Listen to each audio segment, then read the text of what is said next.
All right. We're good to go, I guess. That's all right. And we are live, everybody. What's up? It's your boy, your host of Big Boot Sports Podcast, Mando the Sports Mando. Today is a very special show. I have a couple guests on with me today, some good compadres of mine, and we're gonna give our best sports topics, our best personal opinions, and see what y'all think. So it's gonna be a total of four of us tonight. The other two will be coming here shortly, but right now I have my boy. My name is Bruce Grinfeld. Big sports guy, coached 2 sports, going into this season, football coach, basketball coach.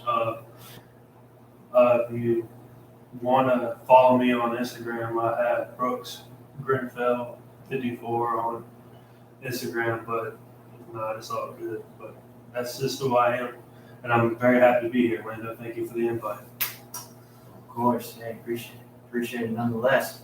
And thank you everyone for tuning in tonight. I greatly appreciate it as always. We appreciate the love and support. Make sure you leave a like and a comment down below. And as always, make sure you subscribe to your boy. So right now, our first topic we're going to discuss tonight, obviously, we're going to talk about the NBA Finals. Obviously, the Denver Nuggets, they won the series last night against the Miami Heat in the best in 5 games. It was a low scoring game. The final score wound up being 94 to 89. But the Nuggets were able to capture their first championship in franchise history. They've been a part of the NBA for over 47 years, so it's a big moment for their organization.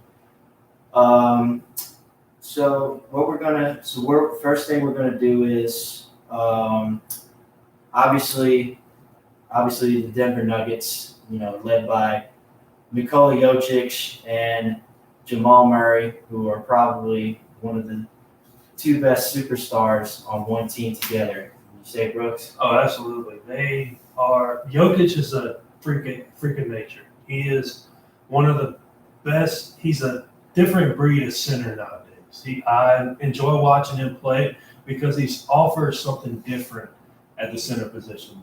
But him and Jamal Murray are one of the better duos in the NBA. But one thing that I also want to comment on about that Denver Nuggets team is their coaching. Mike Malone's great. And 2, their supporting cast. Their supporting cast was very good too. Mike Porter Jr., KCP, Eric Gordon. All of those guys really came in and played hard to help them capture that championship.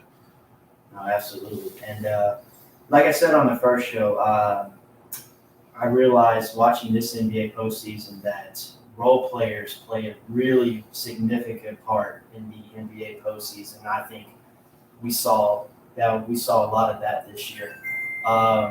The Denver Nuggets bench, in every series they played, they have outscored the other team's bench players in almost every game, except for a couple, maybe 2 games I know for sure. It was one game against the Lakers, or even though the Lakers still lost, which is crazy. Not too crazy. Yeah. And then another one was when they played against, who did they play in the first round? I think it was, God, I don't even remember. It felt like it was so long ago. It wasn't the. Was it the Mavericks? No, the Mavericks didn't make the play. It was the was it the Clippers? I think so. Oh, it was the Clippers. Because I remember they beat the Suns.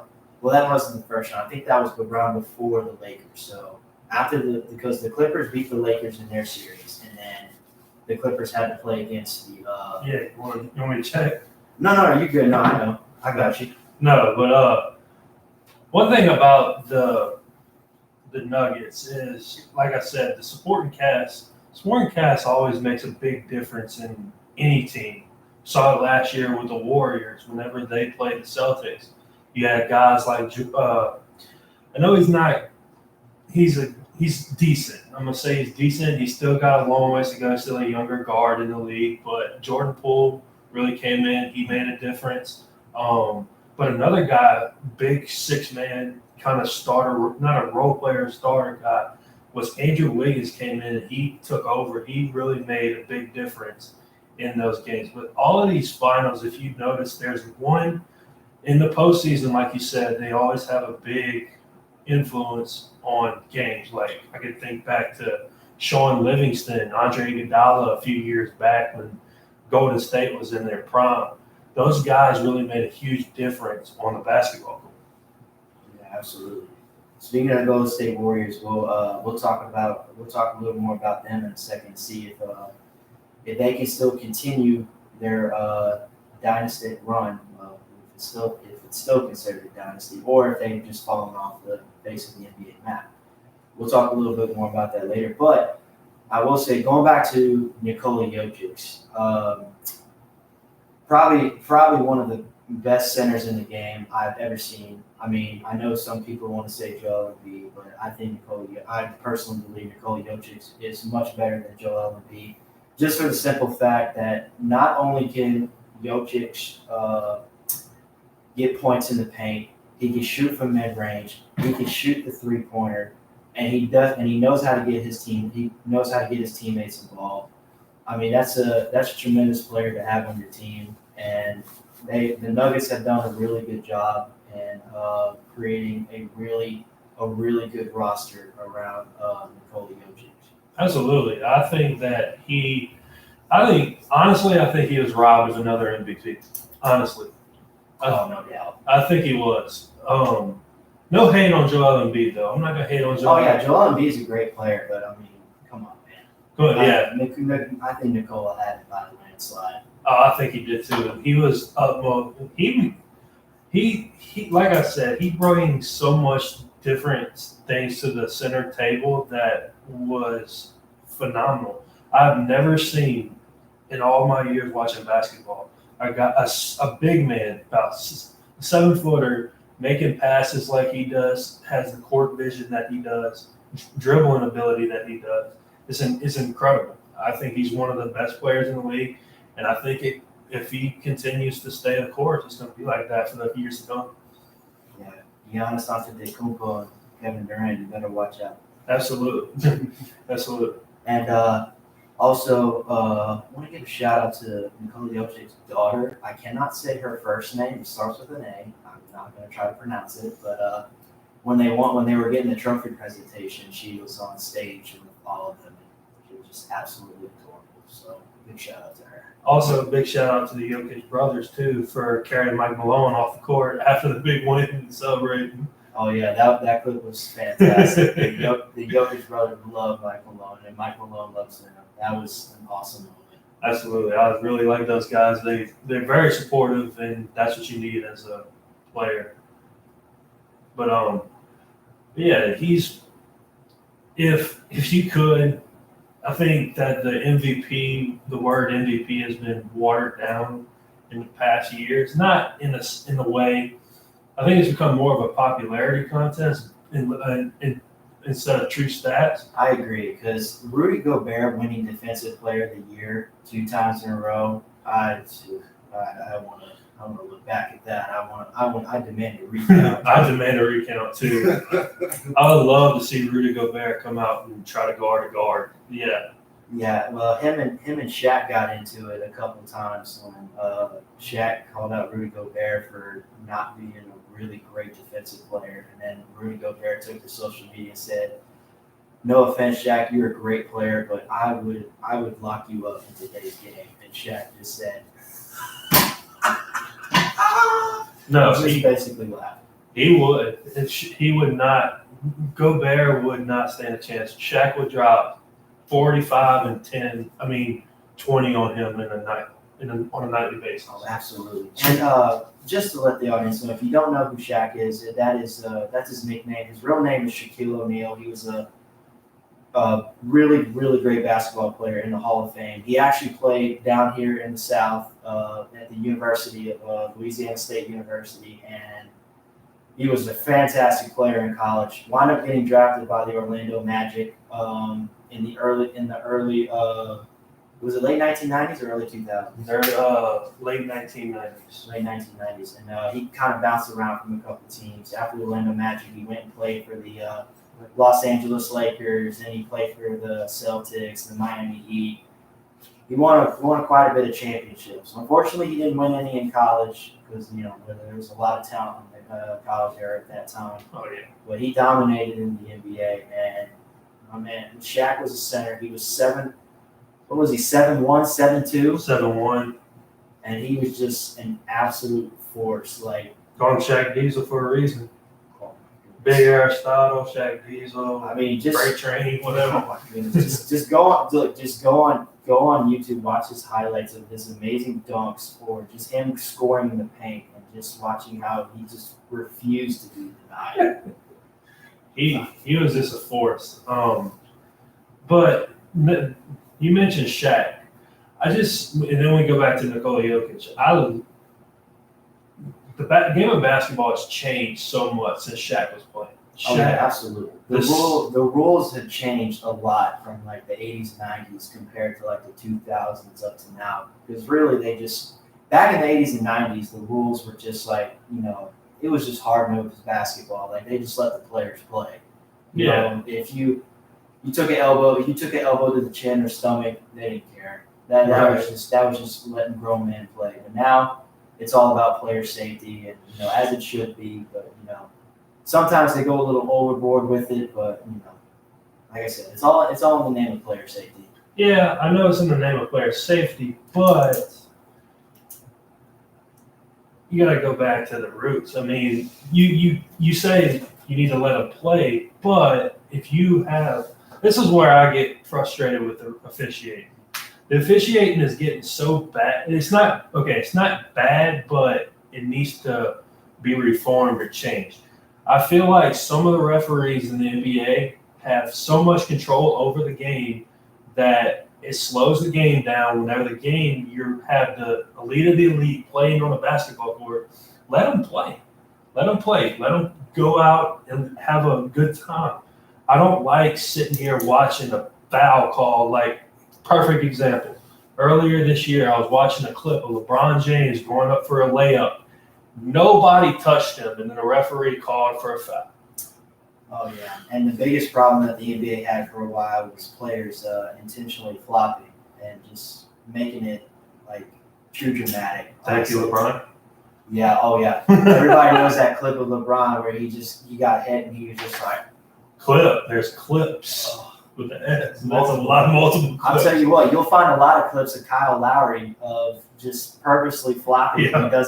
He doesn't even have the ball in his hands, and he's just like... Yep. It's just, I'm tired of all it. I just feel like it's ruining the game of basketball, and it's just not like that in the NBA. It's in other levels too. I feel like college basketball is they let them play in college, and college is where it's at. But there's still sometimes where referees just need to let them play. Let them play ball. Let them get after it. Let them play some. Let them have a good time. They're there to play basketball and not have foul calls every other time. Like if you watch NBA games, I don't know. I'm very technical with basketball stuff, being a coach for 6 years now. I notice every NBA. Shout out to basketball coaches. Yeah, thank you. We appreciate it. But every time I watch an NBA game, by the beginning of the second quarter, one team's already in the bonus, and that is not supposed to. I mean. You can't tell me that these elite of the elite players are fouling that much. Some of the best defenders on the planet are fouling that much. You can't tell me that. So what's up? That's my take on that, and I feel like it's been happening ever since. And Bruce, there have been players throughout the years that have voiced their opinions about NBA officiating. I do know 3-4 years ago, James Harden and Chris Paul, when they were playing on the same team together, for the Houston Rockets. After a game, James Harden took to social media and complained about the NBA officiating after a game they lost. And Chris Paul joined in as well. James Harden and Chris Paul, they don't play for the same team anymore. James Harden is a shooting guard for the 76ers still, and Philadelphia 76ers, excuse me.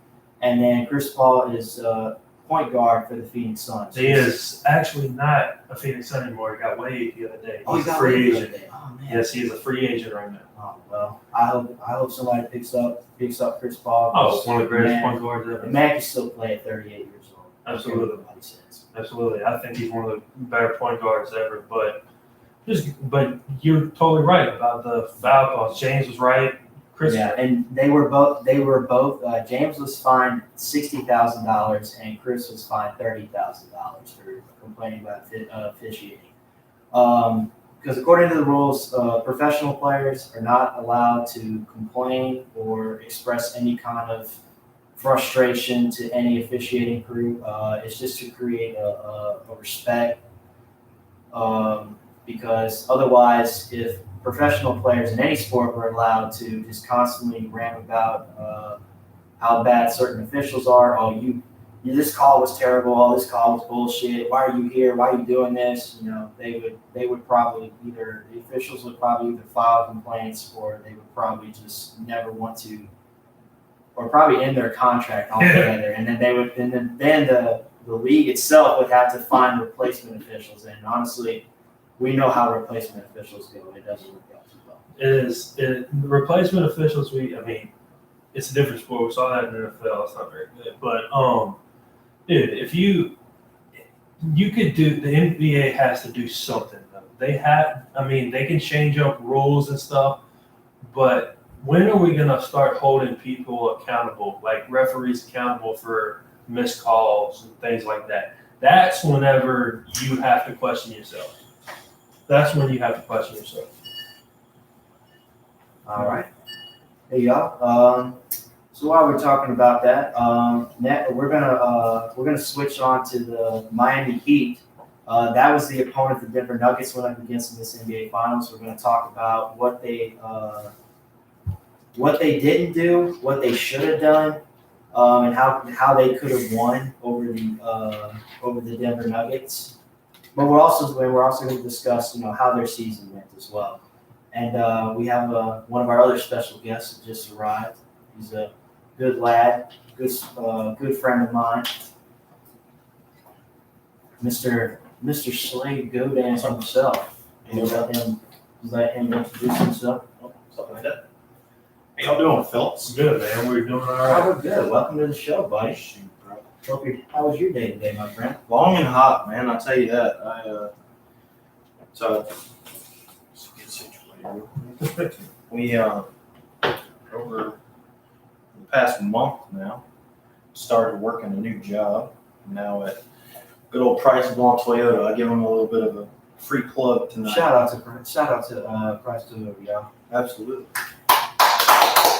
Hey, here we go. No, I love it. It's been great so far, but it's hot. Man. It's that time of the year. It's getting really hot out there on that lot. But I will say, and if you guys are looking for vehicles, you know anybody looking for vehicles, your mom's grandma's neighbor looking for a vehicle, tell me to give old good Slade going in and call them. Oh, I'll definitely You heard it here first, ladies and gentlemen. You heard it here first. What y'all been up to, man? I feel like I ain't seen you in a while. I know. Oh, we've been great, man. We're just, living the adult life. We all know how the adult life is, and shout out to all the hardworking class citizens out there that try to make it one day at a time. We do what we can. We live one day at a time. And yet we're here. That's God good. bless. Our parents didn't lie about how the older you get, the less fun you have. They didn't lie at all. That is so Anybody who thinks it's not coming, it is. Yeah.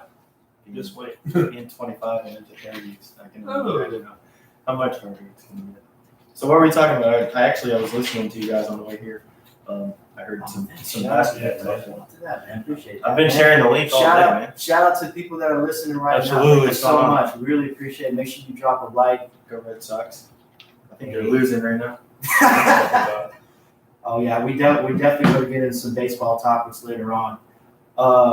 But right now, we're still talking about the NBA Finals. We just talked about the Denver Nuggets. Congratulated them on their first NBA championship in 47 years. Good. Yeah, I'm happy for them, man. Oh yeah, I'm happy for them too. I mean, like I said, Nikola Jokic and Jamal Murray are probably my favorite players now. But right now, we're going to talk about the Miami Heat. Obviously, they came into the postseason as the 8th seed, which is very difficult for a team that gets seeded that low to make it to the NBA Finals. It doesn't happen very often. But I will say I do want to congratulate Eric Spoelstra. He's the head coach for the Miami Heat. He did it. Me personally, I thought he did a fantastic job. I mean, he got it. He got his team. I mean, they lost their first playing game, of course, first playing game of the tournament to the Atlanta Hawks. But after that, it was just smooth sailing all the way. Of course, they almost had that scare against the Celtics where they lost the game 7 after they were up 3-0. But well, we know how that ended up. Yeah. I'm gonna say this: the Miami Heat, they surprised a lot of people. I can say that. Well, I'm gonna go back to the whole thing that they always say. It's getting more competitive in the conference, but anybody can run to the East. Anybody can. But whenever you get put up against a Western Conference opponent, then that's whenever things start to unravel for these Eastern Conference teams. I mean, if you look at it, the past 3 out of the past 4 NBA Finals have been Western Conference winners. Those Lakers. The Western Conference is loaded with so much talent. Yes. Oh my goodness. Yes, I'm gonna say this: Jimmy Butler. I'll start talking about him. Jimmy Butler had a great conference playoffs thing from semifinals to finals to. And I really don't understand it. Like he doesn't get going very hot in the regular season, but come postseason, like it's like a different switch flips in it. Like he just balls hard in the postseason. I don't understand it. Oh, that's when Jimmy Buckets comes alive. But we can talk about that. But I think that he got a little bit too antsy with, oh my God, we just want to beat every team in the West. We just kind of ran through them a little bit. I know they had scares with the Celtics, but I ran through teams in the East as an 8 seed. That is impressive. That is impressive on different levels. And people forget how talented and how young that team really is. But I'm going to say this. I think that once you got put up against an opponent, I think that the Miami Heat got exposed in that series against the Nuggets. I can say that for a fact. See, I don't think the Heat got exposed. I just think the Nuggets were just a really better team. No, they were. No, I'm not discrediting the Nuggets at all. But the way I say they got exposed is their lack of size. I know Bam's a big guy. I know Kevin Love can be a big guy. But who the heck is going to guard Jokic? Bam had a tough time guarding Cole. Yes, he struggled big time. So that's where I said they got exposed. They didn't get exposed, but they had their weaknesses shown. They had a lot of weaknesses, and then we're also going to talk about this. Jimmy Butler, I'll give him all the credit in the world. He's a great player, great athlete, great basketball player. The thing is, he's not a point guard. He tries to be a point guard too much. He tries to. He's listed as a small forward or a power forward? He's listed as a shooting guard, small forward. So, and it's been like that since he played for Chicago. But I think Jimmy tried to do too much. And when you got guys that can play those roles, I think, and then you got Kyle Lowry. I know there's some talk about whether he has fallen off. I think he's still a solid little role player. He can still play.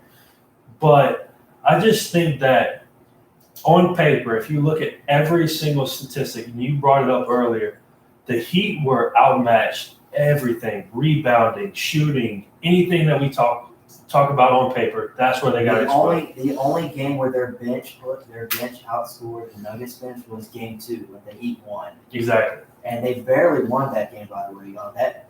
That game actually had a chance to go into overtime. Jamal Murray had a chance to hit a 3-pointer to send into overtime, but he missed a lot left. But the Heat. Honestly, I think the Nuggets just gave them a game, just because I don't know. I mean, I personally believe that I did not think that the Heat were going to get swept by the Nuggets because Eric Spoelstra had not let his team get swept by any team this postseason. So I did not think it was going to happen, which all it did. But what's crazy is the scores for Game 3 and Game 4 were almost exactly the same. Did you see that? Yes, I did. Game 3's final score was 109 to 95. And then Game 4's final score was 108 to 94. So Right. it was almost a scary coincidence just to see that 2 games back to back almost finished with the exact same score. Other than the other games, like if you noticed, there's multiple games this series where the Nuggets won by 10 plus points. The Heat had no answer for Nikola Jokic. No answer. They did not. On defense. It's hard whenever you got a guy like we talk about, he's so talented, so big, such a good playmaker. How in the heck are you going to do it without the talent?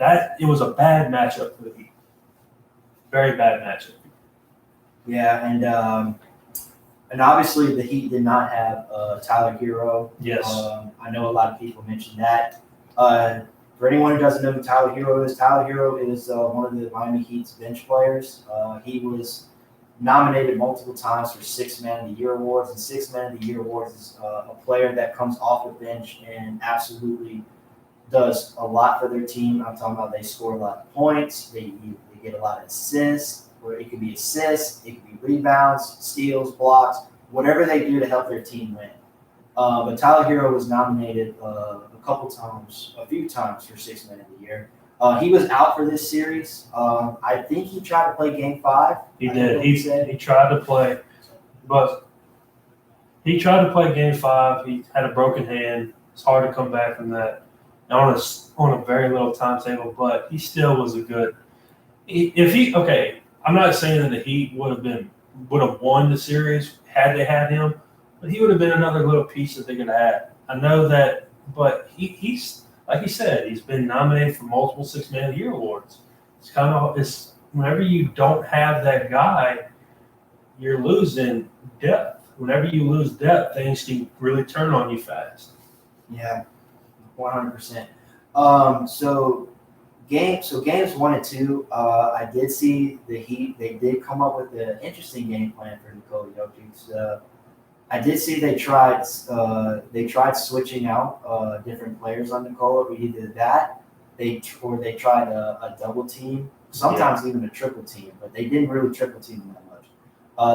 They had Bam and one of their other big men on Nikola Jokic, but unfortunately, ladies and gentlemen, if you do that, unfortunately, Nikola, not only can the man score and get you rebounds, he also knows how to pass the ball as well. And Exactly. he almost for the whole series against the Miami Heat, Nikola Jokic averaged 6 assists throughout the whole series. So, and I think it was I believe it was game 1 where he had 11 assists, and like I said, doesn't matter how many people you put on this man, he's gonna find a way to get the ball into the basket.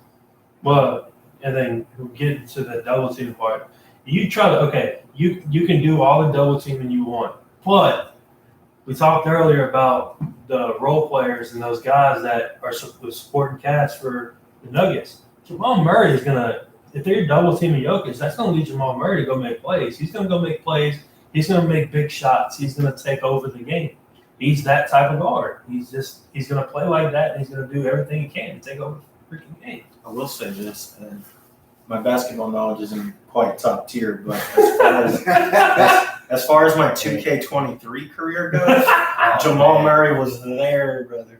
Oh man! Exactly. Shout out to NBA 2K23. Even though it is not the greatest games in the world, people still love it. I haven't played. Shout out to them. Oh man, but yes. So during the press conference, Mike Malone was interviewed and asked, "How do you guys feel about this NBA Finals or just the whole postseason in general?" And Mike Malone said, I don't know it word for word, but I'm just going to summarize here. He said, we are not done. We are still hungry. Like we are not satisfied yet. We want to come back better and stronger than ever. And I'm just like, oh my goodness. Like, Yeah. if the Nuggets come back even stronger than ever, I will definitely believe the Western Conference will be in trouble. And honestly, guys, I want to hear your take on this. Do you think the Nuggets have a chance to do what the Warriors did and have a little dynasty going on? No. Listen, okay. Unless they have a point guard like Stephen Curry and a small forward like Kevin Durant, then it's a no. It's a no. But I'm not going to count them out. They could win a lot of championships. That team, like you said, that team is really, really good, dude. I really enjoy watching that team. But can they get to the level that the Warriors played at? I don't know. It's hard to say. It's hard to say because of the different styles that they played. And the Warriors had 3-and-D back in the day. They went and played. You had Kevin Durant making plays. You had Steph Curry dropping bombs. But you also had Oh, you heard that? Oh, I'm sorry. We No, have it's a couple of comments in the chat. What? Oh yeah, here. Sorry to cut you off, bro. No, So bro, we'll get you're right good. back to it. No, you But, go. Let's go. We're gonna read off with the quick comments. So first off, we have Compa, who's coming in saying that Jokic is going to be the greatest ever, and Arthur follows that up by saying that's bold, which I agree with. And Connor says behind him, but I'm not quite sure who him is. So because of that, Well, Gotta give us details, baby. So I got two things to say. First, I want to welcome another good friend of mine, Bryson. I What's up? call him Bryce, Sir Bryce. Cody Sir Bryce, B. Want to welcome him onto the pod tonight. Big Lily. sorry. like it. I have to interject and say that I read this comment incorrectly. Connor did not say behind him; he said behind me. So Con Pop is the best ever in front of Nikola Jokic. Well, I will say Nikola Jokic does have a chance to be one of the greatest players of all time. He does have a long way to go. He is 28 years of old, 28 years of age. He can definitely play. What you guys think? I think he could play at least maybe another 15 years. What y'all think? You think he How could play old? longer than that? Oh, he's even kind of tall. Like them knees giving out at some point. Yeah. I'm 25 and I've squatted for 8 years and my knees are done. So I can only imagine what this man's doing jumping up I and know. down. Nikola Jokic is 7'1", everybody. 7'1". That is a big man. They talk about the weight too, bro. 285 or something like that. 260, 270, I saw the only reason. 265. The only reason why I he's know that. listed at 262. He's 7'1", 262. That's what he's listed at. Okay, that makes sense. The only reason why I know that is 'cause I saw a meme today. It was his brother, the big thick one, was picking him up after the game. I know, right? That's what But his brothers are like, what, 4 or 5 inches shorter? No, one of them was about the same height as Ain't him. no way. I swear to God. Wow. That's good. That's nuts. Could you imagine Studs all if you're the around, like right? 6'9" brother? Serbian stud. You're the 6'9" brother and the 2'7" you're just walking around, you treat me like you're just a little kid. Like a bodyguard, pretty I much. can't imagine what those family pictures look like. It's a bunch of chest up. That's all you can get in there. They definitely stand in the back. Yeah. All right, this might be a bold opinion, but not really bold. But Nikola Jokic, bro, he's going to be an all-time great. Oh yeah, it's not a bold take at all. It's When he fact. finishes, he's going to be an all-time He's great. he's definitely going to be in the conversation of best centers of all time. Obviously, we talked about her. Shaquille O'Neal is listed as one of the best centers of all time. I'm Honestly- sorry for rerunning. No, anything, you're but- good, bro. They'll be on my 2K69 team. Absolutely. Oh man. I heard that one. Yeah. Yeah, we talked about 2K a couple minutes ago. We gave him a shout out. Even though it's a trash game, it's still beloved by many people around the world. Oh yeah, you get active on that game, right? Hey, bro, that's the only way to get the boys together. Yeah, Yeah, that one game open that cinema everybody park. has. for sure. He said it's the only way to get the boys together. Either that or you go Wow. hoop at Cinema Park. Yeah, but you do that at 4 o'clock. I'm walking a car left, bro. I can have one too. Right here in my park. That's where it's at. Straight like that, baby. That's what I'm talking about. Double range. So Bryson, we were talking about the Miami Heat and just even though they didn't win the NBA Finals this year, they came in the postseason as the A seed, and just what Eric Spoelstra was able to accomplish to get them all the way to the NBA Finals. I honestly want to give my shout outs to Eric Spoelstra again because the man's been a terrific coach. So he first started out as an assistant head coach for the Miami Heat during the late 1990s. Did he really? Oh, I did not know that. He did. Yeah, he did. He was an Wow, assistant you just coach. game right there, bro. Oh yeah, and so he then became the head coach for the Miami Heat in 2008, which is right about the time where LeBron James came to the Miami Heat.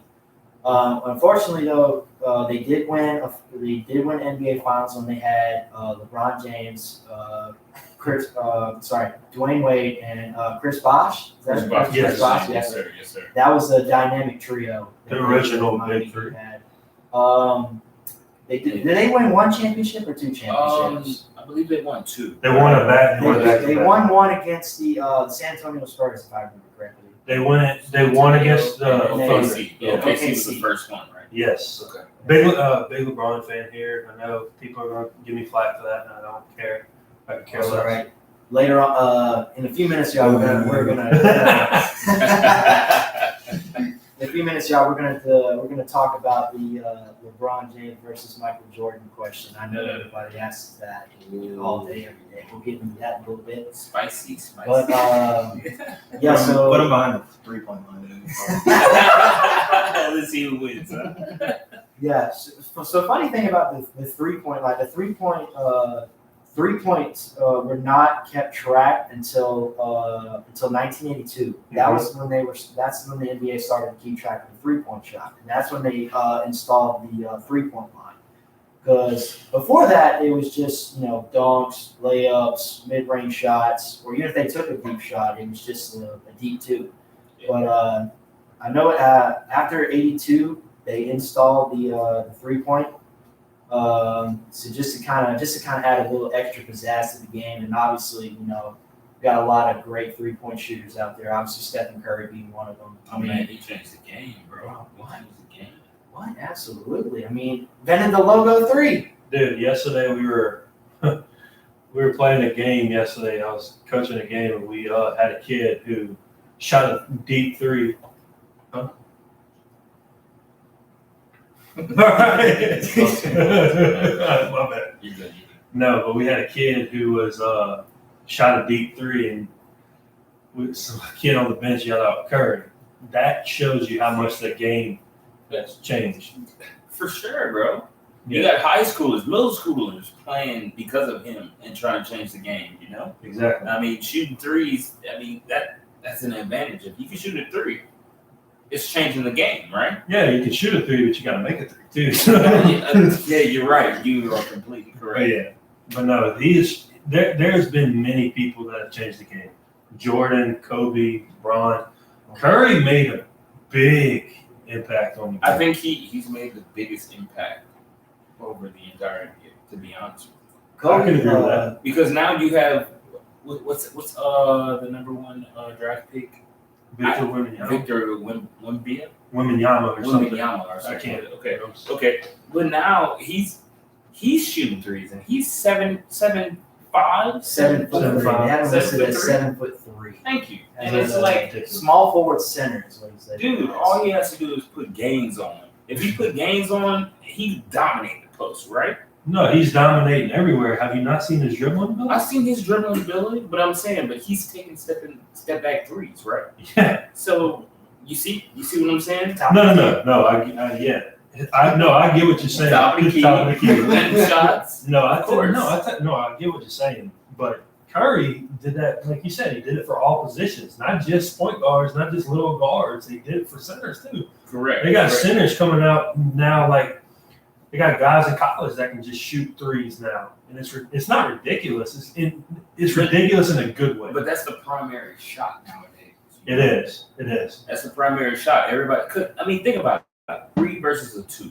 You know. Okay. Yeah.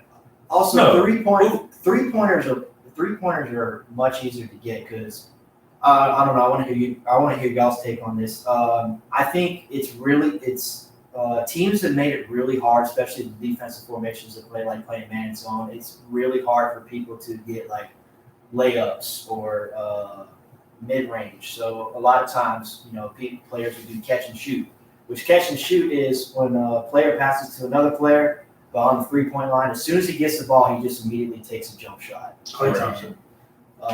That's what they call it, catch and shoot. A lot of NBA players do this, even college players do this as well. Oh, it goes down to the high school level too. So so the way that you can get those 2-pointers to come, there are ways that you can get it. The NBA, they do it sometimes, but if you watch college basketball, I don't know if y'all watch college basketball much. I know you from do. time to time. I know it's Shout out to women's college basketball, by the way. LSU, Most baby. entertaining season yes, ever. Congratulations to the That's what girls. we like, baby. Woo, woo, woo.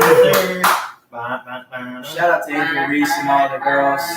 Shout out to Coach Kim. She coaches the Lady Tigers, and I need to be a pink jacket like that, though. That's What's her last name? Mulkey? Mulkey. Mulkey? She's actually the mother to Kramer baseball player. Kramer Robinson. Yes. People who don't know that. Right? Kramer Robinson, he was an LSU baseball player. Former LSU baseball player. Yeah. Oh, wait, what's going on right here? Hey, Kramer Robinson is the son of Ken Wall. Mulkey. I said Milwaukee. Shout out to Milwaukee. Sorry, everybody that's possible. Yeah, no, Kim Mulkey is his mother. He's Oh actually, my gosh. he's actually doing really well. And, Talent everywhere. Yes. LSU acquired a transfer from Louisville. What was her name? Haley Van Witt. Haley. She can Hey, hoop. let me get another chair real quick.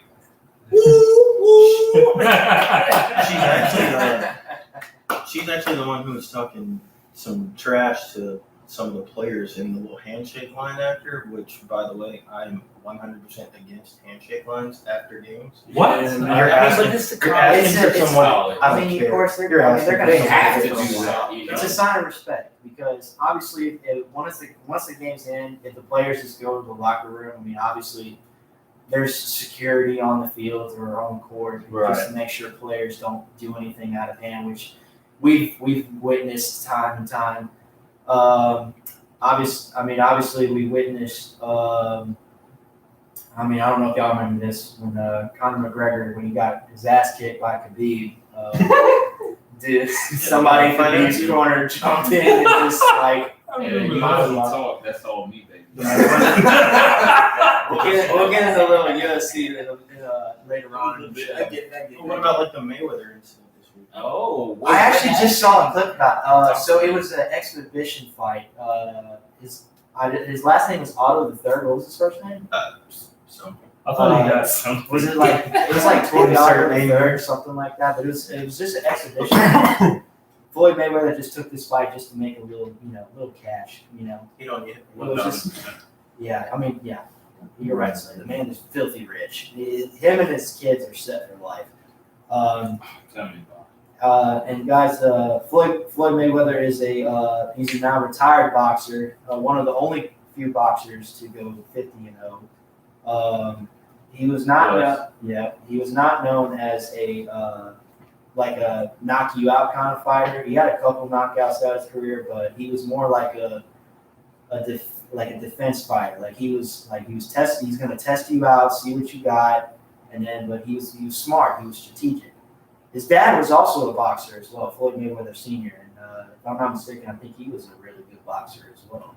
I believe so. That's your expertise, Bryson. Go ahead. No, you- Not quite. No, not no, quite. no, Not But quite. to get back to the But- story, but- what happened was, so it was just like a 5-round exhibition fight.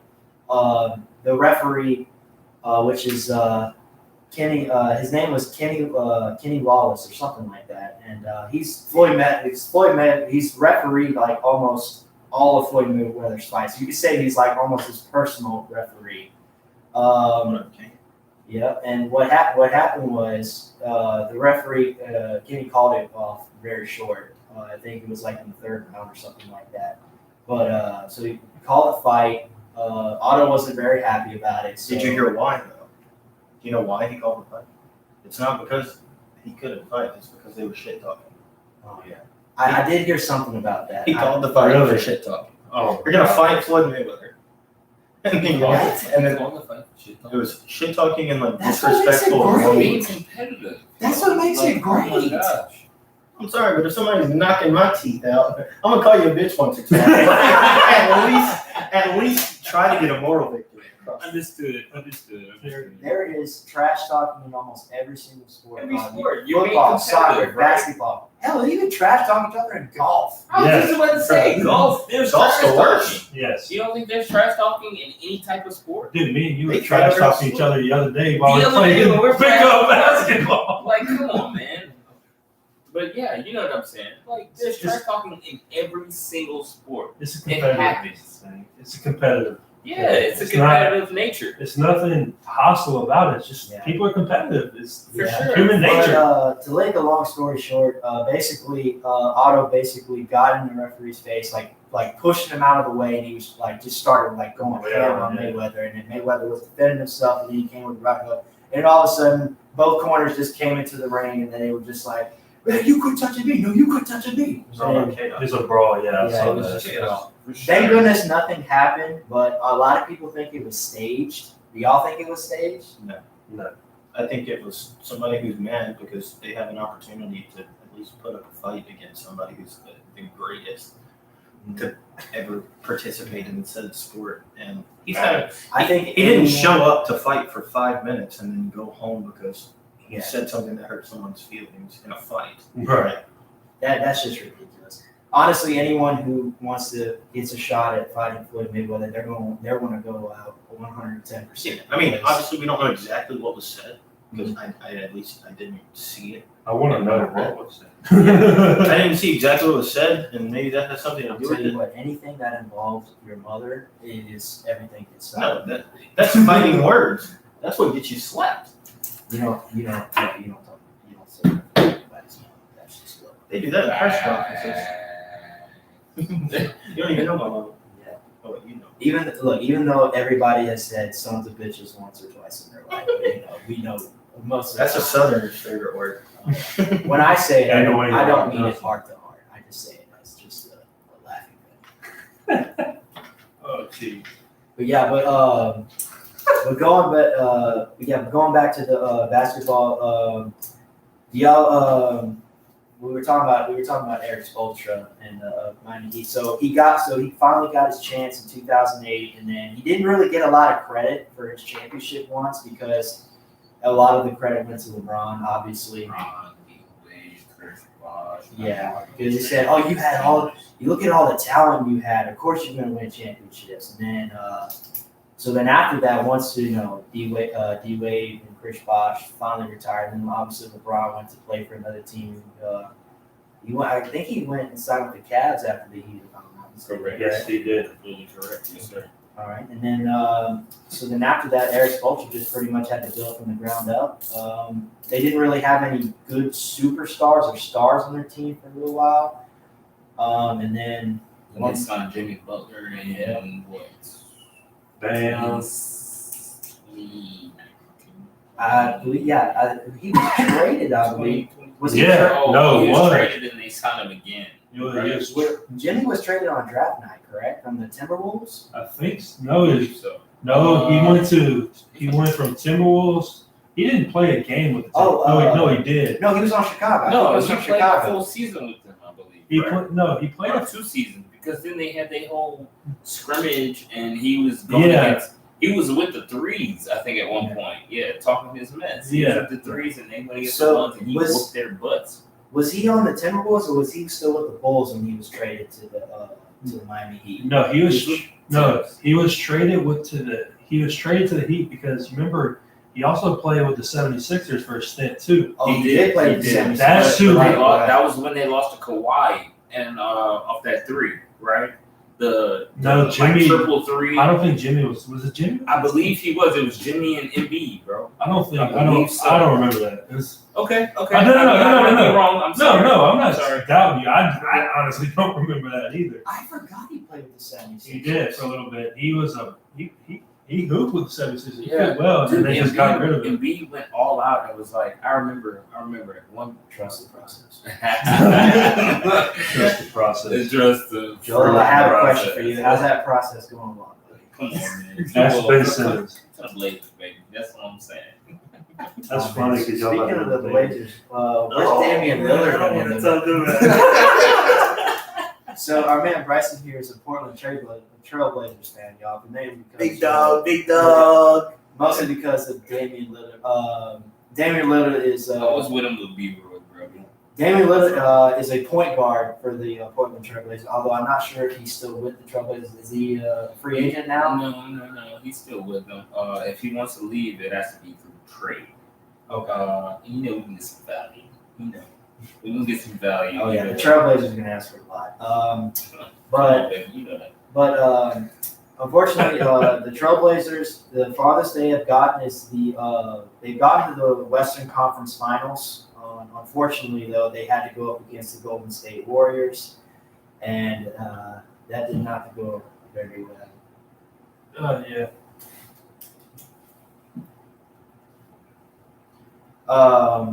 But no, however, though, Damian Lillard does have a really good highlight clip, and I think Bryson will remember this, is when he just absolutely trash can Paul George and the City Thunder. Give it to me, baby. Dame time, baby. Hey, hold on. All about Dame time. Dame time. You see this watch? That's Dame. That's Dame time right there, baby. That's all it is.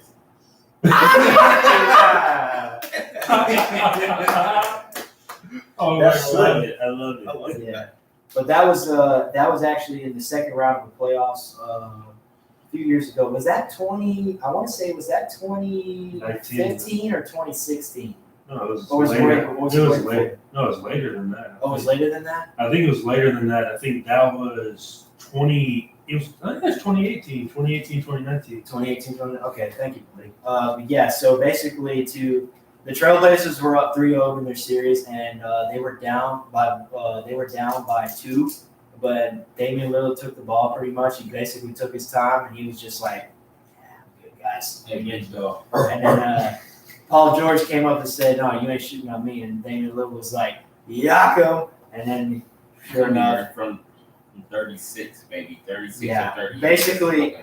basically made a deep three and sent the Oklahoma City Thunder home, and he waved them goodbye. It was absolutely glorious.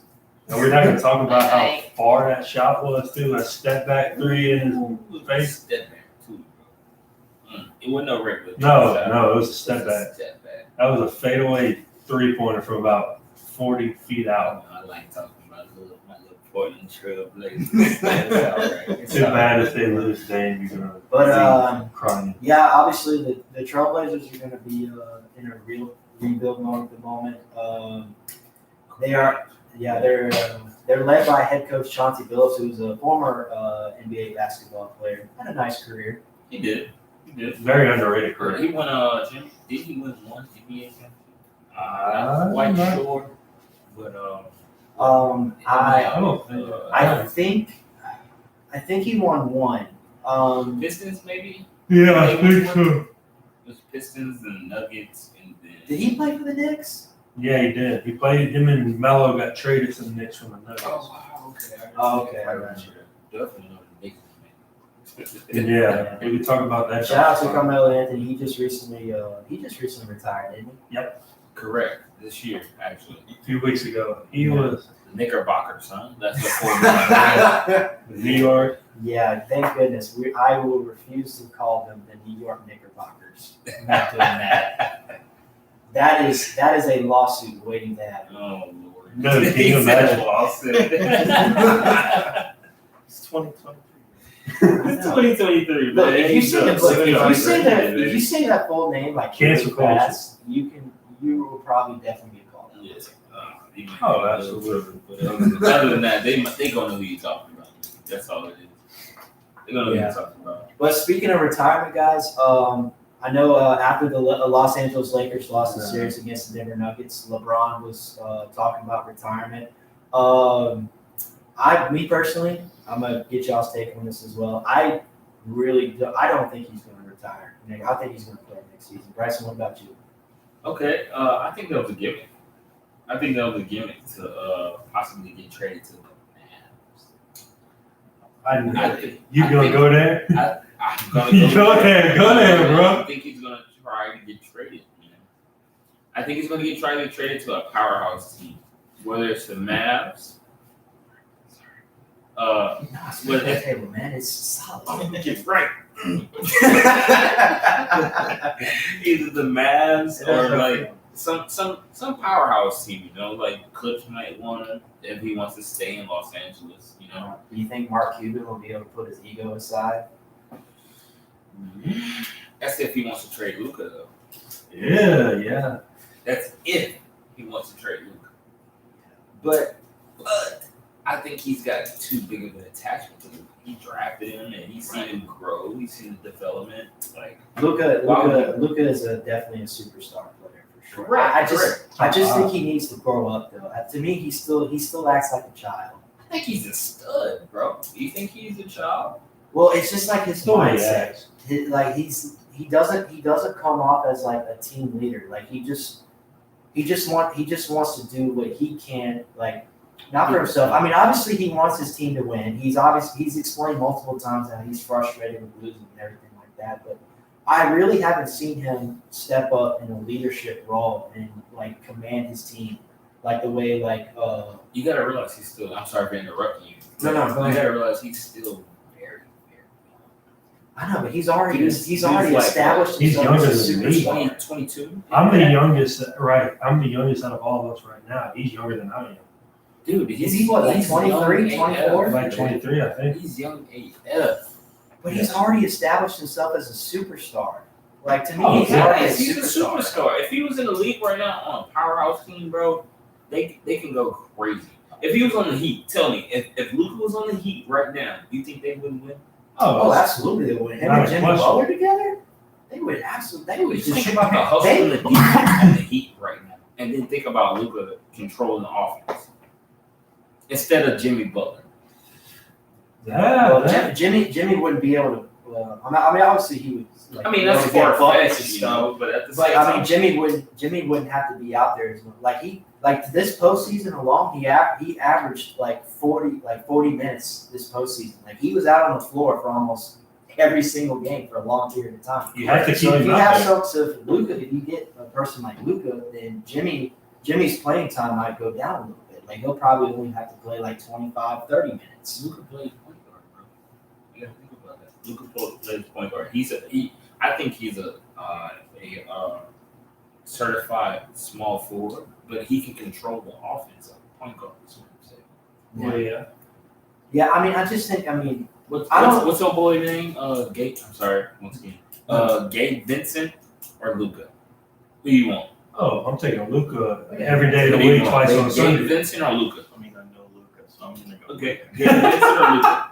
I'm going to take Luka for sure. Okay. That's 4-0 right there. You That's know a what I'm saying? consensus. No disrespect to Gabe Vincent because he's solid. He's in the NBA, right? But he's gotta have not- some type of talent, right? He's not Luka, though. He's Luka.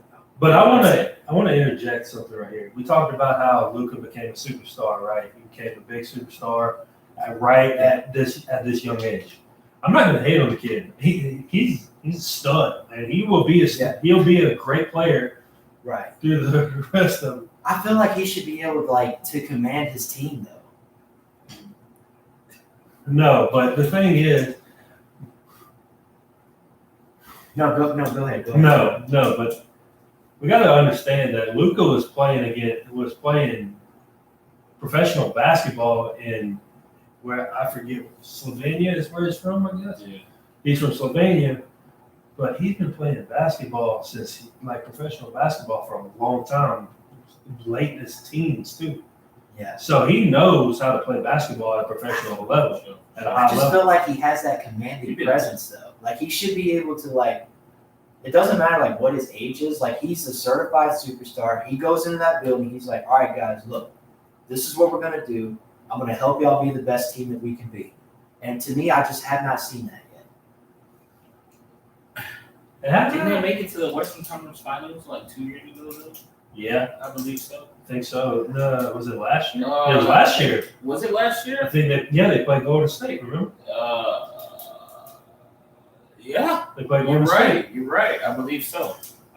So like he's shown some type of leadership, you know, and at the same time, he did his thing and he showed out. He's got As a well lot. as the team, Reggie Bullock and He's got a lot to learn. Well, Kyrie family. He Irving's still does have a lot to learn. But that Will comes at a Kyrie- time. will Kyrie Irving stay at the Mavericks? No, not It's either he's getting traded or another superstar getting traded to them. Is what I believe. Do you guys think that Kyrie and Luka can meld well together? no. You want me to tell you why? It doesn't seem like it. I said no too fast. They can. One's got to give up the ball. Right. Correct. I know exactly why you said no, because they're in their minds they're both bona fide point guards. Like But they both do well when they have the ball in their hands. We have to give them time. They only have half of a season together. You got to think about that. They literally only have half of the season together. Yeah, no, okay. I Give them a full year, and we can see what happens. Okay, we can give them a full year, but you still got to think about their play style. Their players are going to play. Okay, so what happens in the offseason? What if they get some 3-and-D players? You know what I'm saying? Okay, that's different, but we're still talking about them two on the court together. Okay, so what if they get KCP? Let's go with that. I like it. Wait, no, go ahead. No pizzazz. No, Can we give shout outs? Can I give a shout out? Are we doing that? Yeah, we'll take a little quick break and actually we'll look over the little comments real quick. All right. I'd like to give a shout out to my boy Arthur. Shout out to our boy. Yes, sir. Yeah, Arthur Williams in the house. Artissimo, as I call We hope to see you down here sometime in Louisiana. it. I miss that man. Dude, Absolutely. I went from playing MLB and Fortnite with him every night to, man, I miss you. Come back. For real. Are you gonna make me move out there? Any other shout outs? I got another shout out to my boy Kane Gordon. That's what I'm talking about, baby. Okay, Woo, no. woo.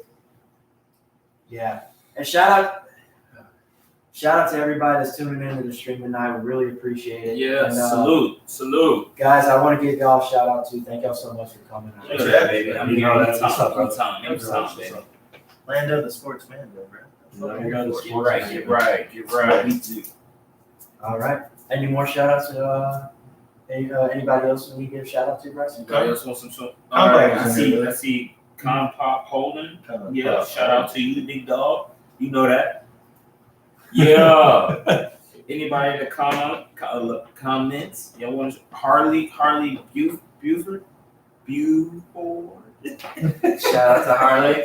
Yeah, Harley. All right. Who else we got? Who is it? I don't know how to say that, but he said great No, he streams. said great stream. Raccoon Womb. Yay. Give me another cheer, baby. I like it. All right. So Let's get back. So going back to the question at hand, so Slade, do you think LeBron will retire this year, or will he play next season? I don't think it's done.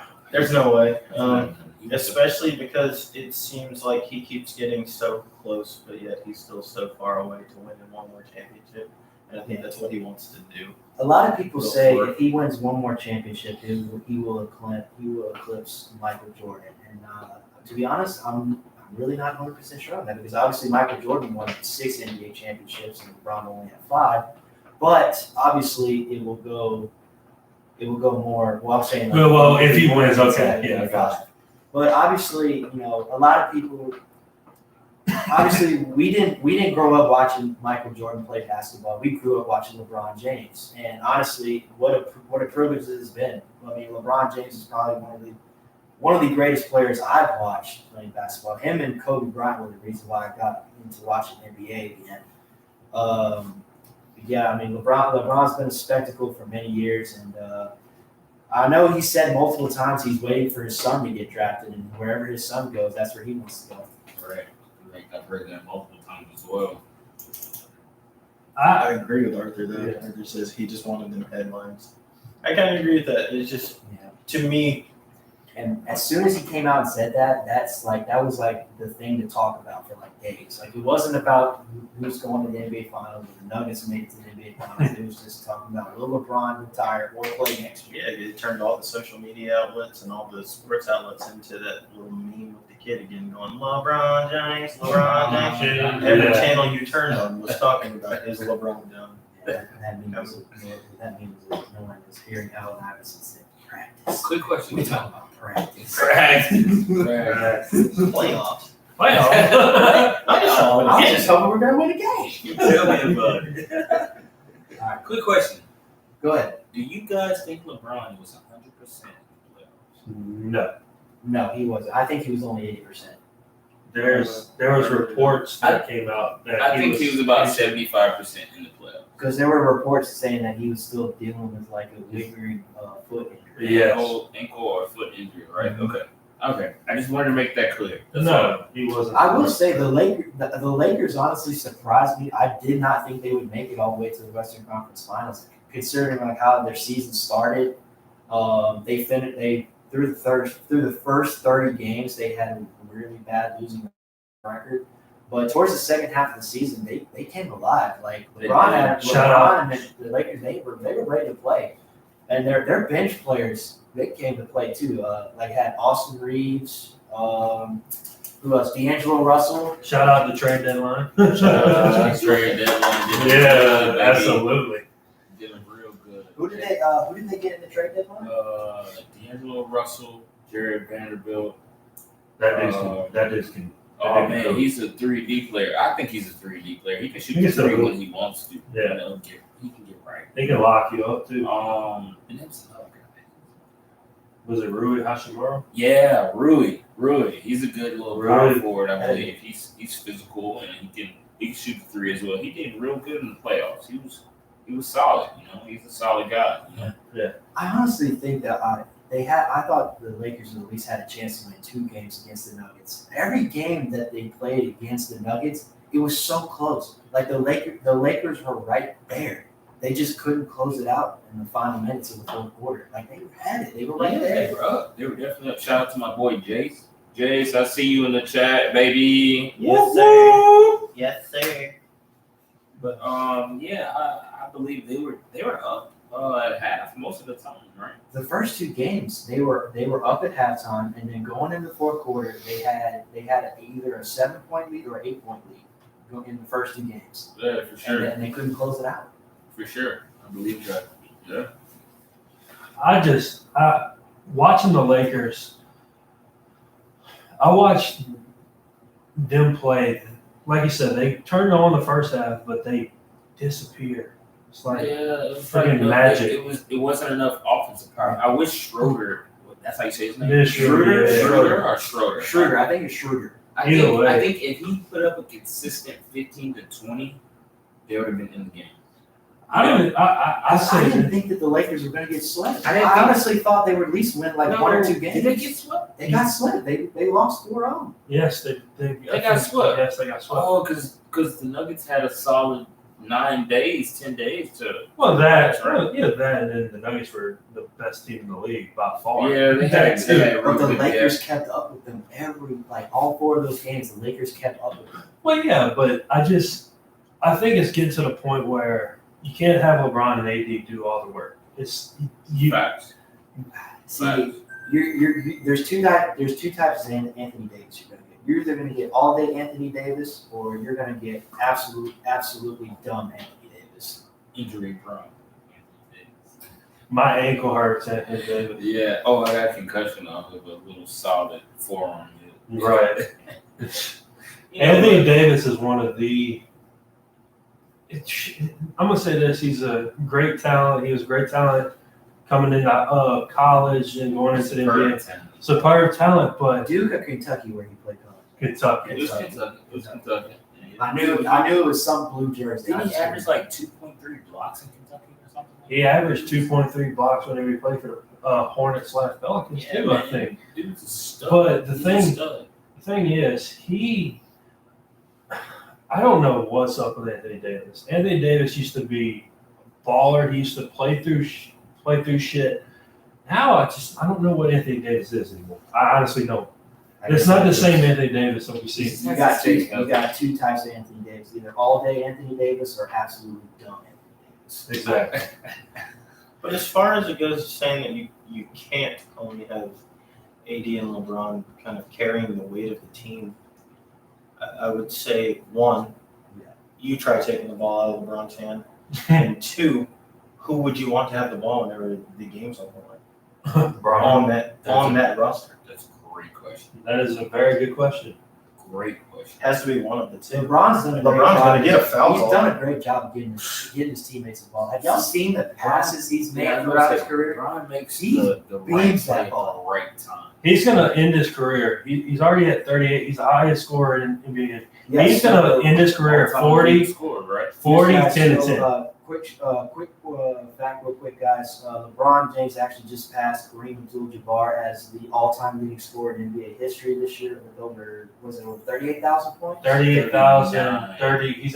He's probably at like close to 39 right now. 39 at this point. But I think Kareem had 30. He had 38, and then 400 or something. Yeah, and LeBron passed it this year. So shout out to LeBron. He's been in the league for over 20 years. Need a cheer real quick. Can I get a cheer?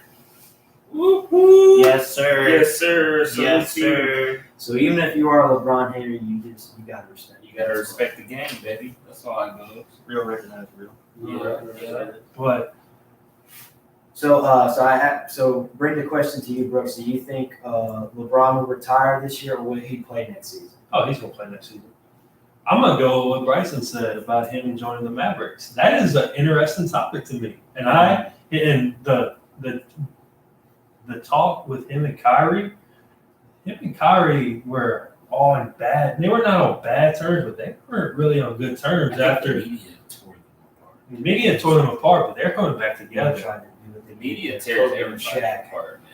and it's like not They just do what they can to get headlines. They did the same thing to Kobe and Shaq. Remember that? Oh, you are completely correct. they did that to Kobe and Shaq. They They did did that to they do it to everybody. Kobe, Shaq, they did it to Jimmy and Cat when they were together. Who else did the two? James Harden and Chris Paul. Yeah. James Harden and Clint Capella. And where Clint went to Atlanta. He's a nobody. Literally. Did they ever No, get he's a- Kawhi and Tim? No, Kawhi Leonard and that's a good Tim. question. Well, Tim Duncan was just reaching like the pinnacle, like final years. of his Yeah, career. he was towards the end. Yeah. And then Kawhi was like, Kawhi was like a young lad when he joined the Spurs when they still had Tim Duncan, And Tony Tony Parker, Parker, and Manu Manu, Ginobili. yeah. That was a tremendous Spurs team. correct. Which I would take that Spurs team over any. If I would go to war for that Spurs team. That That Spurs Spurs team team was phenomenal. It was crazy. Diffie. the Heat actually won a Different. championship against Different. that Spurs team. Remember that? Remember that iconic Ray Allen 3-point I was shot? just about to y'all? say because of who? Ray. Oh, we're not going to talk about the triple double that LeBron had in that game, though. Yeah. That was Yeah. He went Yeah. W2. He went And W2. shout out to Ray Allen. Ray Allen is he was a shooting guard, y'all. He's retired now, but he's the all-time 3-point scorer in the NBA. No, Curry No, broke his Curry. record. Oh, Curry. That's right. Curry broke it. I'm sorry. Curry broke it last year. broke that like 3 years ago. A couple of years ago. He broke that a 3 or long 4 time. years ago. Ray Allen was the former 3-point all-time scorer. But, But credit to you for giving him his credit, you know. So, oh, he's one of the. yeah, he's one of the I greats. love watching Ray That Allen. line drive shot. Hey, it went in. No kidding. It went in. No kidding. But no, like, I think LeBron's going to stay. LeBron, the situation with LeBron is it's weird. He's getting to that point where he is slowing down. He's not okay. He's getting to the point. I mean, he's 39 years of age. I mean, Yeah, But then again, you gotta think about it. We're saying that now because we see him at 70%. yeah, that's true. Because he was hurt, correct? That's true. That's true He too. was hurt. We don't know what he's gonna look like or what kind of training he did in the off season or anything like that. Oh, he's training. I don't know if you know. I followed his account on Instagram. You know who Chris Brickley is? Guy who works. Ooh, that name sounds so familiar. He works with some of the most I've heard of him. the highest names in NBA. Works with Donovan Mitchell. Shout out to that dude. That dude's a bucket. Yeah, Donovan Mitchell's a bucket. Works out. with the Cleveland Cavaliers. He works out with him, Kevin Love, D'Angelo Russell. It's an account. If y'all want to see some really behind the scenes basketball work, the amount of work these guys put in, go look up Chris Brickley on Instagram and watch these guys work. Dude, I think he was on 2K, right? Yes, He was on yes, he 2K was. gym or something. He was. That's the big of an impact he made. Yes, he is. Wow, that's nuts. Hopefully LeBron can get that Tom Brady treatment. Yeah. Yeah. Doing this. But all right, guys. So there's that. So you heard it here first. We all believe that LeBron will play next year. Honestly, I mean, he hasn't really given any indications that he will retire because he's, like I said, he says multiple times that he wants to play with his son. At least wants to have 1 year with his son, and then after that, he'll probably call it quits. Hold on. Hey, honestly, Sorry. I think that the media took his thing out of context. He said, "I want to look at my future with basketball." Yeah. They might have taken it out of context and said that he really was Like looking he was at. condoling retirement, like he was thinking about it. No. It wasn't even retirement. He was thinking about. I think he was there. He was talking about his time with the Lakers. That's why I kind of agree with Bryson because he wasn't talking about retirement. I don't think he's really contemplating retirement, but I think he's trying to get away from the Lakers. The Lakers are a dumpster fire. I'm going to say it here. They're a dumpster fire. That organization has been a dumpster fire since Kobe fell off. And it's Well, not Kobe. They won a whole championship in the bubble, bro. So you can't really call them a dumpster fire. You know? No, I mean they're still a good team. They're still Yeah, they're still a good contender in the West. It's just the problem is the West is just so loaded with so much talent. I got one in the truck. Like everything okay? Just found out I was about to first link first for the probes probes. at Snap. Oh, That's all I okay. was gonna do, buddy. I got you right here. Is it in our snap? Yeah, I was just gonna post it on my Snap story. That's all it was. And spread the link around. All right. But my phone died, so All good, y'all. So all right. So the last. sorry about that, guys, all the viewers. Oh no, you're good. We're good, y'all. We still got a bunch to talk about. So last thing we're gonna discuss in basketball, y'all. So real quick talk. The NBA draft will be June 22nd. The San Antonio Spurs have a lottery pick, the first pick of the draft, and they're obviously projected to draft at center. Victor Wembanyama. Wembanyama. He's from France, 7'3". A stud. Yep. He's the top pick in the draft, and then we'll move on. So obviously, being from the state of Louisiana, we support the Pelicans here. Not everybody, but I don't. They're my top two. I don't support you in They're my top two. I just like watching basketball. Top one is the Blazers, maybe. Blazers. They're going to be at the bottom of the West every year. right. But my team, the Pelicans, they haven't been doing good the past years. I mean, obviously they drafted Zion Williamson in 2019, and honestly, guys, I mean, I'll get y'all's take on this too. I honestly think he's a draft bust at this point. What do y'all think? Can I go first? Is that okay, guys? No, Bryson, you first. You go first. We're going clockwise around the table. So Okay. I really don't think he's a draft bust. I just think he picks and chooses. I think he's in that Kawhi situation. Yeah. Whereas being picky, I think he knows he's a superstar at this point. Oh no, I know the talent is there. Like I know he's a tremendous basketball player. I just don't think his heart is all the way into playing for New Orleans. I don't think he enjoys it. being here. And that's what I mean about that Kawhi situation. Because Kawhi, I don't think he was fully attached to San Antonio when he played there. Didn't he? Wasn't he getting aggravated with Craig Popovich or something like that? Yes. Greg, he was getting. He got aggravated with the whole entire organization. office. Yeah, they didn't see eye to eye, and I don't think Zion sees eye to eye as well. You want me to say this for a fact? I think Dan Griffin's a freaking moron. I mean, not Dan Griffin, David Griffin. David. I think I think that, Is he the general manager yes, of the Pelicans? yes. I think it goes both ways. I read an article the other day. Him and Zion are going at it. I think that's a big reason why Zion's not playing. Seems like a whole Anthony Davis situation. Let me ask you this though: how much of this past season do you think Zion could have played? The entire season. I think he could have played 3 quarters, not the entire. I think he was legitimately Load management. Let's go so. to The NBA season is 82 games. I think he could have at least played 60. correct. I think That's a good amount. 65 games he could have played, I agree with that. even I think so. including the what was it? What was the play-in? Yes. I think he could have played the play-in. Even if he sat out for a little bit and played a play-in, he could have done that. Oh yeah. He could have at least put in like 15, 20 minutes. Yeah, give us a solid. If you're that good, you're that solid, you're a superstar. You could have gave us 12. Oh, absolutely. You know, see what I'm saying? 12, 5 rebounds with 2 assists. I mean that's something. You know, other than like just BSing us and like not giving us anything. I just want to see him on the court with CJ McCollum, Brandon Ingram, and we have that center who's Jonas named by- Valanciunas. Say again. Valanciunas. Valanciunas. Thank you. I could not pronounce his last name at all. They got somebody. I want to say this. That I went to a Lakers and Pelicans game with my little brother. Shout out to my little bro. He's probably not watching, but I'm gonna throw him on this podcast. But I'll get the link next week. yes, he get the link. Yeah. We'll be sharing the link around here. Everybody in the comments, share the link if you can. Absolutely. Shout out to Lando for bringing us on this podcast. The Yes, founder. sir. But they got one dude that I really like who plays for the Pelicans. What's his I don't know. It's Trick or Trey. They call him Trick or Trey. Trey Murphy. Trey Murphy. Oh, that dude's a stud. That dude's a bucket. I actually looked into him.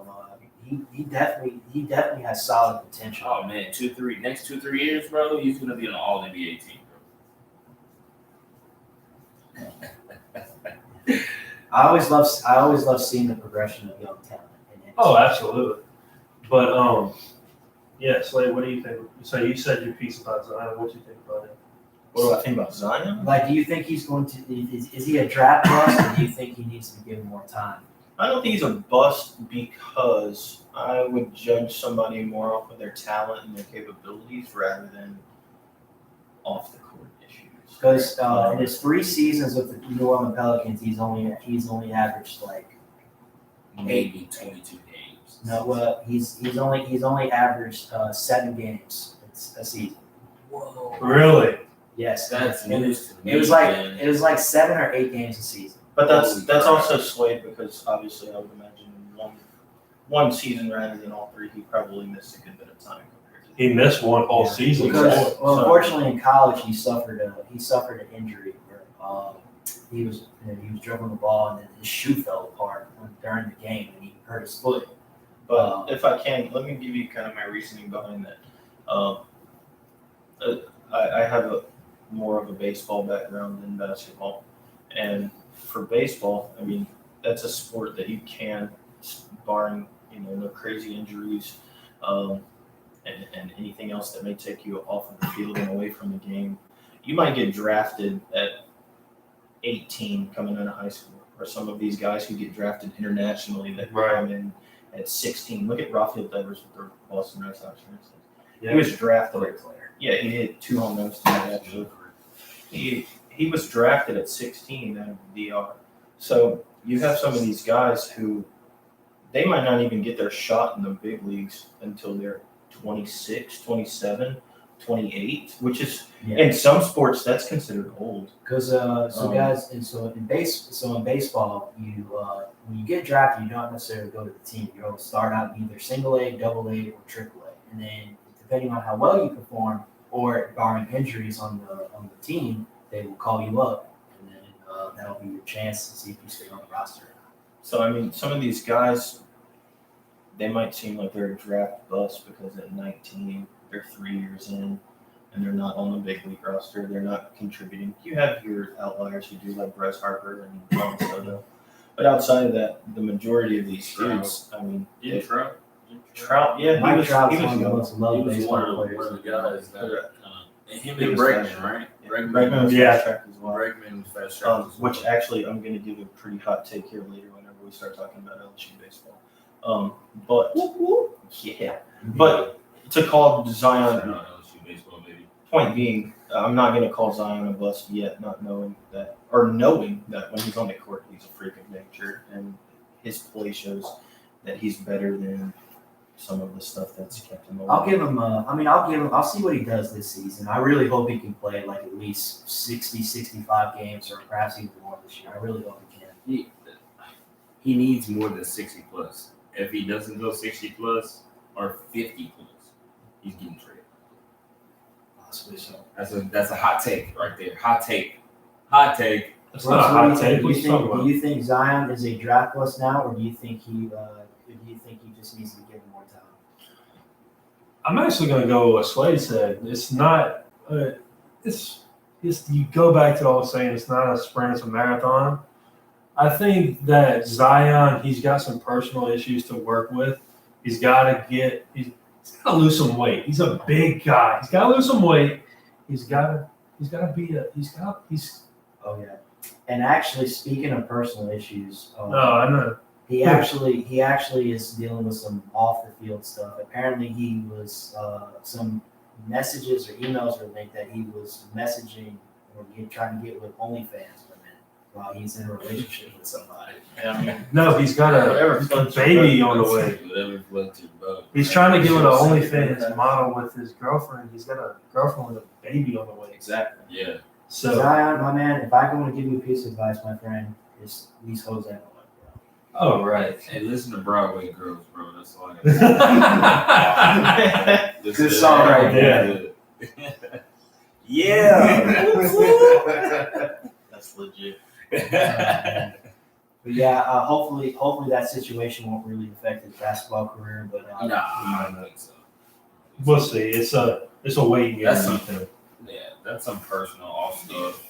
That shit no, affects it's not as bad as that. That only affects- As that porn star, was it named Lana Rose, who's saying that she has a kid Bruce Brown. with one of the NBA basketball players. No. Blake Griffin or No, it's Bruce I've Brown. heard Blake Griffin. I heard Bruce Brown. Even No, KD's, it's even Bruce KD's Brown. name was thrown in there. It's Bruce Brown. But it's not Katie. It's definitely not. Oh, it's definitely not KD. Have you seen the Yeah, a lot. When people saw the baby, people were like, "Oh, that's Blake Griffin for sure." The baby looks more like Blake Griffin, to be honest with you. But Bruce Brown, the Dude, latest news. have you not seen Man. Lana Rose's story Oh, putting I've on seen his it. thing? I've seen it. Speaking of Blake Griffin, does he play for the Boston Celtics? Yes, he does. He's a God, bench player. He is. He used to be washed. such a great player. Now he's just. It's because it's needs, man. Everybody needs give out at some point when they're in the NBA, you know? I mean, you're jumping How do consistently. you? How do you? We're talking about men, grown men, big grown men Grown, man. that play a sport that require you to run, jump, do all this crazy. How do you keep yourself for a long period of time? The training regimens, and also they hire personal trainers and personal chefs just to make sure they're eating right too. That's what it comes down to, really, because you got to take care of yourself, especially if you want to especially if you want to play for a long time. Like, look at LeBron, for example. LeBron's been in the league for over 20 years, and he has the best personal trainers, best chefs. He spends $1 million on his body every year.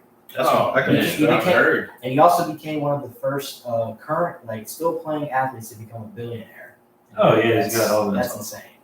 It's all about that No, residual, man. that's with sponsorships as well, right? Yeah, it's Oh, like Nike. sponsorships, endorsements, all I think that. Nike's the. He's got a life. He's got He's got a lifetime Nike deal. Yeah, Of course he's I gonna. believe so. Yeah. So, We got guys, but hopefully the Pelicans will play better next year. They Willie will. Green, hopefully he'll get them up and right. But there might be some trades made. for there's Pelicans at there's- some point. there's always trades happening. It's always on the deadline. I think. At the end of the day, it's a business. And what's Yeah. going to be. That is true. That is true. All right, guys. So that's all we have for basketball. Next we're gonna switch over to some baseball. We got college and we got professional baseball. First, obviously, as you can see from the table, we're big.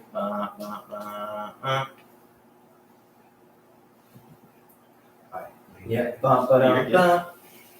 yeah, but they obviously the LSU baseball team, they had a really tremendous year. They're still going strong. They just punched their 19th ticket to Omaha, Nebraska, where the College World Series will be played. They finished with the best. They finished with the best batting average in the country with the 440 batting average. That's insane. And they obviously have tremendous talent. I mean, they got Dylan Cruz, Tommy White, or Tommy Tank, as they say. And and obviously they have one of the best pitchers in the nation as well. And Paul Skeens, is that right, Paul Skeens? Yes, sir. He came from Air Force. Some people don't know this. He's a transfer from Air Force. I heard. The man's got a wonderful mustache. Yeah. Wasn't he like a? Didn't he come? Didn't he come like from Air Force? I heard this today. I'm not a big baseball guy, but didn't he come from like Air Force? He was a two-way player. He's a two-way player, and then he came to a PO, pitcher only. So Then that's because one, he's smart for that because he's going to make a lot of money at the next level. He is with his he is arm. a top draft prospect, if I'm correct. Yeah. So currently, him and Cruz are projected 1 and 2. right, and then that kid from Florida might go 3. Jack Caglione, he's an absolute stud. Yeah. Unless you're talking about Wyatt Langford, there's 2 of them. Which one is the one that's the Golden Glove or whatever it's called? Golden Spikes. Yeah, Got it. I would imagine that's Caglione. I think so. So- I'm not sure. One weird thing, and actually I was talking about this with my dad recently. A weird thing in the college baseball world compared to some of the other college sports is that 9 times out of 10, a player's not going to get drafted because they're not eligible for the draft until they're a junior. But because COVID happened, everybody got an extra year of eligibility. There's still some players that are in that gray area, if I'm not mistaken, Yeah. for being draft eligible sophomore. I think Paul or Skeens was one of them. sophomores. I heard them say that he's like a 5th-year guy or Yes, something. no, Paul Skeens is a senior. He's done. Yeah. He's a 5th-year senior. He's gone. Which guys he finished and he's still going on strong. Paul Skeens finished this regular season and the postseason with a 1.89 ERA, which is earning run average. Which is insane, by the way. Yeah. That means he's averaging under two runs a game every time he starts. If you want to see a big league arm, I'm not going to compare him to anybody right now, but you pull an average big league arm, maybe arguably a little bit of above average, and you put him on the mound to face the best college baseball teams in the nation, that's what you're going to get. That's how they're going to look. They're going to strike out the best team other than you, because to be honest, yeah, LSU didn't finish the season at number 1, but I still think they're the best team in the Finished at nation. 4 or 5? 5. Didn't they have like injuries? Yeah, we lost Grant Taylor before Yeah. the season started, which was arguably one of the best pitchers that we could have had this year. Obviously, we didn't get to see him play, so it's just kind of off of speculation. Mm. But we lose Grant Taylor to start the season before they even get to throw a pitch. Then we lose Chase Shores, which is a freshman that comes in was killing it in the fall, and he's gone. And then we lose Garrett Edwards, who we've had Garrett Edwards for the past 2-3 seasons, and he's a solid go-to guy. I would compare him very closely to, what was his last name? His first name was Eric, I believe. Eric Walker. We had Eric Walker. He played on the team with Bregman. He got hurt in the College World Series whenever they made it to Omaha, and he struggled with some injuries. But I mean, he was a go-to man Really? for pitching. So you lose 3 arms out the gate. What do you do?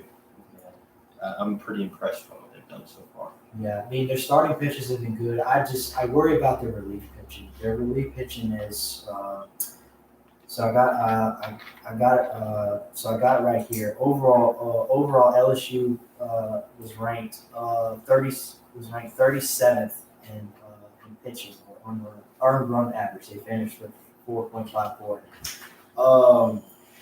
Yeah, I mean, just the games I watched this year, I've seen where LSU had a really good lead, and they lost it just because the pitchers they bring in, they couldn't hold shit down, and they just gave up like a 2-run bomb, 3-run bomb, sometimes a grand slam. It's just that's the one thing I worry about. But if LSU gets their offense going, they have a strong chance to win. I have yet to see the team where their offense. Where they start off really hot, and the team they play against just is able to come back and able to point the victory. Well, LSU is definitely one of 2 that I think have the best shot to make it to the championship series at all. But the difference is, one, the team to beat right now in Omaha is Wake Forest. Point blank simple. They finished as the number 1 seed, right? They did.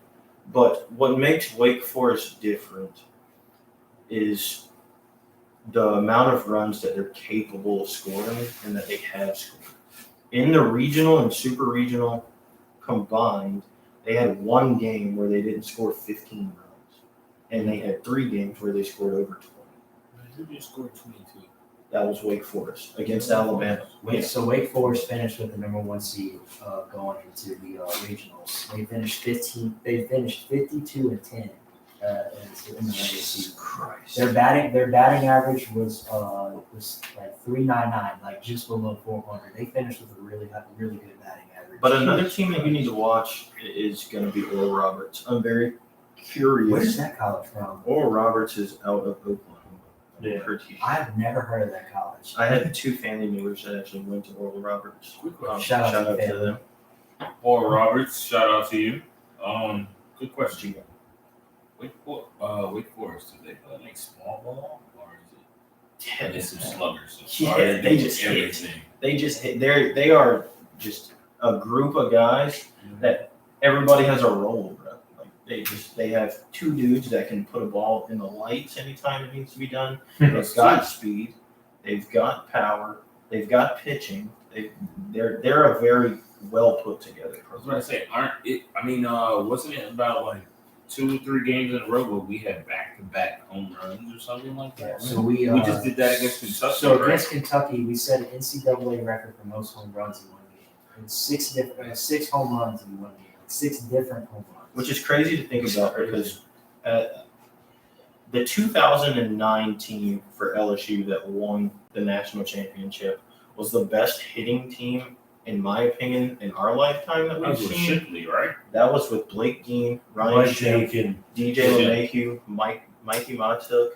It was Mike against McGinnis. Texas, I believe, right? Yeah, we beat Texas. Yeah, That was the last time we I won the remember national that. championship. Yeah, That's when yeah. Molinari was still there. That team broke the record for the most home runs hit in a single season. Oh, They actually had a really good pitching staff That's that year. nuts. Lewis Coleman was the forerunner of it, and then I think they had, if I'm not mistaken, older Nola played on that team. He was a shortstop. Austin Nola, I think. Huh? Correct. But I think Renato was on that team, which Renato went on to be, in my opinion, one of the best pitchers, and his stats showed it too. He's, I think, number 3 for all-time strikeouts. Anthony Renato was a dog. We've had some great draft prospects come out of LSU. In fact, guys, on opening day of MLB, there were 9 LSU players that were starting for MLB teams on opening day. That was amazing. Yeah. They're all doing, the guys who are there currently are are doing really well. I won't be surprised, and this was kind of the hot take that I'm going to give you for the day. I will not be surprised if Paul Skeens gets drafted in July and is pitching for the big league squad by They say he's projected to go for the Nationals. correct, By what? I'm sorry, I didn't hear you. September. Wow. Whenever the season doesn't matter anymore for the Nationals, So, because they're at the bottom of their division. Holy So, Bryce and Bruce, y'all know how long the MLB season is? Like how many games are in the season? Like It's 126. like 160, 162. 162 games. 62. Jesus Okay. Christ. I thought so. It is a long baseball season. They play from April to October. But every game, I mean, I ain't gonna say every game. Every series is what, a 3-game series? 2 or 4. Series? So, yeah, so yes. So in college, in the regionals, it was best of 3. And if I'm not Correct. mistaken, so are they doing best of 3 in this slate, or is it or is it like a best of 5? What's going to happen is, It's super regionals now, right? no, this is World Series. I thought- Oh, Omaha. Omaha. I thought it's like the finals was like the The best of finals five. is the best of 3. Yeah. Okay. Everything okay, I else- do know Okay, that. okay. It goes in like a winner's bracket, loser's bracket deal, and then it goes best of 3. Yes. So right now, the teams that are in Omaha right now is Tennessee, LSU, Wake Forest, and Oral Roberts, Stanford, if I remember correctly. Yeah, they beat Texas, I believe. Yes, and there's one more. I think. Virginia. Thank you. There's 8. 8 teams. Well, you named 6, I believe. Am I Yeah, counting them or? So LSU, Tennessee, Virginia, Oral Roberts, Wake Forest, Stanford. That's 6. It's two teams. not Southern Mississippi. They got eliminated, huh? Yeah, they got beat by Tennessee. Okay. Oh my goodness. Anybody can look that up for us real quick. No, we're up. I'm trying to. I had it written down earlier, and I forgot my sheet at work. Isn't it an Oregon team? No, that was Oregon lost to Oral Roberts. Yeah. So, okay. So, I feel like it's obvious too. Yeah, I know, right? I know. There's 3. Oh, TCU. Okay, Oh my TCU, goodness. and then who else? That's it. That's the 8. No, that's 7. Oh, Florida. Florida. I Yeah. forget Florida. Ooh, hey, shout out my dog Cody Shepard. He loves Florida Gators. Yes, So yeah, Cody, that's what I'm talking about, brother. Yeah. So, shout out to Slade. Slade is a really top tier Florida Yeah, fan. you gotta put me out like that. Hey man, hey Bryson likes the Trailblazers. I mean, come on. I know, bro. I'm out of the limb right As long as you're not Lavandle rooting for Alabama. now. Hey, bro, we don't like them, though. Yeah. Rose. So Y'all not gonna be happy whenever I talk about football. So guys, so LSU will face off against Tennessee on Saturday, June 17th. Watch that game. If you care about baseball, if you want to see, Are we playing Tennessee? yeah, It's gonna be a really good If series. you want to see one of the best games you'll watch all year, watch LSU and Tennessee So play. When is this game? Tennessee finished with the second best ERA pitching staff. So they have one of the top pitching staffs in the nation. Holy crap, yo. So overall, their ERA as a team is 2.79, which is pretty impressive. I've heard Tommy Tank's been on a little slump right now. Actually, he hit a homer in the Kentucky game. What? Right? The first game against Kentucky, he had an absolute piss miss. Bomb. He hit one that made it into the stands, and then he hit one that was put on U-High's baseball field, which for those who don't know, I mean, I'm telling you guys, like, That's go. nuts. So audience, go look it up on YouTube. Tommy Tank with his second time at the plate. it was 11-0. 11-0. Yeah, it was not even a game at that point. Tommy Tank swung at the very first pitch and hit an absolute piss miss. Like, it was, yeah, he sent that thing to Jupiter. So A bomb. the thing about Tennessee has one of their number one is just under what Skeens is capable of. His name's Chase Dollander. That dude's a stud. You're looking at 2 future MLB studs. Schemes Pitching against one another. highest mile per hour. What was that? So his 101. 101? Was it 101? 102. That's like some Jacob 102. Brown type stuff. Right? So his fastest, so Paul Skeen's fastest pitch was 102. He threw a 102 mile per hour fastball. That's the fastest he's thrown. He hasn't been able to get that high in a while. He's gotten to 101, but he hasn't gotten to 102. And then throws a slider at 78. Yeah. 78 to like 82. Yeah, and that's pretty good for a slider. There are some pitchers that can throw like a 90 mile per hour slider. Like that's deadly. Does it come out the same angle? I haven't really watched it. Pretty much. So the way a slider comes to the plate, so a slider will come, and then right before it hits the plate or breaks the It'll drop plate, off. it will just Drop cross. off to the side. it's almost like a curveball almost. Although a curveball will have more of an arc. It's just all about grip. Literally. I mean, Although the one pitch that nobody really throws anymore is the screwball. Nobody Yeah, really no, throws the screwball anymore. Because the thing is everybody's worried about throwing 90, 95. Everybody can. The game's progressively getting faster. So and faster. there are more people looking for pitchers that just can throw really hard, really fast, instead of like just throwing more like breaking ball or more slow pitches. It depends. I would say what matters most is your capability to command your pitches. Because you can throw 105 miles an hour, but if you throw it right down the middle every time, a big league hitter's going to hit it. Whereas if you throw 105 and you can spot it, for instance, we played MLB The Show. Mm-hmm. When you throw an up and in fastball and you spot it right on the up and inside corner where it's going to be called a strike, they have to swing at it. They have to hit it perfectly. And when you get to the bigs and you're hitting with a wood bat and you take a ball 105 at your hands and you make contact with it, your hands are numb for a week. So, Literally. By the way, San Diego Studios, y'all need to fix the umpire on that game. They need hot. Get right. it's terrible. It's terrible. Man, It's a terrible experience. No, but the team to watch right now in Omaha is going to be Oral Roberts. Oral Roberts is. You think they can make a run? Oh, absolutely. So what? I'll put it in comparison, and I think they were really overlooked going into the postseason. Oral Roberts is a team that finished the season with 50 wins in D1 baseball. Wow. They were a 4 seed going into their regional. Oklahoma State came to LSU's regional, and they had 43 wins. Granted, they played better opponents throughout the season, so it's expected to get a little bit more respect from the committee. Makes sense. But you have two sides to a 4 seed. You have Oral Roberts, who put up 50 wins, which is more than LSU had in the season, by the way. I mean, LSU finished with 48. 46, We finished 48 and 15. 48 and 15. That's SEC not bad. SEC wise, we finished 19 and 10. Exactly. But the 4 seed in LSU's regional was Tulane. Tulane had 19. 19. I mean, but Tulane went on a run in their tournament. Exactly. So baseball is similar to college basketball in the sense that if you win your conference tournament, you get a Like a shoe in or something. you get a shoe in into a regional. Correct. So yes, Tulane just did the right thing in the right time. I don't I even mean, think but they to were say that you're good. 4 seed, all right, think about it. You got 2 4 seeds. 1 4 seed's got 19 wins. 1 4 seed's got 50.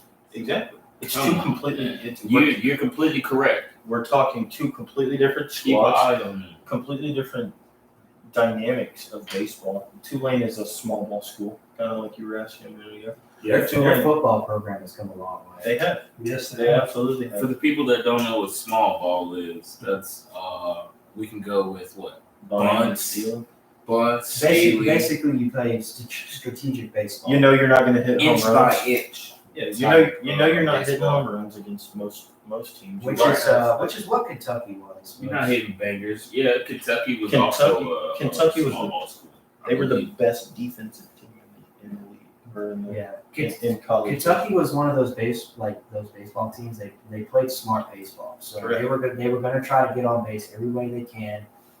They were they did a lot of shifts, or they did a lot of base stealing. Like they did whatever they can to make sure they were in position. In game 1, didn't we beat them 14-2? It was 14-0.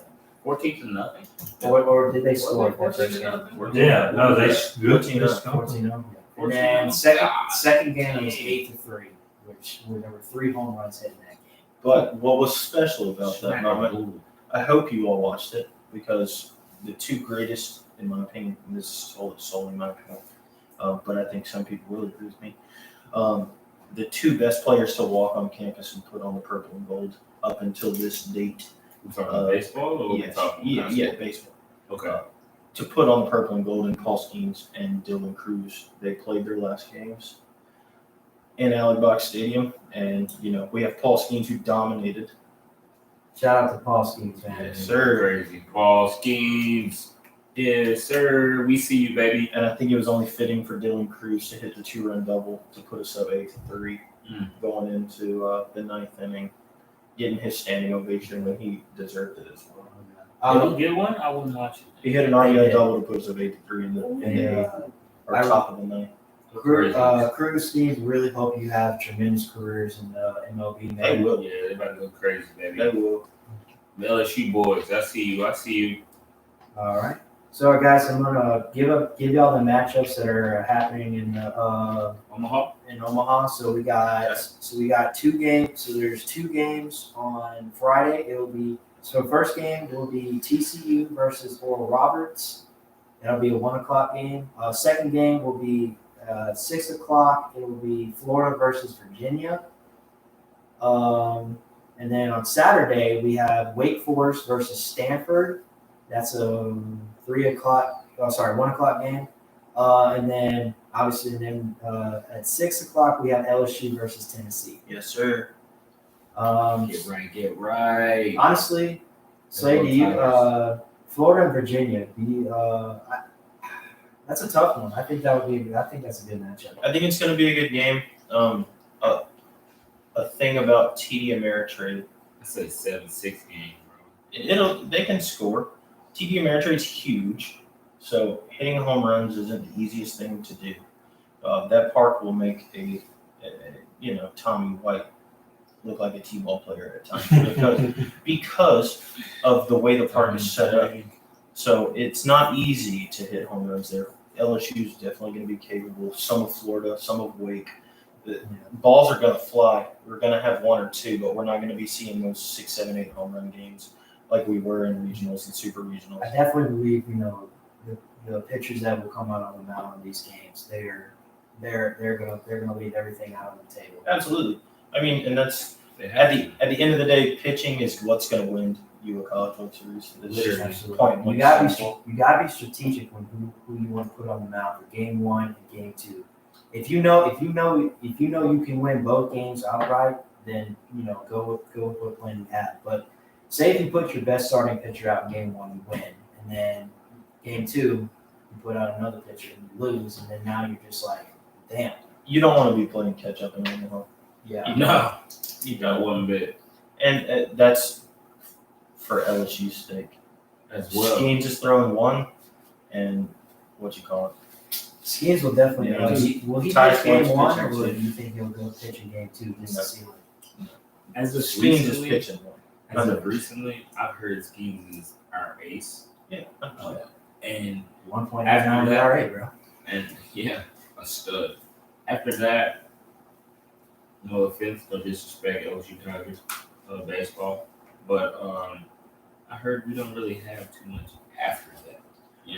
Well, Ty Floyd at the end of the year started to show why he was in starting rotation, and so did Thatcher Hurd. Okay. They're coming around to it at the right time when you need them the most, obviously. So we're in progress. Correct. Right. It's just like we discussed earlier. It's just the relief pitching is just what they're gonna have to show up at Omaha, because a lot of times during the regular season, the relief pitchers for LSU gave up leads that we had, but for definitely games that we should have won. But It's gonna happen, and we're gonna have to get innings out of somebody like Christian Little, who comes in the Auburn game and in an inning can't record an out. We're gonna need him to come in and record an out, right. and he's capable of doing so. Christian Little is a phenomenal player.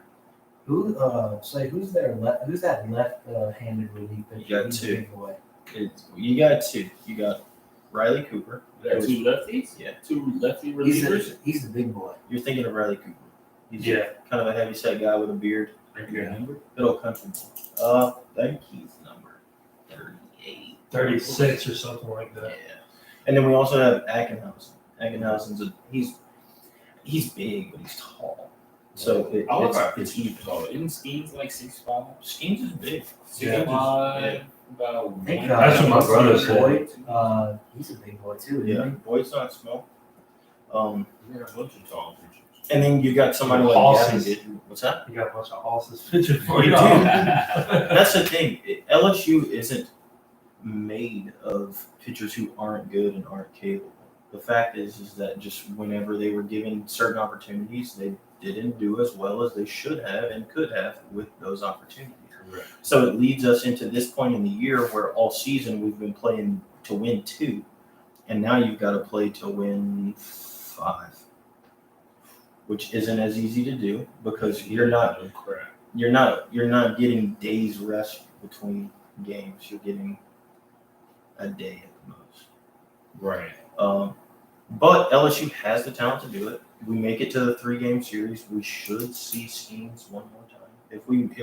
If everything goes to plan, and we make it all the way to the championship series, we should see Skeens again in game 2 or 3. If we win our series against Tennessee, we'll either have to play. It's just one game. But We'll either have to play Stanford or Wake Forest. Wake Forest. So Did y'all see the way Stanford won that game, by the way? Yeah, I Against think. Texas, it was like 8-6. Right? Didn't they come back in the 9th inning or something like that? So what happened was Or was that Texas that did that? Texas came back, but it was 6-6 going into the bottom of the 9th. They get a runner at second base, 2 outs. The guy hits a pop up, and I'm walking in from work. I'm literally eating a sandwich for dinner, sitting in the living room, petting my dog like, Right, "Hey, buddy." Gotta do. I'm talking to my mom, and I'm like, I kind of hope this game's over because I don't want to sit up all night, but at the same time, I want to watch Texas lose. I hate Texas. I will I never hate root for Texas. them. Yeah, Longhorns down. Yeah. Yeah, you're right. Orange them. So I'm like, So I don't sorry to want all the Texas fans. Sorry to Texas fans. I'm not. I'm not. I'm not. And so I'm like, I kind of hope this game doesn't take forever. Long story short, next batter comes up, hits a lazy pop up to right field. Nobody sees the ball, and instead of making a routine out, it falls in the outfield. They score a win. Stanford wants to win and moving on. Right? It's a tough way to lose, but it couldn't happen to a better program. Yes, it happens in professional baseball too. Even professionals make mistakes. Yeah, Red Sox. Damn. Facts. Damn, Boston Red Sox, get your shit together. They did lose tonight. Come on, Red Sox. Damn, They The lost Rockies. yesterday to the Rockies too. The Rockies, the Colorado Rockies. Lost by 1 run again today. 7-6. 7-6. While Rafi puts up a 2-home run night, that's tough. They don't have pitching. 2 homer, bro. Yeah, Rafi had 2 homers. Yeah, y'all. Two run home. What a stud. Yeah, y'all. But we're hoping LSU can move on and hopefully capture another championship this year. I'm sure we would all love to see that. Oh yeah, this is the year to do it. Yeah, I mean they have the players, they have the talent. I mean, this is no better talent like the president, as they say. Jay is a very good coach. Yes. Oh, Shout how old is he? out to Jay Johnson, by the way. He's done a tremendous job this year. Woo! Let's go, baby. I mean, But, coming in after Absolutely. Palmineri had a big he had a big shoe to fill, and He did it. could not have done I a thought- better job. I thought he was a pretty young guy. He right? is. He was like about 38, right? I He's- thought he had hair and everything. And I saw him on the camera like 2 Well, days ago. That's just what stress will do to Excuse my language. But, you. No, you can curse. We just don't want to say that word. okay, yeah, okay, I got you. But at the same time, Gosh dang it! yeah, I thought he was a pretty young guy. And then I saw him on a little camera roll in like the 7th inning. They put him down on the camera, trying to see what was going on. Hey, what would you like to do? This and that. What could you do better? Type thing. Mm-hmm. And he was completely. He looked like Paul for a second. Oh, bro, stress will age you quicker than anything. Yeah, that makes sense. That But makes being sense. a baseball manager is very stressful. especially for a program like LSU, where expectations are so Are high. high. You have things that Every super sport. high. exactly Every every sport. There's no better nor worse fan group to please than And LSU. LSU.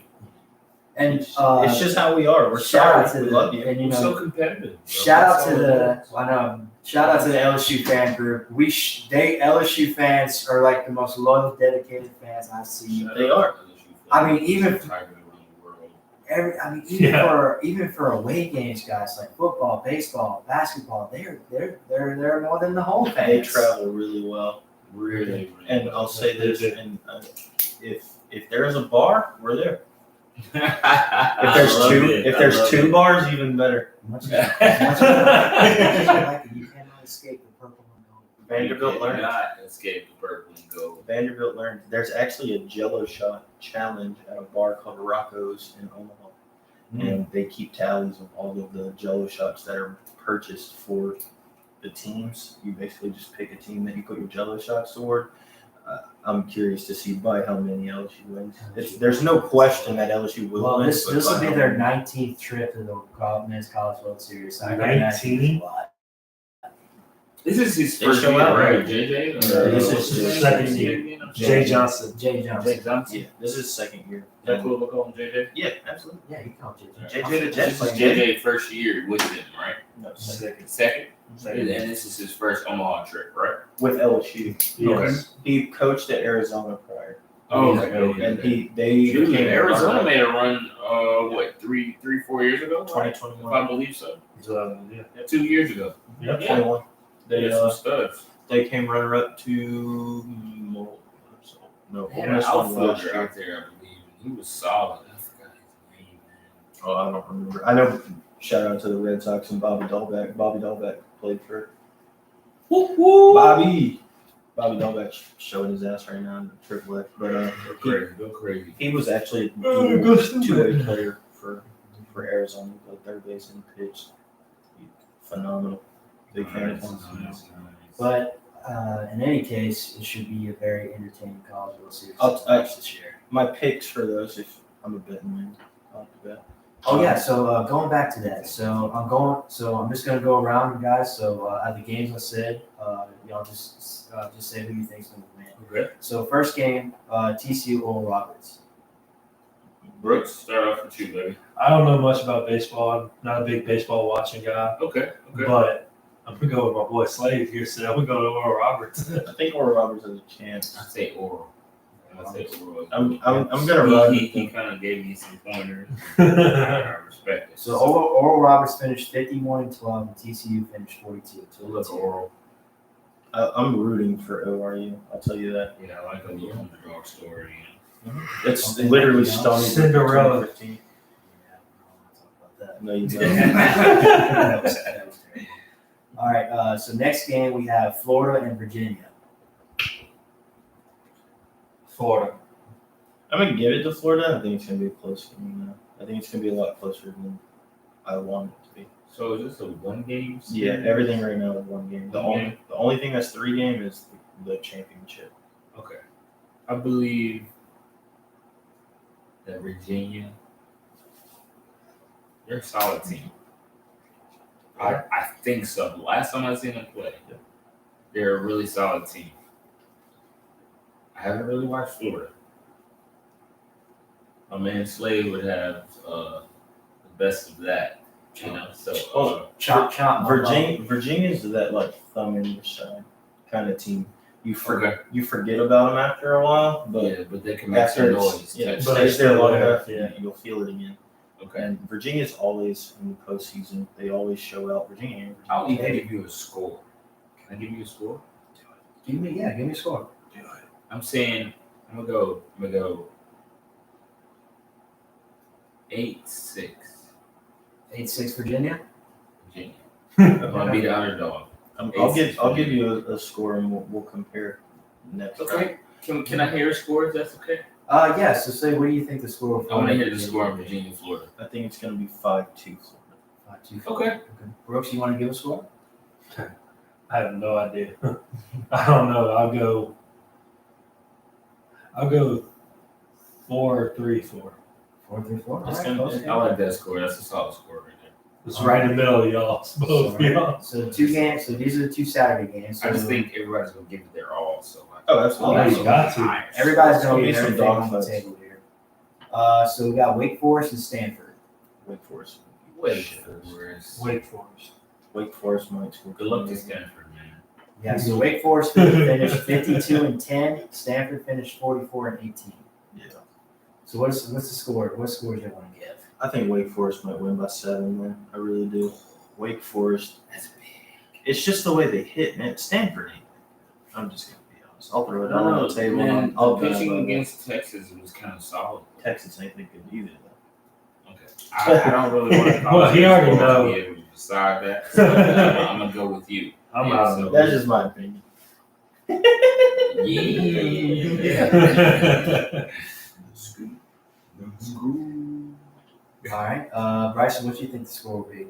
I'm gonna have to follow my man Slade, and I'm gonna go at least by 5. By 5. 5-run lead. Win. I'm sorry, not lead. Win by Wake Forest, man. Let me preface, or I guess it's not preface because we're almost to the end, but I may be wrong. I'm just saying, But based on what I see, I think Florida, Yeah, I'm man. sorry, Wake Forest, If Wake Forest can put up 22 runs in They're a the team to 9-inning beat. game, they're the like, team. come to on, beat. man. Wake is the team to beat. That's ridiculous. 22 runs? Brooks, who do you Average. think? College baseball Average. Wait, what? is nutty. In the regional and super regional, Wake Forest, so we're talking 6 games, Wake Forest scored less than 15 runs once. Jesus Christ. Yeah. And that was 11. Brooks, who you got in Wake That's Forest and crazy. Stanford? Wake Forest. I'm gonna go 8-3. 8-3. Okay. I like that score. All That's right. solid. And then last but not least, we have LSU and Tennessee. Now we get to the good stuff, baby. Let me first off say, I don't like Tennessee's coach at all. So I hope LSU beats them 1,000,000-0. Like Got a a back. blue button. Got a blue button lined up. Can we get one? Tony V. Give him Let's the see. boo. He's one of those people that you'll walk in the room and he's gonna sit there and crack jokes about every person in the room, and then as soon as you say a joke about him, he's gonna go home and cry. Yeah. He's just a Yeah. bitch. That's my personal opinion. But But it's gonna be a close game. I think LSU. I think LSU wins by 4. I think it's going to be a 1-run game. I can live with that. I could say they. I watched LSU a little bit. I've watched Tennessee a little bit. Whenever they played, my dad and brother watch it. I'm gonna go LSU. I'm gonna go LSU 5-4. I'll go 5-4. I can do with that. I'm gonna go LSU 6-3 with a Trey Board and 3 ribbies. Let's go with that. Honestly, I would love to see that. I would love to He's see capable. Trey Morgan's He's been capable. hitting that thing pretty solid He lately. has. He has. And So I go Trey Morgan 3 ribbies with a 6-3. Did I say 6-3? 6-3. Something Yeah, like that. I can see that. I think it's going to be close. It's either going to be a 2-run game or a 1-run game. Something Yeah. like that. I think Trey's on his rhythm right now, so I like that. the bats are just hot, man. Yeah, And, for and sure. LSU travels We so need well. Tommy Tank to go crazy though. It's literally. I would love to see Yeah, him that's hit. smart. I would love to see him hit an absolute piss missile again. That would be amazing. Tommy Tanks is one of few who can hit major league home runs in the stadium. Can he ever? Good. Can he ever?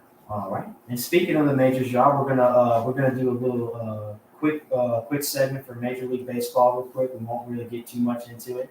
Okay.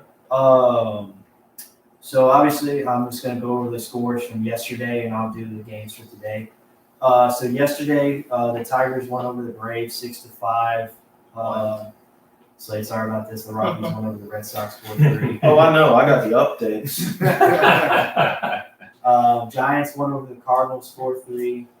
Angels won over the Rangers 9-6. Shout out to the Angels. I love Shohei Ohtani.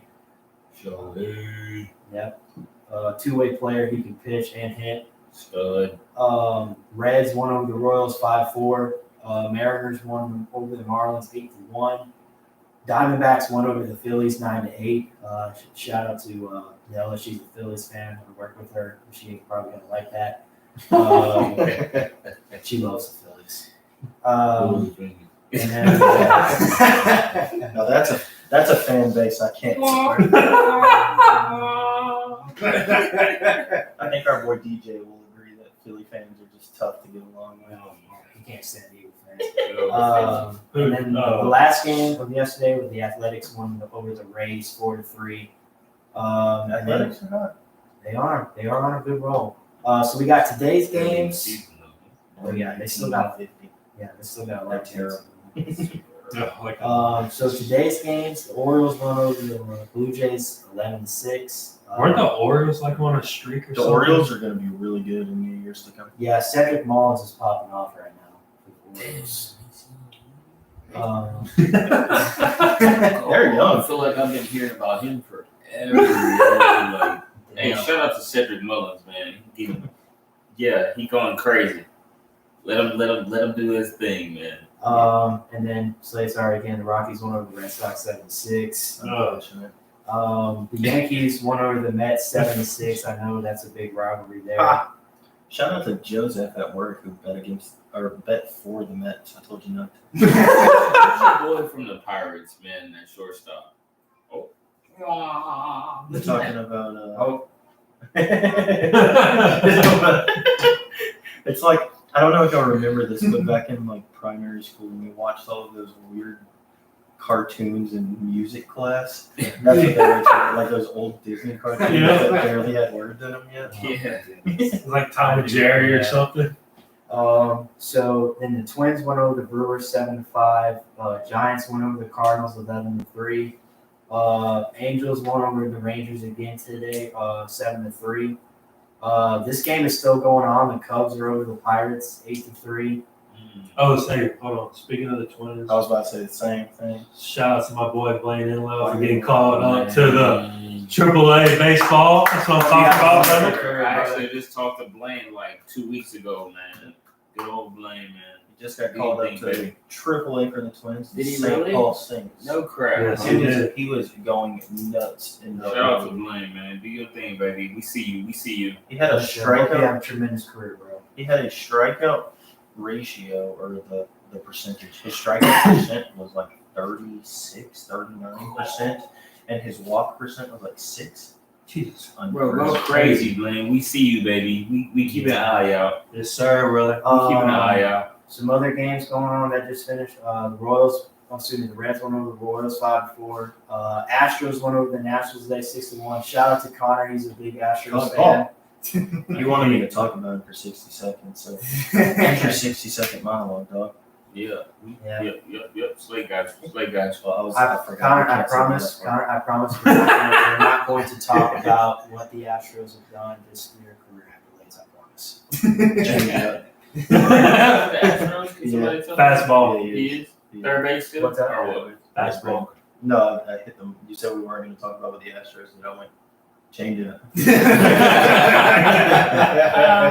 They actually had something I saw the other day on Twitter. It was funny. It was like they were in the Yeah. Disney. They were at Disney World and they're watching the street performers in Disney, and they were playing the drums on top of some tin trash cans. And they had some Astros fans in their jerseys, and they were like, "That's a change up, fastball." And I was like, "You still suck." They're gonna love it again this year. Yeah. What's that? So they're gonna win it again. Yeah. But let's see here. So this game is still going on the top of the 7th. The Mariners are up over the Marlins 8-1. Padres are over the Guardians 6-3. Shout out to my Padres. I love them. Love Tatis, Juan Soto. Hey, don't do that, bro. That's what it was. It was Tatis for the Padres, not the Pirates. You're thinking of O'Neill Cruz. I like Juan Soto. Juan Soto's my guy. I do like one soda. And y'all took some Xander. off suspension or anything like that? Yeah, Tatis. That was Tatis. Couple months ago, right? Beginning of the year. And then the bottom of the 8th, the Rays and Athletics are tied at 1-1. What's the Rays record right now? Good and not good. They're 35 and something. They're 35 and 20 or something. They started off hot as shit, and then They did. They were one of the hottest teams in baseball. I'll give y'all a guess without looking of what their record is for the Athletics. They're the worst team in baseball. I'll give you Is it Athletics? Yeah, they're like Were 12. 18 and 50 or something like that. they're very close. You are very close. Wow. How many games they played? 69. What is it, like 19? I want to say 19 and 12 and 60. I'm gonna say like 19 and 49. It's 19 and 50. Damn. Wow. That Terrible. was one off. Damn, what happened to the Athletics? I thought they were a good team. They don't spend. Well, let's think of all the players right now who are killing it that used to be Athletics. Matt Chapman, who started off the year phenomenal. He plays for the Blue Jays, right? Jesus Luzardo, pitcher for the Marlins now. Shout out to Trey. Who else? Matt Olson, first baseman for the Braves. I do know Matt Olson.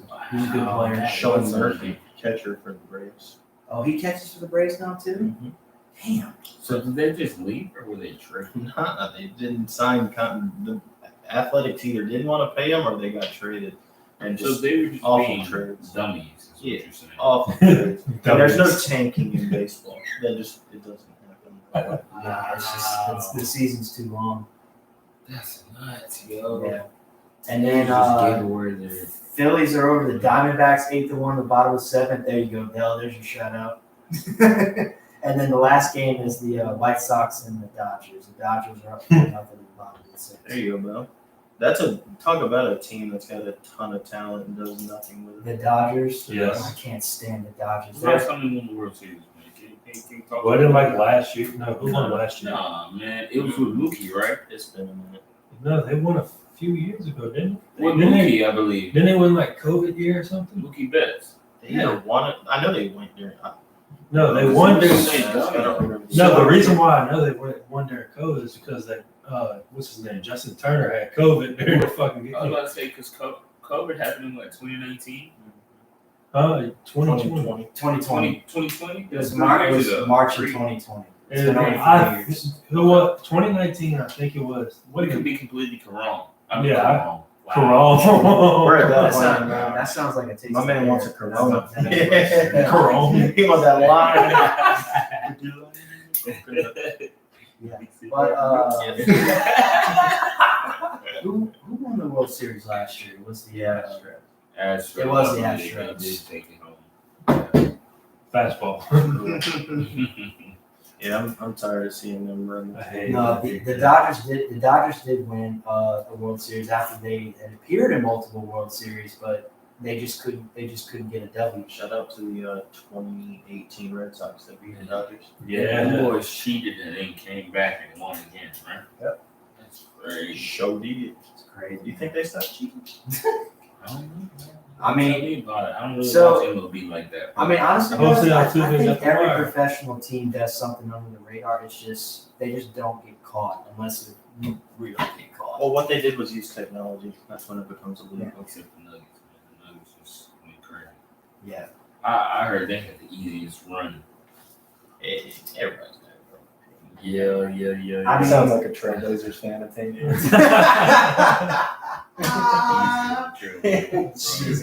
Yeah, well, it has been a while since the Trailblazers made the Western Conference Finals. Hey, 2019, I believe, huh? 2019, 2018? Yeah, something like that. We still had CJ. If it's 2018, that was 5 years ago. Is that when you saw CJ McCollum? CJ. Yeah. But just to talk about I'm just going to talk about the top players that are doing well in certain areas. So, for instance, the pitcher with the most wins right now in MLB is Shane McClanahan. He pitches for the Tampa Bay Rays. He's a lefty. Dog. Has 10 wins. He leads the MLB. How old is he? He's young. Okay. 27. I think he's 27 or 28. Oh, one of he's the a two. young guy. He's a young guy. Yeah, he's like Site said, he's a stud. Yeah, he's Yeah, and batting average is led by Ronald Acuna Jr. who's Dog. for the Atlanta That Braves. dude's a dude. What? He has a right now he's batting with a 325 batting average. Wasn't he hurt last year or something? Towards ACL or something, didn't he? I don't remember exactly what he did, but He he was was out for a little while. Jose Ramirez had the top spot, but Ronald Acuna Jr. just passed him. J-Ram's been going. Jose nuts. Ramirez is the third baseman for the Cleveland Guardians. He's a stud too. Yes, he is. Let me see here. Overall batting average is still Luis Arias. Yeah, I think so. Well, they have the best batting average. Those guys have the best batting averages. Hold on. Really? I might be wrong though. Let's see here. Yeah, Luis Arias is hitting like 390. 391. You're right. I'm sorry. So it is him easily, and then Freddie Freeman is right behind him. Freddie Freeman is a dog too. He's honestly one of my favorite baseball How long players. you been in the league, bro? You've been in Whoa, what? 20? He got drafted in 2012. I know that. Or no, not drafted. Wow. Not drafted. He made his debut in 2012. So you can tack on another 5 there. I'm just playing. Literally. He probably could. Literally. That's a safe bet. And then Pete Alonso leads the league in home runs. He's got 22. Shout out to the Florida Gators. He played at Florida. Yeah. Yeah, he did. Yeah. He hit one of the longest home runs in college baseball history. What's that? Far. That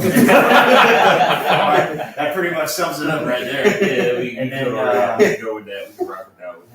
Shohei Ohtani right behind him with 20. Shout out to Shohei. Love that guy. It's a dog too. RBIs, Rafael Devers. Shout out to the Red Sox. He's got 56 RBIs. Ribbies, they count, baby. Ribbies make you money. Yep. Guys, and just in case, audience, you don't know what RBI means, it's runner batted in, which is basically when a batter, say, is on second or third. Position. Yeah, he's in scoring position. He hits like a single or double, and the runner comes home. That counts as an RBI. Or when you hit home runs, and there's players on base, those count as RBIs as well. You also get one for yourself. Since runners batted in. Yeah. So. And then Yordan Alvarez has 55 with the Houston Astros. Hits is led by Bo Bichette for the Toronto Blue Jays. I do like Bo Bichette. He's junior. His father played in the MLB as well. He ain't a junior. Oh, he's not? Dante is his name. There you go. Yes, sir. So I know you every day. But Bo Bichette has 92 hits. Arias, what's his first name, Slade? Luis Arias has 91. And then stolen bases. He's from the Oakland Athletics. Last name is Ruiz. Really? I would have given. I'm I'm surprised. Trey. Trey. Where's Trey at now? Turner? Yeah. Phillies. He got traded again? All right, no. He was with the Dodgers, right? Or am I tripping? He either went this year or last year. And then Ronald Acuna's got 28. Stolen bases? Yeah. Really? I know he's fat. And then Wander Franco for the Rays at third. I didn't know he was a speed demon. We do have sad news in the MLB though. What happened? Jacob DeGrom tore his UCL. Wait, no. I thought he just had surgery. Tommy John surgery. Correct. That's what. So the UCL is You said ACL. UCL. Oh, UCL. I think Okay, that's what okay. it's called. Sorry, guys. Tendon, some crazy thing. But you can literally feel it. There's 2 balls right here in your elbow. Correct. The main bone, and then there's one here. The tendon runs here, and it holds your arm together. When you tear that, you get Tommy John. And at the age that he's at, man, it's very likely he's hurt. Yeah, Tommy John surgeries are You think so? really, really difficult injuries to overcome in baseball. They mainly happen with pitchers, and they're really hard to come back from. He's saying he's coming back. I hope he comes back. But I hope he think does he's too. coming He's a back. really good player. I think Phenomenal. he's solid. He's solid enough to be able to come back. So the pitcher that's leading the ERA is from the Detroit Tigers, Eduardo Rodriguez. Former Red Sox. He's a former Red Sox. Good job, Shane. Everybody was like GM. Damn, Shane. And you let Mookie Betts go too. What do you think? He did let And Xander Xander Bogaerts. And Xander Bogaerts. Dang, He picked he up by just the letting people Padres, go, huh? which we love. Don't want to pay him. Don't want to pay him. People want to stay and play in Boston, but they don't want to pay him to play in Boston. All right, so saves is led by Emmanuel Clase from the Cleveland Guardians. That dude's a beast. Yes, he is. So is Yohan Jordan from the Twins. Mm-hmm. He's a 20. Strikeouts is led by the guy from Atlanta Braves, Spencer Strider. That dude's a stud, man. That dude is going to pitch for a long time. He's got 121 strikeouts, and then Kevin Gossman, I think that's his name. LSU. Oh, that's LSU boy? Yeah. Hey, shout out to LSU boy. LSU boy. He's got 117, and They're really the only two that are close neck and neck. Everybody else has like 100 or less. Mhm. That's pretty impressive. Yeah, I think we're around the 10 starting of the year. Yeah. But with Shane McClanahan's leading the MLB in wins, he just picked up his 10th win not too long ago. But yeah, the season's still young. There's still many more games to come. I know the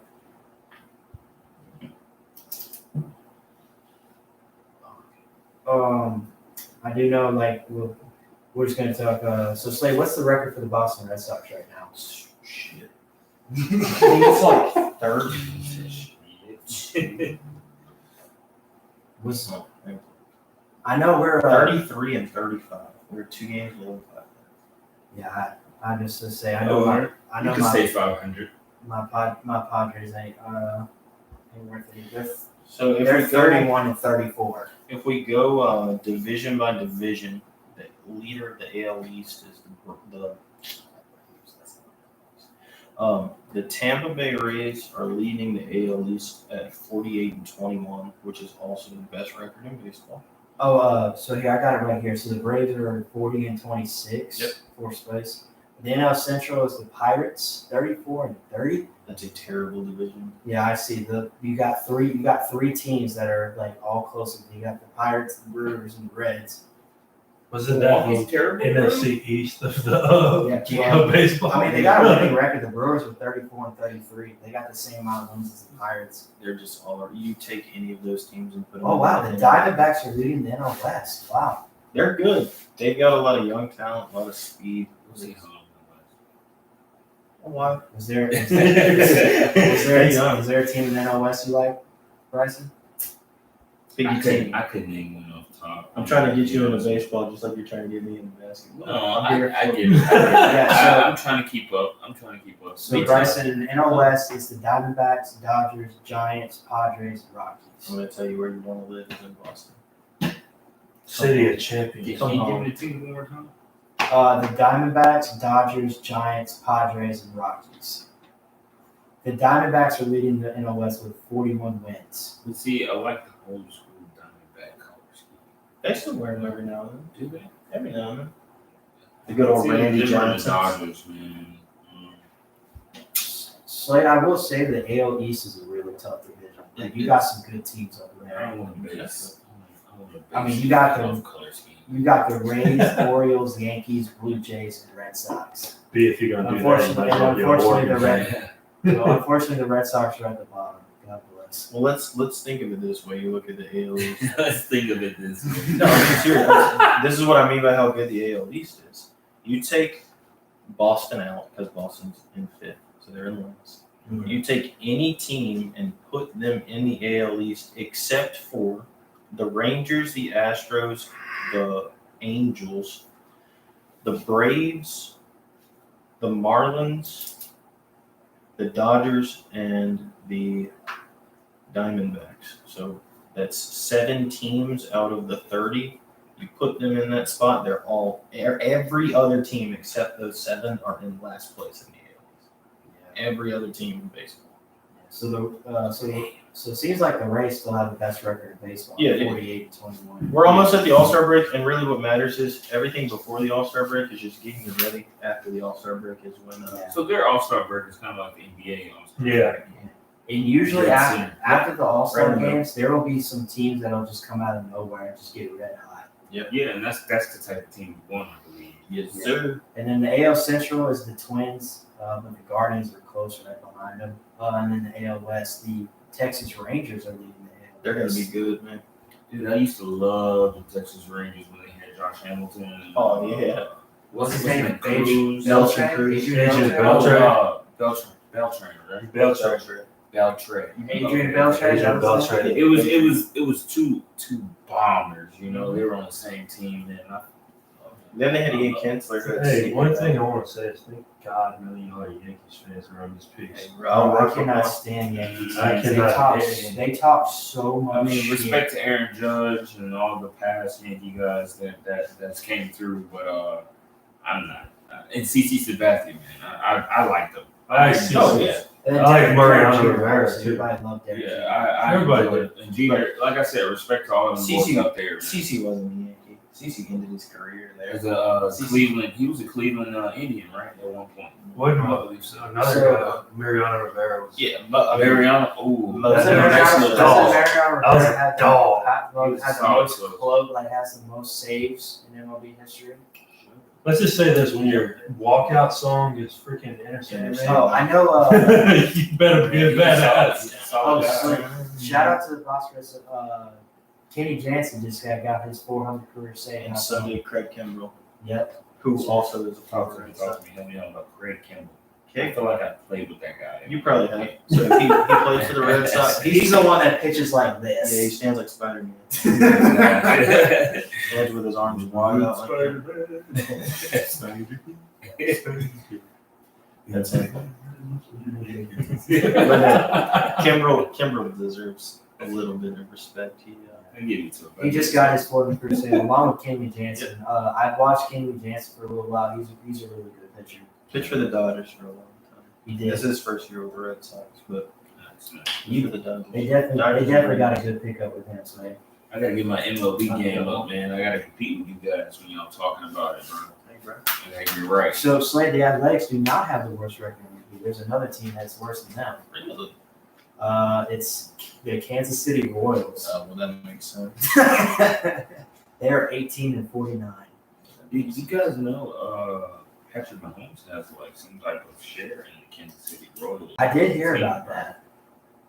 I don't know if he wants to expand in a dumpster fire franchise like this, but hey But man, to each his own. This is back in like 2020, 2021.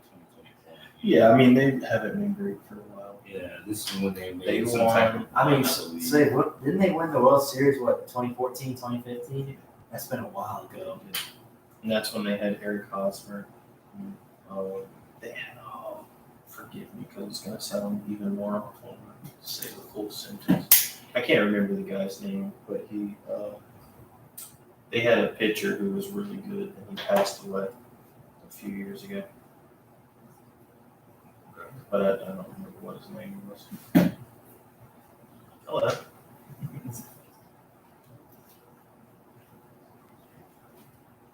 I think we need a phone charger. Yeah, iPhone charger, if that's okay. Do you guys have one? I'm sorry, Jack. You good, y'all?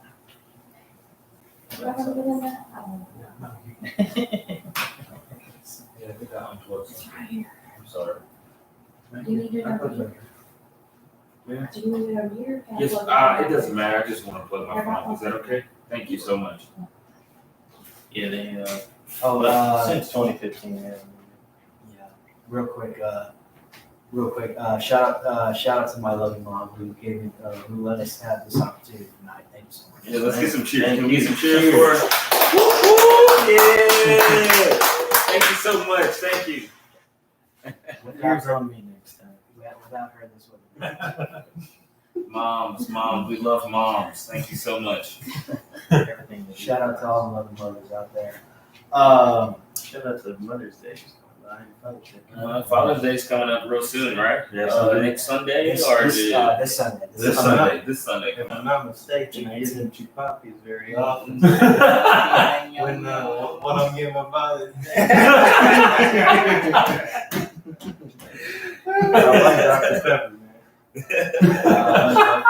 Shout out to Big Papi Ortiz, one of the Hey. greatest Boston Red Sox players ever played. And one of the best sentences of lyrics that Drake ever wrote was Big Papi Big Ortiz. Papi Ortiz. Big Papi. That was actually, it was actually a Nicki Minaj song.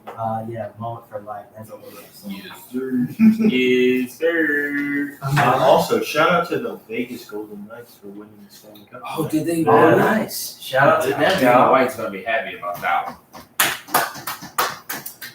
Vegas pulled it off. The final score of that one. They're a new hockey team too. Yeah, about going on 4 or 5 years now at this point. Huh? It's big. Yeah, they're really solid. They won it their first year, I believe. Final score was 9-3. Dang, they destroyed them. Smoked them. Who they played? The Panthers. Shout out to But the them. Panthers were without Matthew Tkachuk, which is He was injured or something. I guess. Wow. I didn't see the But, full. They were talking about it yeah. this morning. But congratulations to the Vegas Golden Knights for winning the Stanley Cup. I think the line for that game was like minus 240 for. Yeah, we will definitely get into hockey at a later time. But The season's over. oh yeah, but That's actually a really short season for a sport. Yes. is it really? Hockey Talk is to me. very short. This What's is your like season like? Like October to now. No way. Yeah, it's like really short. Well, But this is summer though, so you gotta think about it. You're thinking about the 10th month out of the year. So you got 2 and 6. That's 8 months. 8 months worth of the season. You got baseball that's worth. That's almost year round. Yeah, Man. They Yeah, just no. I would say it's spread out. yeah. The playoffs have been going on since end of May. No. Middle of May. Yeah, it's been. I mean, playoffs last a month. Then you got football, which is from what I would say August. Well, I mean, you got spring training, you stop, and you got August. You got- August yeah. starts, and you go all the way to February if you conclude the Super Bowl and all that stuff like that. I'm actually getting really excited for college football. So Oh, I would say I'm a bigger college football fan than the NFL, but I cannot 100% wait for football. college football is the most exciting sport that everybody waits For sure. year round for. But LSU's going 12-0, bro. but speaking of football, y'all, that's the next topic at hand. First, we're going to get into a little college football here. Obviously, we talked a little bit about how LSU's season transpired last year. Honestly, I was really happy with how it went. We had a new head coach, Brian Kelly. A lot of fans weren't really expecting much at the time. Obviously, we had that dreaded game 1 against Florida State that I want to erase from my memory. I was here for that. Yeah. We didn't have the chemistry. We didn't have the- Me and Lando are standing right there on that carpet Josh is screen. we waited for like almost an eternity, like, oh, are they gonna give him another play? Like, what's going on here? We missed that field goal, right? Yeah. It was blocked. We missed the extra point. It got Oh, blocked. it's the extra point. That's what it was. We lost by 1. It was what 23-20. 23-24. 24-23. Correct. Bro, I remember everybody was on Jaden Daniels that entire game, and then now they want to. How they love it, Now they, PP. yeah. I tell you one thing. After that Alabama game, I tell PC you one principal. thing, guys. After that Alabama game, he was as soon as he got back to the room, the amount of food tank that was lined up. Shit. Oh my gosh. I tell you, I was at that game. Let's talk about Mason Taylor, bro. He's gonna be a He's gonna be soon. a dog. Yeah. Oh my gosh, he's a freshman, right? His Dude. father played in the National Football League. He's a Hall of Famer. Jason Taylor, Yeah, you're right. defensive end, played for the Miami Dolphins. And it's his sister's on ESPN. A goon. What about Oh, really? Joy Taylor? Settle down there, bro. That's accurate information, isn't it? Isn't Joy Taylor his sister? Yes. I'm not quite sure, but yeah, I mean, I was. So it's safe to say that Jason Taylor has a wonderful family. Started a wonderful family. Absolutely. Dude, can we talk about? Shout out to Taylor family, man. Y'all got some stuff going on. We talk. I mean, I'm not a big LSU guy. I'm not. But dude, I'm excited to see what that. What's his Harold? I'm excited to see what Harold Perkins. is doing. Perkins, Oh, That dude is a Dude, stud. I've been high on him since it was way before. I think it was like.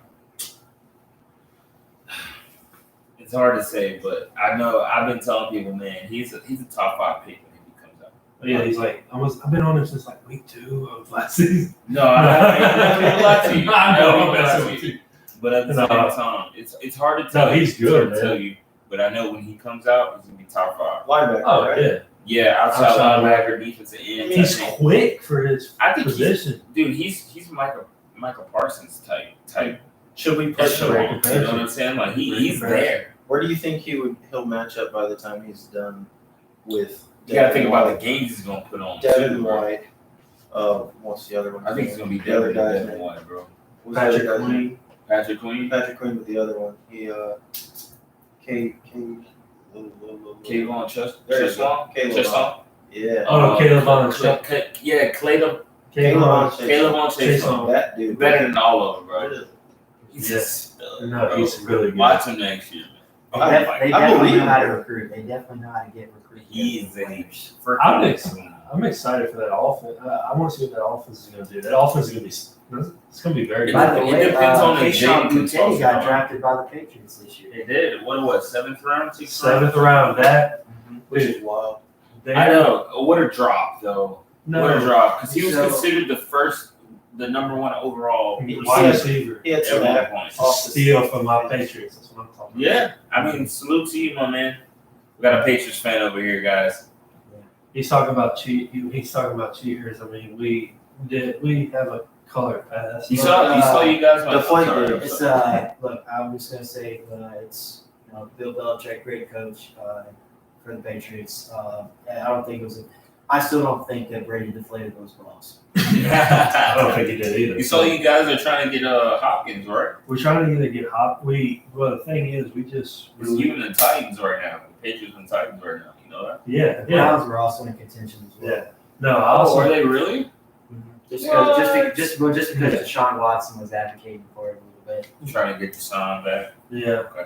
but also me and my friend Caden, we are big friends. We put him on the podcast too. Shout out my boy Caden. But Definitely Sean. we released James Robinson yesterday, so we freed up a running back spot. I've seen You him. guess Wait, who's didn't James Robinson play for the Jaguars? yes, he Giants signed. and Jets. He went to the Jets like midway season, right? Yes, he went there. We signed him as a free agent. But guess who just became a free agent running back? Oh, Dalvin Cook. Yeah, we're trying to. I would. He's definitely going to get picked up by somebody. I think Dalvin Cook or Dude, you know who I'm surprised? Hopkins. You know who I'm surprised is still a free agent running back that I think is very good still? Who's that? Leonard Fournette. I'm surprised he's still. Leonard I Fournette, forgot about him. Leonard Fournette is still a free agent running back, and I can't If believe he it. does get picked up, I can only see him being like a role playing running back. It doesn't matter. He needs Who to that? Bro, he's gonna play too Who that? good to where he's gonna start. He wasn't bad for Tampa Bay. He only averaged like 4 yards a carry last season. You don't think he'd You want to don't come think in and that's work? good? 4 Well, I yards. mean, the NFL average is 5. What? He's So 1 yard down. 4 yards a carry. That's still. It's still. He's a Good. good And, back. and you also Worst got to think case about the offense he was in, and he was playing with Tom Brady. Tom Brady's gonna throw the ball every He's freaking throwing. down. Tom Brady averaged at least 35, 40 plus attempts a game. Oh yeah. Last No, year. Oh yeah, guys. So speaking of that, Aaron Rodgers is the only quarterback left that we grew up with. All the other quarterbacks are gone. that is Derek crazy. No, That's like grew up with, like it started in the 2000s. Really? Yeah. So Eli Manning's gone, Peyton Manning's gone, Drew Ben Brees. Roethlisberger's gone, Drew Brees is gone, Tom Brady's gone. That makes me sad, bro. That makes me sad. No, like my child. Hey, it's Joe Burrow time. That's Yes, all I sir. can say. Joey B. Cincinnati. Joe Shiesty. Joe Shiesty. Yeah. That dude was. He's a stud. Yeah. So we'll Have get, I ever told y'all my claim to fame with NFL stars now? Whenever I was in college, I had a geology class so what we had to do every day, it was like a little assignment to take roll and prove that we were in class. Oh yeah. So what we had to do was we had to partner off with 3 other people. We had to have at least 4 people in a group, write our names on the top of the paper, and then each give like a sentence or 2 response to whatever was on the board. So first couple of days of class, I wasn't really involved in the football season at this point because it was week 2, week 3. This was the year we won the national championship, by the way. That was 2019. Correct. That was my senior year. So I'm sitting in class, cutting up with some dudes next to me. One of them I knew was a football player because he always wore his shirts and had his backpack on. Yeah, and he ended up getting kicked off the team. That's some legal issues. Stupid. But I'm sitting here doing my stuff, turning the papers, don't think about it. Well, 2-3 weeks later, you really get into the football season, Justin Jefferson's all about it. Thaddeus Moss, all about it. Gary Vincent, all about it. Look at my paper the next week after talking with these dudes, just bullshitting in class with them for a month now. And come to find out, my partners in my geology class were Thaddeus Moss, Justin Jefferson, and Gary Vincent Jr. Holy shit. And I did not realize who they were. And shit you not, I looked at Justin Jefferson one day after he writes his name on the paper. And I looked at him almost like I was kind of mad. I looked at him and he looks back at me and he's like, "What's up, bro?" I said, "What the hell did you tell me you were Justin Jefferson?" And he was like, he didn't really go out of his, he wore like a hoodie all the time. So, I mean, I didn't bother to Well, mess with him. Justin was. I actually spoke to there was a female OSU student one time. She came to my restaurant. She graduated with like Joe Burrow and all of them. She actually saw Justin Jefferson a couple times, and she said every time like Justin was quiet, always about his business. Like he honestly got a little aggravated that people would like congratulate him because like for his football stuff, because he didn't want to be congratulated that way. Like he wanted to be congratulated on stuff that he actually accomplished. Because people only ever talk to him because he was wide receiver for the LSU football team. Yep, I regret every day not accepting their invite to play basketball. Also, you gotta think about it. He also had a. Yeah. You gotta think about it, man. He had an older brother as well. His older brother played QB Yeah, his older at brother was, LSU. Yeah, that's George Jefferson, right? yeah. So His I brother, mean, yeah. His older brother was ass white. Trash. His older brother was ass white. But I will say, Thaddeus Moss was kind of the same way. Like they didn't talk much. Thaddeus Moss's father was The Randy Moss. greatest wide And if receiver. y'all don't know who Randy Moss is, he's Shame on you. regarded as one of the greatest wide receivers of all time. The greatest wide receiver of all time. And that is He will be Jerry on my Rice, list. sir. Huh? That is Sir Jerry Rice. Oh, me and you gonna have an argument after we get off of here. We can talk about it all night, sir. I got the discussion ready. All right. But real quick about college football, y'all, and then we'll switch over to NFL. So I'm just going to give off the top 25 teams that the NCAA ranked in football this year. Obviously, Georgia's ranked at number 1. Rightfully so. Rightfully so. It should be. TCU is ranked number 2. Really? Okay. Michigan is 3. Ohio State is 4. And by the way, if y'all want to chime in and give your opinions on anything, I say this. Wait, who's I'm number counting 4? off something right now. Alabama's 5th. Tennessee is 6th. 7th is Penn State. 8th is Washington. I haven't seen too much from Penn State, man. Number 9 is Tulane. Really? Ooh, Wow. Tulane. They have them projected going 12 and 2 this year. Is that my soundbite? No, we're good. I know, right? I got a little something. 10 is Utah. 11 is Florida State. Florida 12 State is going to be they're very well coached. That's what LSU opens up against Florida It's gotta be State. 22 or something. 12 is USC. 13th is Clemson. 14th is Kansas State. 15th is Oregon. 16th is LSU. What? 17th is Oregon State. 18th is Notre Dame. Notre Dame should not be in the top 25. Troy Period. is at 19. Neither should Clemson. Because Mississippi, of the name. So. No, neither should Mississippi Clemson. State is 20th. UCLA is 21. Pittsburgh is 22. South Carolina 23. Fresno State 24. And last but not least, at 25 is Texas. Hey, I feel like Clemson shouldn't be in the top 25. So we have- bro. They've been on a huge decline. We have 6 SEC teams and 7 if you count Texas. Yeah, Texas Oh, will join the Texas is SEC moving in in, right? 2025. Texas and hey, I wanted to say this. There's a team that I think is going to be very underrated this year, and it's not who you're thinking it is either. It's not Colorado. They just got a new head coach. If I were there, they just got a new head coach. My buddy's a big fan of this team. Nebraska is Huskers. the Huskers, the Cornhuskers. Nebraska Cornhuskers. Dude, they just hired Matt Rule. Matt Rule, He's a good college coach. He should have never went to the NFL. he turned Temple around. He went to Baylor, was a top 10 team with Baylor. He's going to do good things, I think. I think he will. Yeah, he's a good college coach. I don't think he should. No, go to he the should. NFL. So, where was LSU there? 15? 16. 6? We are right behind Oregon. That's okay. They'll end up in like top 5 at the end of the season. God. So any of the teams I said, y'all, that think that that shouldn't be there, Clemson should not be in the top 25. Neither should Notre Dame.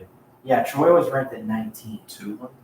Tulane Tulane should not. Tulane should not. They got Tulane projected going 12-2 this year. The reason Really? why Tulane should not be in the Wow. top 10 is because they're not going to play the same talent that anybody else in that top 10 category is going I'm not gonna play SEC talent. Did they? I don't think they didn't play any top teams last season, did they? They did play Oklahoma. They did No. play Oklahoma. Oklahoma was No, they lost to Oklahoma by 6. I mean, Oklahoma's ass one too. So Yeah, Oklahoma's kind of going off the deep end. They're not even ranked. so let me ask you this, because I want to know if have y'all heard anything about this new structure to the SEC now that Oklahoma and Texas are going to be coming? yeah, they're like switching it up. Some teams are gonna go east, some of them are gonna stay Yeah, west. they're changing up the divisions. The SEC East and SEC West are going to be changing. Texas is going to be added in SEC East. Oklahoma will be added in the West. Weird. Really? How? What? Yes, because honestly, I looked into it a little bit. Apparently, it has something to do with ratings. Apparently, they want Oklahoma to be in the division where They can play Texas. the SEC West has top tier teams. That's like LSU, Alabama, Florida, like all of them. They want Oklahoma to play those teams, play those opponents. I'd rather see Texas play them But- instead of Oklahoma. What I was asking, or why I brought it up, is because they're saying something about switching to where you have 2 surefire opponents that you're going to play every season, and then after that, it's going to kind of interchange. So, in the SEC, who would you want to see LSU play year in and year out? Alabama. I'm going to tell you that that's not who the 2 teams are going to be that we're going to get to play year in and year out. Alabama should be the team. Honestly, It's It's not. Honestly, might I not. would- Who is it? I would love to see him play Florida all the time. It's not going to be Florida either. Is it Ole Miss? We get 2. One's going to be A&M, Yeah. and the other's probably going to be Arkansas. We play Arkansas and A&M every year. We're not going to get to play Alabama every year anymore. Dude, We're you know not how going many? to play Florida every year anymore. There's no way they take away the Alabama game. That game gives them ratings. That game gives ESPN. Well, they might. They could. But Nick Saban picked, if I'm not mistaken, Nick Saban picked Georgia and Auburn. He wants to play them every year. They want to play the Iron Bowl, and they want to Well, play you got to. You can't just skip out on the Iron Bowl. You can't do that once every other year. But LSU and Alabama, that's been such a huge game for so many years. Yeah, I mean, that's, Honestly, it might be it might be more interesting that way. You see them, you give them about a year off, and then you go forward. it's going to be Nick weird. Saban's just tired of playing against a team he used to coach for. Nick Saban's just tired of losing. He's going. Knowing he has a chance of coming to that. I'm a big second guy like Nick. I really respect the way he coaches. He's one of my favorite coaches. He was on Bill Belichick's coaching staff when he was with the Cleveland Browns. So that's why but Nick, they are struggling right. Alabama's struggling right now at the quarterback situation. Oh, yeah. They're struggling. They're in Mac trouble. Jones was the last good quarterback they had. I mean, Bryce. I'm sorry, Bryce Young. He won the Heisman Trophy. Get drafted number 1. He got drafted number 1 and won a I don't know why I Heisman said Trophy. Mac Jones. Bryce Young, sorry. I think Bryce Young is better than Mac But I Jones. don't know who's going to play next. Mac Jones just had a bunch of talent. He could, I'm going to that Saints game this year, and Slade, we're going to the Lions game this year. I want to. dude. I'm trying to go to the Saints play the Patriots in Foxborough this year. I think, Jeez. dude. That's I want some to. traveling, though. I know, but I It's want all to go over to a the game in name, Foxborough. bruh. Maine. That's in Boston. It's in Massachusetts. Massachusetts. Boston, Massachusetts. Sorry. But no, I want to go to a game in Foxborough. That's like one of my big. I want to go to Ward. I was working for a company that was based out of Michigan, and I was hoping that maybe we'd get the opportunity. Last time we played the New England Patriots, we beat them by 2 scores. But that was because we picked off Mac Jones twice, winning both of them with pick sixes. Yes. That was pretty I good really- timing right there. You said Yes, that sir. All right. But no. Any other teams, guys, that are in the top 25 that should not be? Not that I can really justify at the moment. Obviously, preseason polls to me mean nothing. I wish they wouldn't even put out rankings until Like after week 1 or something. week 3. Yeah. Because, I mean, a lot of the time you open up the season against your first game, you're going to play somebody who you know you're going to beat, so you can get a win to start, you get the fans riled up, you get back into the swing of things. Remember- Obviously, LSU's jumping with Fire playing Florida State. It's a little bit different. But, Remember on the longest yard they had the tune-up game? Mhm. Like they talked about that. That's basically what they're freaking doing. Exactly. I mean, you don't really play anybody, in my opinion. Kick the living spine out of them. Most games aren't games until you start playing the conference opponents. Right. They got LSU projected going 10-4 this year. That is an understatement. I think that offense is going to be very good. I think Jaden Daniels got a high ceiling this year. I mean, let's be honest. When do they not underrate LSU? Yeah, that's a good Never. point, Slade. They ain't with us. They ain't us. You all right, buddy? Oh, great. With beans. Red beans. They only have. It's I like me some red beans. They, Shout out to walk-ons. Shout out to Blue Runner. Walk-ons is a good restaurant. Shout out to Blue Runner. Runner. Yeah. They deserve a hand. So they only have Georgia. Georgia's the only team they have going fit with a perfect record. I mean, that's doable. I don't think TCU should not be in the top 25, but I don't think TCU. They should have a be. TCA of 2. I think that's too high. I mean, if my little brain does not mistake me, what happened in the national championship? Oh, they got- between Georgia and TCU. They got skull smash. TCU got absolutely mollywopped. Yeah, was the final score of that game not like 48-21 or something like that. They got Don't make fun of me, but who TCU beat to get to the national championship? Notre Dame. No, they beat Michigan, I thought. I mean Michigan. I'm sorry, Michigan. What's Michigan? Yeah. I get their colors mixed What's up. Michigan? Notre Dame has no business being in the top 25. Michigan should have won that game, but they blew it because their defense let them down. Their defense is always going to let them down. I was actually It's been like thinking that. about this earlier. As far as like college football goes, you got your Big Ten teams, you got your SEC teams. You got the ACC. No, you don't got the ACC. You got Clemson. Oh, I'm sorry. I thought you were naming all the different Oh, conferences. no. I'm just thinking of like the teams who are typically around the top 10. You got some SEC, some AC, or some Big Ten. You got Clemson. You got Ohio State, and then Michigan found Some their way the Pac-12 past teams couple are of in here years. as well. They're in there, but they don't win. What? Clemson would USC, never. USC, and maybe Oregon. Yeah, Oregon is right ahead of LSU at 15. In what's your guy name? Bo Nix. Bo Nix. Is he still playing? This Yeah. year? He's on this goddamn eight. Well, this will be his last year of eligibility. He, depending on what he does this year, he'll see if he'll be good enough to go into the NFL draft. We'll see. Nah, man. They accidentally put senior citizen next to his name. Right. Instead of super senior. God dang, he 28 going in the senior year. I'm saying this dude older than half the coaches in there. Nonetheless, y'all, we're really excited for the college football season. That's always my favorite part of the year, favorite time of the year. It also typically brings along some cooler weather. And big boy sweater in here, so I'm kind of tired of sweating. It just started. All right, guys. So we're gonna move on to the NFL here. So what we got? So obviously, we are most of us here are big Saints fans. We love black and gold. You see it, baby. You see it. Yep. See, You see it. You I see. believe Navy and Derek red. Carr, You and got Derek two Carr we opposites right here. trust. You got a Lions and a Patriots fan right here. So You're a Lions Yeah, fan? one Lions, one Patriots. For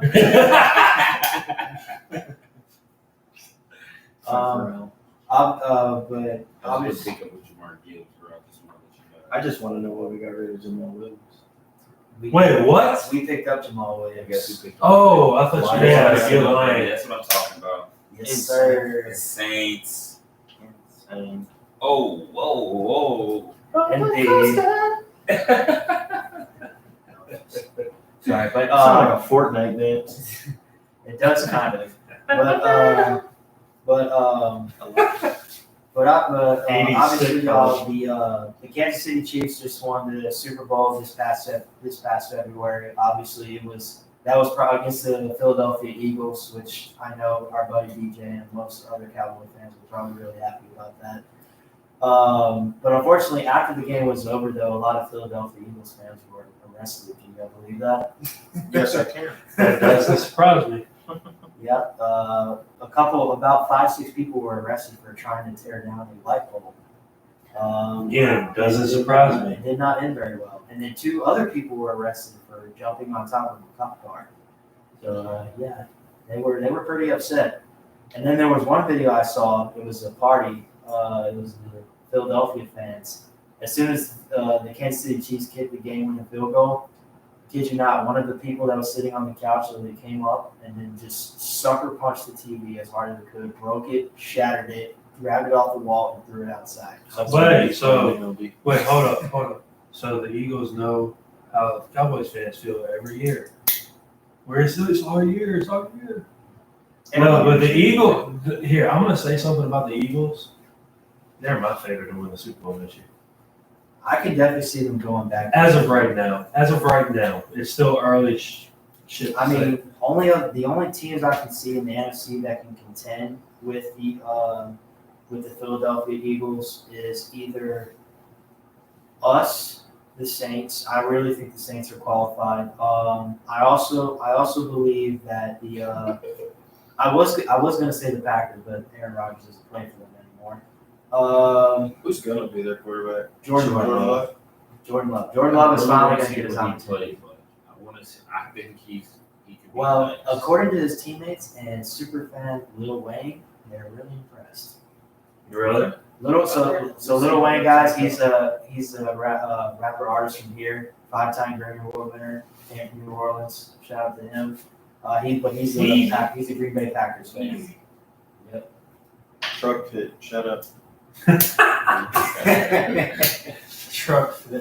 But yeah, so we're real quick, y'all. We're just gonna kind of like break down each division. So first, let's just start with the NFC South. So we got the Saints, the Falcons, the Tampa Bay Buccaneers, and the Carolina Panthers. Thank you.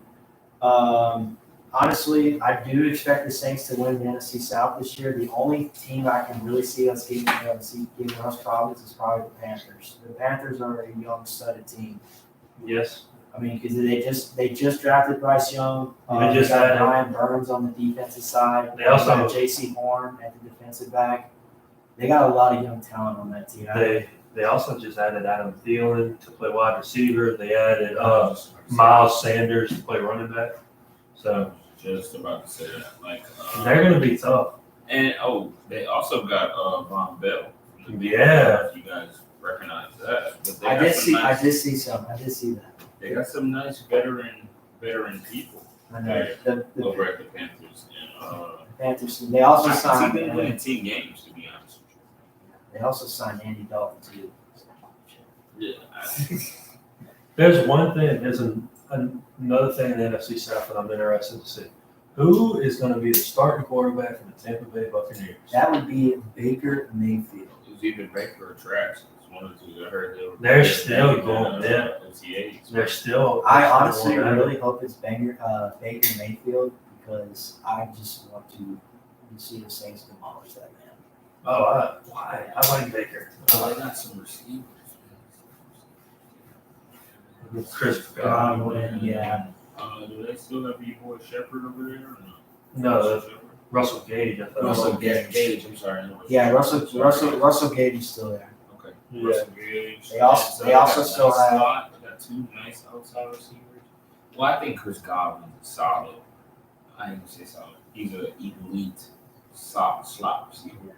Oh, absolutely. I'm just hoping he can recover from his ankle injury. He's still Yes. Oh yeah, he was putting up points. He was going crazy in the second half of the season. He did. Going nuts. Their offensive line for the Buccaneers is still less to be desired. They only have 2 All-Pro offensive linemen left. The rest are just guys that are like either signed, like just coming to the team, or like still trying to get brought up. Mm-hmm. But their offensive line is in question. They do still have Cameron Brate, who I do like at tight end. I think he's still solid. Obviously, he's not Gronkowski, but I think he could still. You know what? He's better than him. Who's that? On their roster. Auden. Have you watched Auden? Oh, K-Dot? Yeah. Okay, he's a rookie. This will be his second year. I think he's still on the roster. I really thought they did good picking up O.J. Howard, but O.J. Howard just didn't really live up to the expectations. Yeah, I know. He was a stud at Bama. He kind of fell off. He fell off really bad. Yeah. It's kind of like Kyle Pitts for Atlanta. Kyle But Pitts I is just doing don't bad. think I don't think he was. I still think he's a star. I don't think he's a superstar. I think he's a star. He's a star, but it just has to be more. Obviously, Remind me, you got to man. see who their quarterback is. I mean, obviously, him and Desmond Ritter aren't on the same page yet. But I think Desmond's going to be good. yeah, I mean, Desmond Ritter's young. Just give him some time. Give him some time Let's to see how this develop. season goes, especially since he has Bijan Robinson back there. Yeah, Bijan Robinson. That's what I'm scared of. As a Saints fan, That dude is that's a Yeah, bad. he tore us that's a up bad against dude. Atlanta when we played Atlanta the second time. We got lucky against that game. If we didn't make Russell Cage fumble, we probably would have lost. No, but dude, I'm excited to see who's. There's really 2 clear-cut winners of that thing. It's the Panthers and the Saints. Yeah, the Panthers scare me a lot. They do. They Like I said, they have a young, studded team. made some moves. Is Bijan, is he going out to Texas? Yeah, Yes, the running back. Went to Atlanta in the draft. One of my they were comparing him to freaking Bo Jackson, running back in the day. It sucks he went to our religion. Yeah, he's gonna run amok on the Saints. But we'll do a quick count. So in the NFC South, y'all, what team you got winning the NFC South? I got the Saints. As of now, I got the Saints. I think we're going to get 11 to 12 wins, to be honest with you. Might be a little high, but I like our chances. I can see us getting 11 wins. I like our chances, yeah. So I think the Saints have the best chance on paper. Mhm. Once you Correct. you get things rolling, especially now that the Buccaneers aren't as big of a threat. as Shannon Sharp said on Speed, old Baker Mayfield. Still got to worry about Mike Evans whipping somebody's ass whenever they come Oh to yeah. New Orleans. Shout out Lattimore. His birthday just passed, and it was about 2 weeks ago. But Cameron Jordan gave him a shout out. I love Cameron Jordan too. Cameron Jordan on his Twitter, he posted Marshawn Lattimore, rookie of the year, four-time Pro Bowl. Yeah, 4-time Pro Bowler, and his interceptions and stuff like that basically just boosted him. Marshawn Lattimore is still a top tier corner in my opinion. I mean, he's kind of been nicked here and there. He's kind of been nicked here and there, but I think he can still get the job done. Might be a little biased, but I definitely believe. But so we got the NFC South. So Brooks, who you got in the NFC South? Saints, not a doubt. I think that there's been speculation about is Derek Carr up for the challenge. I think Derek Carr is a very good quarterback. He's one of the more underrated in the league. Yeah.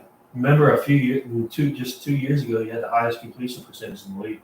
He did. I think It's it's just just- his defense, man. Also, He also had Josh McDaniels as his freaking head coach too. Well, he had Josh McDaniels, John Gruden, and somebody before that. But so get this, y'all. Every year that Derek Carr has played with the Raiders, his defense has finished 25 or higher. Like he has not had a defense behind him that's been under 25th rank. Jesus. I'm curious to see how and if they use Foster. Morrow. Oh, Foster Moreau. Ooh, we did sign him for 3 years, right? 3 years, Yeah. 12 mil or something. Yeah. Do something like that. He Correct. will. He got that dog in. We'll probably Yeah. see a Don't little want less of Taysom Hill now that they have, because I think we'll see more of oh god, I had his name, Jawan Johnson. Juwan Johnson. Thank you. I love Juwan Johnson. He's nice. He's nuts. I think He was a great red zone threat. Y'all lost Trotman too. Yeah, I don't we care about traded him Trotman. for a That- third he round dropped next year, I balls left and believe. right. Yeah. Where did we Trotman trade him? wasn't We traded him, bad. And then what we get for him? Who? Oh, that's what it was. We traded him, and then it was for this year's draft pick, like I think a 6th Oh, or you talking 7th about? rounder. Are you talking about the Saints? Yeah, yeah, yeah. When we got when Sean got hired by the Broncos. Yeah. Or no. This was at draft night. No, he got traded. There was a trade or something. That's what I'm saying. He got traded, and then we traded him for Oh, a yeah. 6th or 7th rounder, and we got Saints. A.T. Perry from Purdue. Shout out to the Saints for picking a defensive lineman in the draft this year, though. By the way, because y'all won $90. And there you go. Bryce Reese out of Clemson. I really wish Shout they out would. to Saints, man. Yo, I'm in some money, man. Let's go. I'll root for you for that. For that reason, you'll win this time. I honestly wish I they hope would. he turns out pretty good. I wish they would have gotten Nolan Smith from Georgia. I really Yeah, wish we they would've picked gotten Brian Breeze. Ryan Breesy out of Clemson. Breezy. Yeah. And some injuries, but I mean, However, We'll see how it turns out. however, all analysts said that we had to steal the draft and we got that wide receiver from Wake Forest. Oh, not really. Wake Forest. A.T. Perry. Dude, I looked at his stats. Oh my. Bro, God. he's 6'3". And then I watched his highlights. Bro, he's oof. legit. Yeah, he's legit for sure. All right, Look out, NFL. here we come. And then next we have the NFC East. The NFC East Oh, is here we the go. Eagles, Giants, Cowboys, and Washington Commanders, Redskins, whatever the hell you want to call them. The Redskins. The Redskins. You know who I'm going to pick. You know how I'm gonna pick, man. I'm picking the Eagles, man, to win at least by 4 or 5 games. I say the Eagles win the division again. I mean, Outright. Jalen Hurts has arrived. Jalen Hurts is a dog, but I'm gonna say the Eagles. Not to mention the Eagles are just an all-rounded team. Looking at their roster, they have players that were in the national championship game from last year and the year. They literally have Georgia's defense. Yes. That's Yes, exactly. They have Georgia's defense from the past 2 championships they won, and they put them in the league. Yeah, and they're still the same guys. Yeah. But bigger, better. One of Faster, the Bigger, better, faster, and worried about winning chips at this point. Have an offense to play for. Yeah. Yeah, sorry, DJ. We gotta go with the Eagles. man. no sorry, DJ. No sorry. No sorry to DJ. Unfortunate. And then obviously, you got Dak Prescott Oh, with the Cowboys, Jesus and you got what's it, Daniel Jones. Daniel Jones from the Danny Giants. Dimes. Danny Dimes, as he's called. And Dude, this Giants kind of scary. You know they just added to that team? they did. I know they got Darren Waller via Yeah. trade from the Raiders. Darren Waller. Yeah, that is really crazy. Do y'all Yeah, know the man this? got traded during his wedding. Do y'all know that? Do y'all know the story of what happened to that? I don't. Yeah, apparently Josh McDaniel leaked The wedding. the wedding, and he also talked about the trade between him and the Giants, Yeah. which that's good for the Giants. The Giants needed a tight end. I know Evan Ingram wasn't it, which I know Evan Ingram didn't play for them last year, but Yeah. here's Evan Ingram is with the See, Jacksonville I Jaguars. know. You got a No. franchise tag, Really right? sick, Jack. For the Jags, right? I think so. Yeah, You got a franchise tag. he's a speedy tight end. I think he fits right in their system with Trevor Lawrence. Yes. Yeah. Yeah, I hope Trevor starts, keeps Oh, up with and it. they just got Calvin Ridley back Oh, off yeah. that trade. Oh my gosh. so yeah, Calvin really missed the entire last season, audience, because the man, wanted to use his money and where in weird ways that he's not. No, supposed to. not weird ways. He did. He done he that. was make money. he was gambling. Makes money. gambling He's already on making money. NFL games, which as a professional player, professional NFL player, you're not supposed to do that. He got caught and he was suspended for a whole year. He must have won. That's the only reason. You know, Ed's got a point. You're right. He Yeah. had that point. But, If he lost, they wouldn't have cared. now he's coming back with the Jacksonville Jaguars. We'll see how that works out. Is it he must have And won? then Carson Wentz, is he still the quarterback for the Washington Redskins? We're not gonna talk Nah, about I him. think He's he got ass white. He got released. Yeah, Carson Wentz only had one good year, and after that, he hasn't been the same I since. think the Commanders. The Commanders. I think they're going with Sam Howell Yeah, either from him, North Carolina. they either go for him or They still Heineke. have Taylor No, Heineke. No, I thought Heineke left. No, I think he's Heineke. with Atlanta. He's at Oh, he's in Atlanta. Atlanta. Yeah, him and Desmond Ritter are gonna fight it out in Atlanta. Yeah. I think I think Heineke's they're all right. set on Ritter though. No, they're set on Ritter, but Yeah, he's the future. But if he messes up within the first 5-6 games, I think. yeah, I like Heineke's Desmond Ritter, man. I really do. Yeah, I think he's can pretty be good. All right, so now we have the NFC West, which is the Cardinals, Seahawks, 49ers, and Seahawks, Cardinals, 49ers, Rams. Rams. Thank you. Good Lord, I always forget the Rams.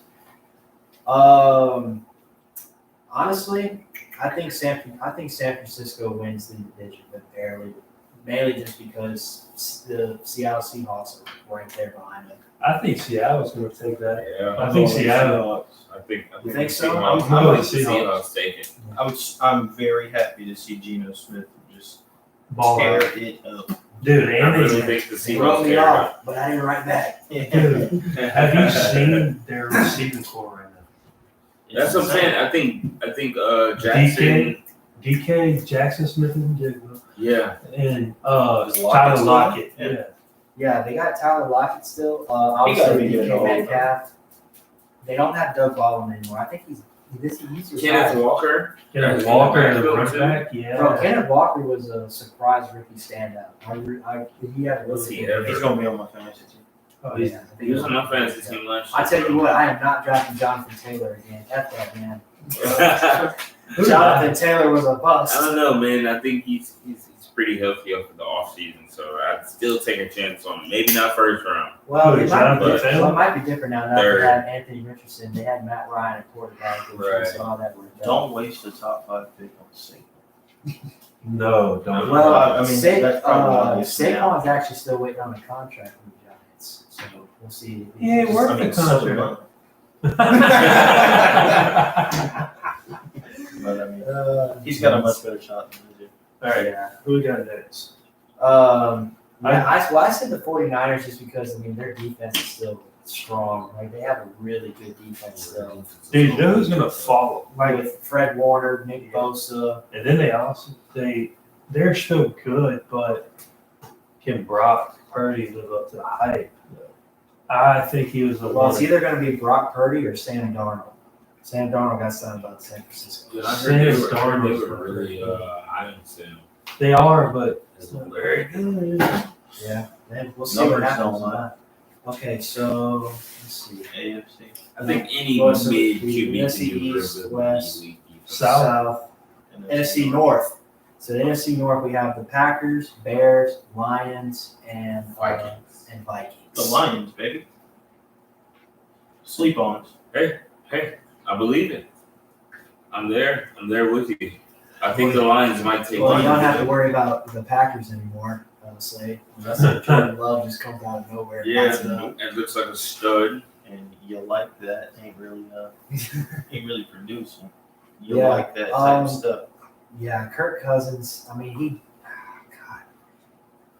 he has the potential to be a good quarterback, but it's just like in so many games this year, he had a chance to get his team to win, and he didn't come through. He's not clutch. No, he's not. You can't win a Monday or a Thursday night. Apparently so. Apparently so. Sundays only, brother. Like there's like games where he'll just pop off. He'll have like 3 touchdowns, 345 passing yards, or some crap like that. And or there'll just be games where he'll have like no touchdowns, 3 interceptions, 170 yards, and like have a poo ass completion percentage.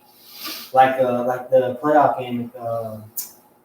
God, who did they play in the playoffs this year? They wound up losing by 7 to them. They lost by a touchdown. Oh, I think it was. Was it the Seahawks? I think. Was it the Seahawks? I don't remember. It wasn't the 49ers. It wasn't the 49ers. I don't know. It wasn't the 49ers. Might have been It the was the Seahawks. Cowboys. No, it wasn't the Cowboys. I think it was the Seahawks. I think it was the Seahawks. But anyway, they lost by 7, and then Kirk had a chance to lead them down and get to the tying score, but they just couldn't. Oh no, it wasn't them. It was the Giants. They lost to the Giants. The Giants It was. stole one. You're right. Oh my gosh, you are completely correct. Yeah, it was the Giants. I forgot the Giants made the playoffs. Shout out to the Giants. Who's their new head coach? I can't think of his I know, name. but he's doing a hell of a job. I'll tell you that much. It starts with the M or something like that. But it was his first year on the job, and he led his team to the playoffs. They did a good job.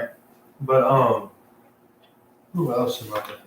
But for the NFC North, I would probably go with the the Lions. I think the Lions are coming up. Okay, Man, I'm gonna say this, but you know, Chauncey Gardner-Johnson.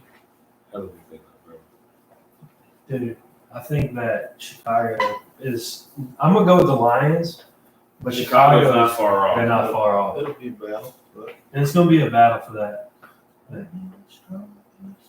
But Dan Campbell he's done a good job. He used to be on the Saints coaching staff. They came I know. Did y'all hear the story of how he got hired by the Lions? Yes, It's amazing. it's heartfelt. he just Hard to better than touch Matt Patricia. That's what I know. Matt He's Patricia's. 100% better than Matt Patricia. I hate that. Just Mr. Pencil.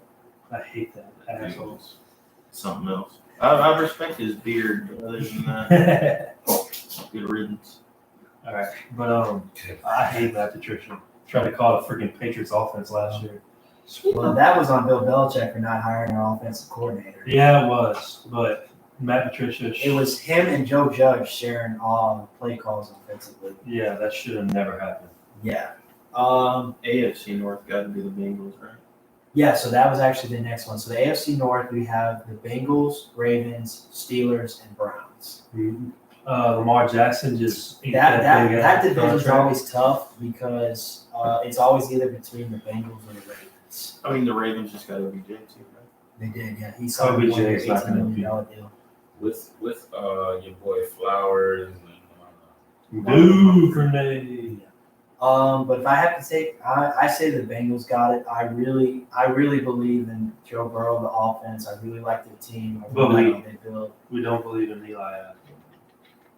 No, we don't like Eli. For oranges. That's a good one there. Well, Bryson, who you got in the AFC North? Oh, wait. Yeah. I like the Bengals, man. The Bengals are they've always been consistent. I don't think Joe's gonna make mistakes. Joe doesn't make mistakes. Mistakes. I don't know, man. Hannah Montana said everybody makes mistakes. They make mistakes, but it's rare that he makes mistakes. What it matters. Yeah. What it matters. I trust his ability. He's a clutch player. He knows what he's doing. He's a all around. And the only reason why they lost that AFC championship was because that linebacker Pratt. Defense couldn't keep him out of the damn end zone. Those are going to be exciting matchups between Joe Burrow and Patty Mahomes. Oh man, they're gonna be banging throughout the years. Joe Burrows. Yeah. But a quick rundown.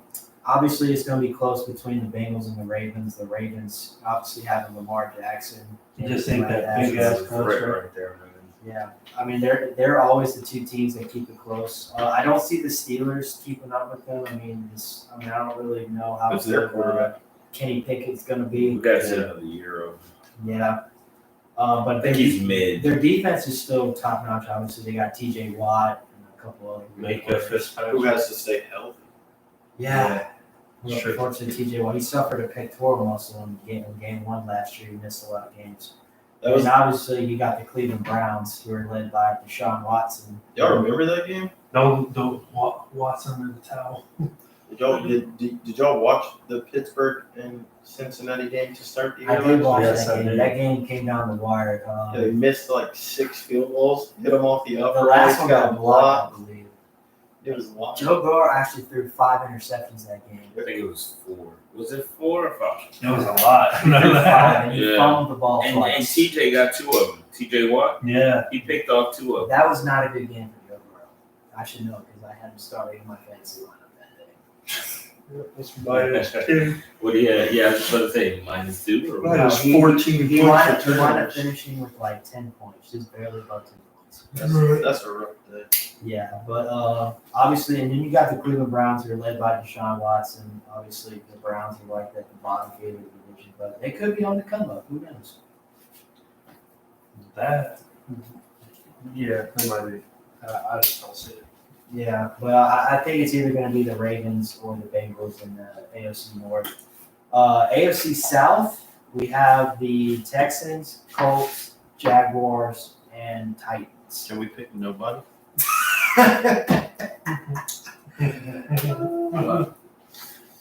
Go bold. Real bold. I honestly think the Jags are going to win it. But I think it's going to be a tight race. That's With that. the Texans. I don't think with the Texans. I was going to say with the I would say Colts. Jacksonville. I say Texans only because I've heard so much about Stroud doing so good in the whole season. And I know their defense. I think Will Anderson's going to be a mofo. They still have old boy from OSU, Will Stingley. Yep, and they got Stingley, and they also have I don't Damian know. Pierce. I don't on know. that RB. I don't know a single wide receiver for the Houston Texans. If you want me to be honest. I with you. mean, but if Stroud is what Does Christian Kirk's no Christian Kirk? He plays he's with the Jags. He's with the Jags. I'm sorry. But if Stroud is what they say he is, and he can actually dot that mofo, then look at it. Yeah. I mean, the I'm gonna, Jags are the surefire bet. Just like they're the safe bet. Dude, they have the no. Jaguars are not garbage anymore. They're on the come up. Their team has really impressed me, and the reason why is because when you finish with so many losing records and you get number 1 overall draft picks, you're bound to find a good player somewhere down the line, and they have. I mean, Trevor Lawrence has gotten much better. Obviously, they got Travis Etienne in the backfield.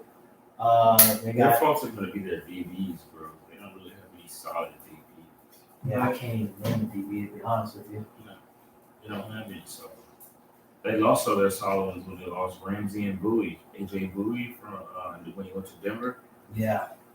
Went to Denver and he just disappeared in thin air, if you want to put it like that. You know? Yeah. So But I got the Jags taking it just because I like their offense. yeah, their offense is I got the Jags. You got Travis. studded. I would say Jags. Yeah. Slade? I'm gonna go with the Jags as well. I still think the Titans outside of the Jags. Obviously the Titans, they got Derrick Henry. I just don't trust their quarterback position, honestly. Nah. I mean, Ryan Tannehill is just not it. And No. Malik Willis, is that his name? He's No, not in but it. he actually, I think they were planning on releasing him soon, right? Really with Tannehill? Willis, Malik Willis, because they drafted old boy from Kentucky. Will Levis. Yeah. Will, yeah. You think Will Levis could be the future? Will Levis is going to He, be a star he could quarterback. be, but I also heard he's not doing too well Maybe. in training camp. I think he's still legit. I think he's still a good quarterback. Yeah. We'll see where they go with there. But I got the Jags in the AFC South. All right. AFC West. That is the Broncos, Chiefs, Chargers, and Raiders. Chiefs. Chiefs, Chargers. Chiefs, no doubt, but Broncos. I look out for the Broncos. They just got your boy from the Chiefs. And they also got Sean Frank Payton. Clark. I think his name is. Yeah, they Yeah. signed Frank Clark. I'm really hoping Sean can turn the Denver Broncos around because they sure as That's hell need it. true. I forgot about that. Sean's a local man, and I think all the Broncos needed was somebody to put some pep in their step on offense. You know, And if they can score 21, their defense is nuts. Russell Wilson needs It's to get nuts. Russell Wilson needs to get back on track. I still think he has a lot left in the tank. He just needs He just needs a good coach to put a fire under his ass and lead him in the right direction. Yeah, That's fair. of course. I don't think he respected what's your boy name? Last year? Nathan or Nathaniel Hackett. Nathaniel Hackett. Nathaniel Hackett. He was the Packers offensive coordinator. I just don't think he respected him. So I don't think he did either. You know, even though when Nathaniel Hackett got fired, and Russell was like, "Oh, he was such a good coach. I don't know why they fired him." Like, damn, why they did. But I got the Chiefs taking that division. I love Patrick Mahomes. They still got the best offense in the National Football League. You know, Travis Kelce. and stuff, Kelsey, and I'm sitting in his zone waiting. Yeah, and their Chiefs offensive line is just amazing. I think they have one of the best offensive lines in football. Yeah, they give Patrick Mahomes just enough time to, you know. And I like Isaiah Pacheco out the backfield. Yeah, he runs hard. Well, I respect his running game, especially as a former linebacker, safety type guy. And you gotta respect a running back that can, run tote that thing. Brooks, you said Chiefs. Slade, you said Chiefs. Yes, sir. Bryson? Chiefs. All right, so we all got Chiefs there. All right, and then AFC East, we got the Bills, Patriots, Dolphins, and Jets. I'll speak first. Yeah. It's that division right here, Take it baby. away, bro. All right, so I'm gonna be honest with you. Patriots might be at the bottom of that freaking division. As of right now, we have added some good. We've added some good guys. I mean, we drafted Keyshawn Boutte, who is arguably one of the steals of the draft. Do they still have Jacoby Myers? Nope, he went to Oakland. Okay. I mean, Las Vegas, whatever. Yeah. But we added Juju Smith-Schuster. I think that was a good pickup. We still have Hunter Henry playing tight end. I Honestly, still have Stevenson, huh? Ramondre Stevenson. Yeah. honestly, I'm surprised they still have Hunter Henry. I think he hasn't really done anything productive, honestly. I think that the year before last, he was productive. Last year was just a shit show year. What was, because of offense. who was the other tight end? they signed? France, It was Jonnu Smith. Johnny Smith. Is he still for the He Patriots? he got traded to the. I don't know. He got traded. Okay. He either got traded or released. I don't remember. But we're still praying to God. We're still shopping. Might get Hopkins. If we can get Hopkins, I might be a little happy. Well, but let's hope Bill Belichick will decide to get an offensive coordinator this year. we do. We have Bill O'Brien. Oh, from that's right. Alabama. They rehired Bill O'Brien back. We have Bill O'Brien from Alabama. But one of my worries is Matt gonna take a step forward, or is he gonna shit the bed? I think he'll take a step forward, bro, just because he actually has an offensive coordinator this time. He didn't have a really authentic offensive coordinator last season, which is, I believe, why he struggled. Oh, absolutely. I mean, he said it himself. But bringing Bill O'Brien back, I think that was a good move. Yeah, but I still think as right now, we're still at the bottom of the division on paper right now. Yeah. But because you still got, I don't know about people. I think Miami's going to be ahead of us a little bit. I think Miami's still decent. I can see the Patriots finishing third. I can see that too because Third and second if they make a run. I think they can finish second. I'm still not sold on the Jets. I don't think they'll finish with a better record than Miami, though. I'm still not sold on. I'm not sold on the Jets. I think the Bills are winning it. No, the Bills are. The Bills are going to win the division for sure, obviously, because Josh Allen is just a stud. And, But- The Madden curse exists. And, Yeah, that's true. well, the Madden curse was actually broken. And Stephen Diggs. By who? Stephon. About Patty Mahomes. Stephon Diggs, he hasn't showed up to mandatory. OTAs, really? Well, if y'all saw that playoff game that they had against what was it, the Chiefs, Yes. where Stephon Diggs was really aggravated, frustrated. Because No, it wasn't it wasn't the Chiefs. It was somebody else. Oh, it was the Bengals. It was the Bengals. They were playing in that snow, wasn't it? Yeah, he got frustrated again against the Bengals. He was telling Josh, "What are you doing? I'm open, bro. Throw me the ball." And he just got frustrated with Josh on the sideline. That's because he's competitive, man. So, Oh yeah, he loves to win, and Stephon knows that. Hey, I'm on a good team, and this team can go places. he knows he's that star receiver there, so he wants to have all the opportunities. He What's can that? to What's make that? back. Gabriel? Is that his name? Gabriel Davis. Gabriel Davis. Oh, that dude's good. Yeah, I like Davis him. is He's got elite route running, I believe, but Who's their running back? Their running back is Devin Singletary, but I think they struggled in the running back they department. got your boy Cook brother, Dalvin Cook's brother, the younger brother that went to Georgia. Yeah, James. James Cook. I'm not sure. I have to look it up, but He's pretty solid too. the Bengals haven't had a good solid running back in a while. They swapped between Devin Singletary and some other guy. I can't remember his name.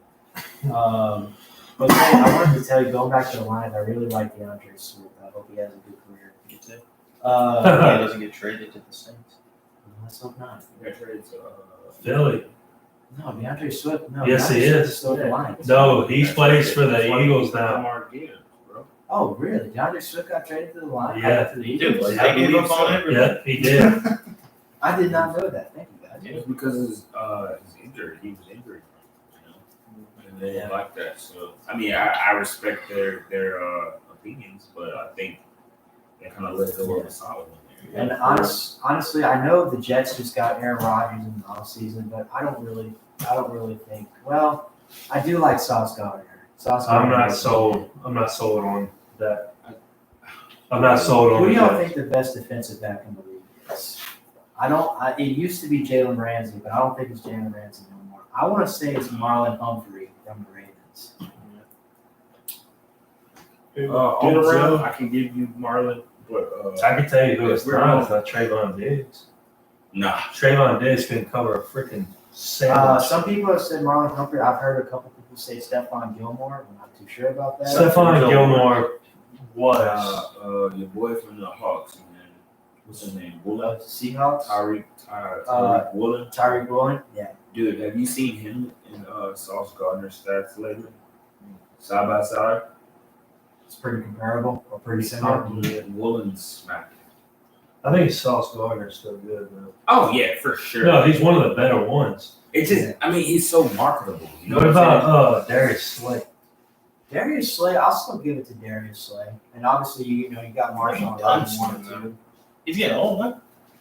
Darius Slay's been in the league since 2009. He's back with the Eagles, right?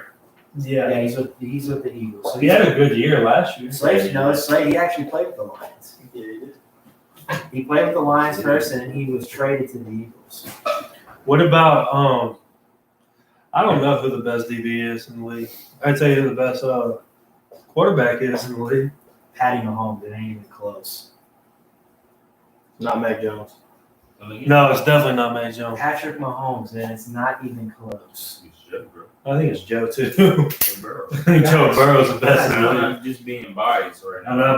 I'm definitely not being biased either. I think it's Joe. Guys, look at Patrick Mahomes' career ever since he became a starter in 2017. No other player has had the best start of his career like Patrick Mahomes has. He has taken his team to the AFC Championship game almost every year since he's been a starter. He's got 2 Super Bowl wins under his belt, and he's not even 30 years old yet. Okay, all right. So what's Joe Burrow and Patrick Mahomes' record versus each other? I think it's like 4-1. I knew you were going to bring that up. You guys goes to Joe. I knew you were going to bring that up. and But you know what? Patrick Mahomes got his revenge in the AFC Championship game this year. That's the first game he won against Joe. I know, you're right. But hey, how many Super Bowl wins? That's Joe without a defense. Yeah, Think about that. I don't know, man. I ain't gonna lie. Look, it does come down to postseason. I'll give you regular season. Regular season, Joe has outplayed Patrick Mahomes every time. Correct. But in the postseason, They're 1-1. Patrick is shining better in the postseason. Yeah. They're head on head right now. They're 1-1. Now, Pat won last year, and the year Now, if before the that. Bengals would have won that Super Bowl against the Rams, I probably would have said Joe. Just for the simple fact that the degree of difficulty that Super Bowl was, if the Bengals would have won that one. I wish they would have. But I don't know, man. It's gonna be an interesting season. Yeah, So- but I got the Bengals in the AFC East. I'm excuse me, the Bills in the AFC East. So which one we have left? So we did the AFC West, AFC East, AFC. What's that? Good month. Yeah. That was it. All right. So, all right, guys. So I know it's getting late, but we're gonna wrap it up here. We're gonna get a little UFC here. First off, I want to congratulate Amanda Nunes on her fantastic career. She just retired this past Saturday Salute after to her you, win. man. Good thing. One of the best female fighters to ever participate in UFC or in mixed martial arts. Do we think she was right in comparing herself to Anderson Silva? Not quite. It's so good. God. Is he retired now, Spider. or is he still fighting? Anderson Needs Silva's done. He's done. I mean, I'm pretty sure he does little exhibitions on the side, like boxing matches. Remember when he lost against Jake Paul? Yeah. But other than that, I wish somebody. I'm so So- happy he got his ass whooped. I hate that dude. he's supposed to be fighting Nate in August. Who? Nate Diaz? Yeah. Yeah. Oh, my. Jake's fighting Nate Diaz. Come on, Nate, kick that That's son of a not bitch working out out there. very well. We'll see how it goes. Because Nate doesn't really have power. It don't matter. I still freaking hate it. So I really a don't. question I want to ask you guys. So Brooks, I'm gonna start with you, buddy. Who do you think is the best fighter right now in MMA or UFC? And then MMA or UFC, Yeah. I'm gonna go with somebody that I think he's a great fighter. My boy Bryson loves him. I'm gonna say Dustin Poirier. Right. Big double stat. Did I say okay? Poirier from Lafayette. Hey, y'all. It's either Dustin or man, July 29th, my boy is going for the BMF title yes, against Justin Gaethje. That's gonna be a banger. yes. I think it's either him or I mean, I know he's been kind of on a rope lately, but I still can't. I still like Izzy. Izzy's Dustin Poirier is a good fighter. I'm glad he won against Conor McGregor. yes. Slade. Mine would either be Adesanya or Pereira. I can't Pereira. say his name, his last name. Pereira. You said it properly, but Pereira. Adesanya, the style of them, bender, as he I likes mean- to call himself. You think of it, you put either of them up against somebody who's not the opposite, they're probably a heavy favorite in that fight. Mhm. And then against one another, it's even money. He's actually fighting on the July 29th card, bro. We gotta get like a little group together. Who's that? Watch Yeah. that fight. Is he or Might Where he's fighting Jan Blachowicz. Dion. His power. So, might have I'm to down. stream it. Who knows? When is it? July July 29th. 29th. I'm down. That's the day my brother leaves. Actually, we were giving shout outs. I'm gonna give a little shout out to my little brother for a second. He on Shout out, Slaves to the brother. Reed. Yes, sir. You're right. his name's Reed. He swore in with Reed. the U.S. Army yesterday. That's awesome. Fair He's service. on 29. Congratulations, my man. Do your thing out there, bro. Going in to be a Cub Scout, man. He's gonna have some fun. He's gonna have some fun. I'm happy for him. Wish you the best. Wish you the best out there, my man. Take it easy. I'm happy for Thank him. you for your service, bro. So Bryson, who would you say is a top tier fighter right now? I got two. All right, so my fave fighter is Dustin Poirier, the Diamond. Yeah.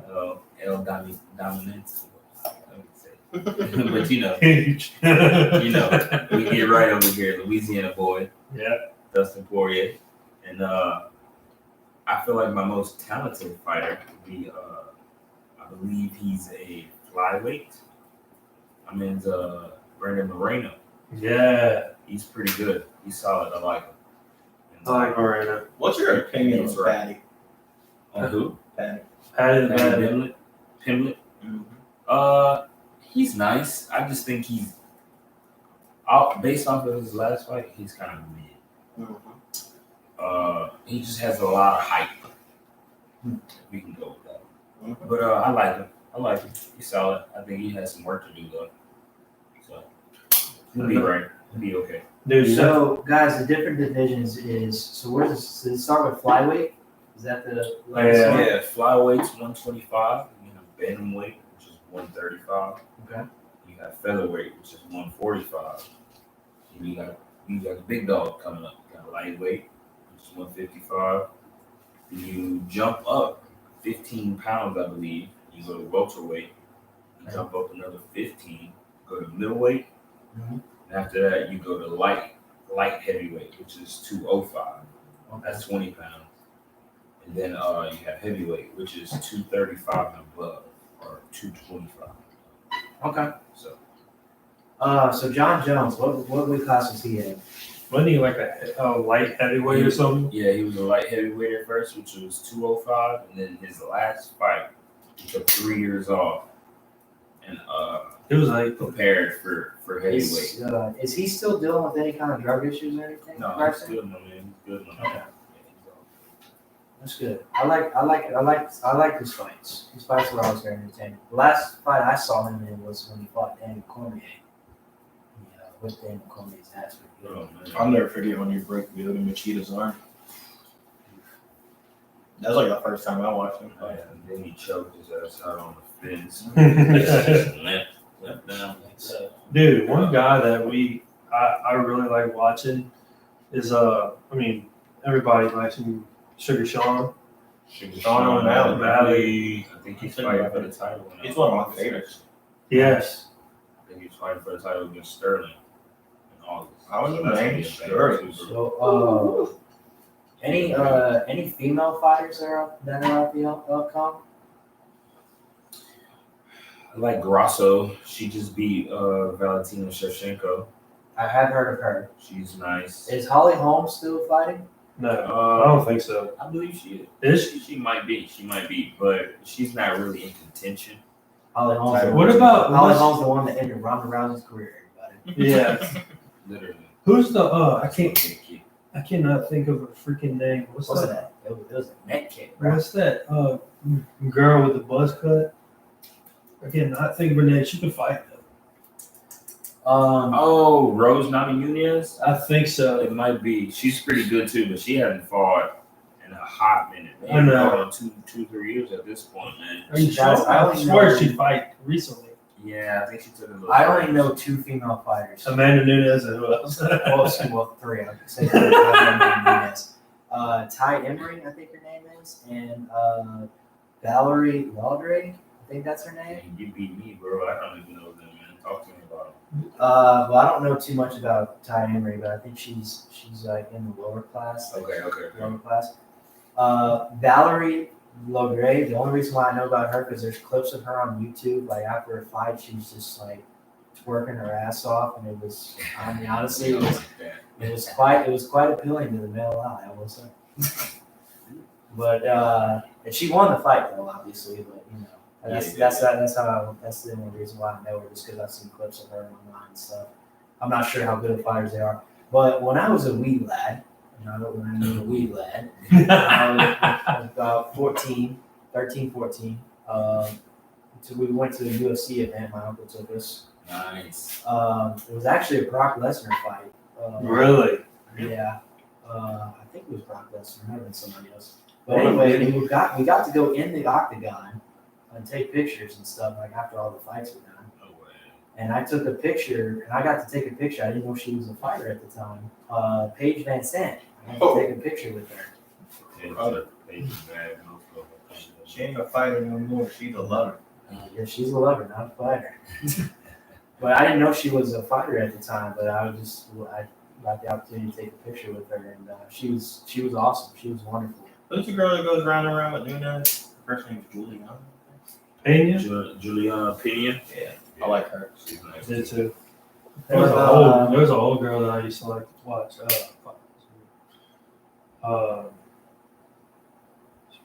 Started with an M. She wasn't great, but she was good.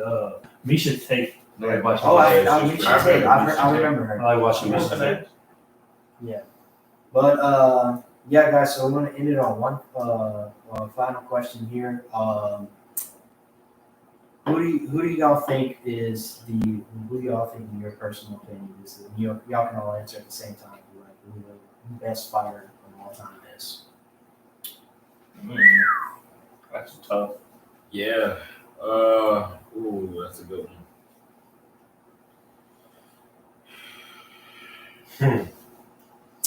I'm not gonna say Conor McGregor because that's Please just don't. That is very plain. Would depend, in my opinion, it depends. Depends on what you're looking Yeah, there's so I've many heard different some people. types of I've heard some fighters. people say Anderson Silva a couple times. I was maybe leaning towards Anderson Silva, but I mean, but there's one guy that I think he is good for a little while. Let's say Khabib. That dude could fight. for. I respect that. Khabib, yeah. Khabib was an amazing fighter. He's pretty technical, wasn't Yes. I think he was more of a ground fighter though. Like once he got you on the ground, you couldn't. It was hard for you. Oh no. That's Well, but he also knocked down Conor. You know what I'm saying? Yeah, knocked him down Nobody's multiple ever times. done that before he did it, you know? Yeah. He was the guy that put him down on his butt first, you know, and then decided to, all right, you know what, I'm about to submit you.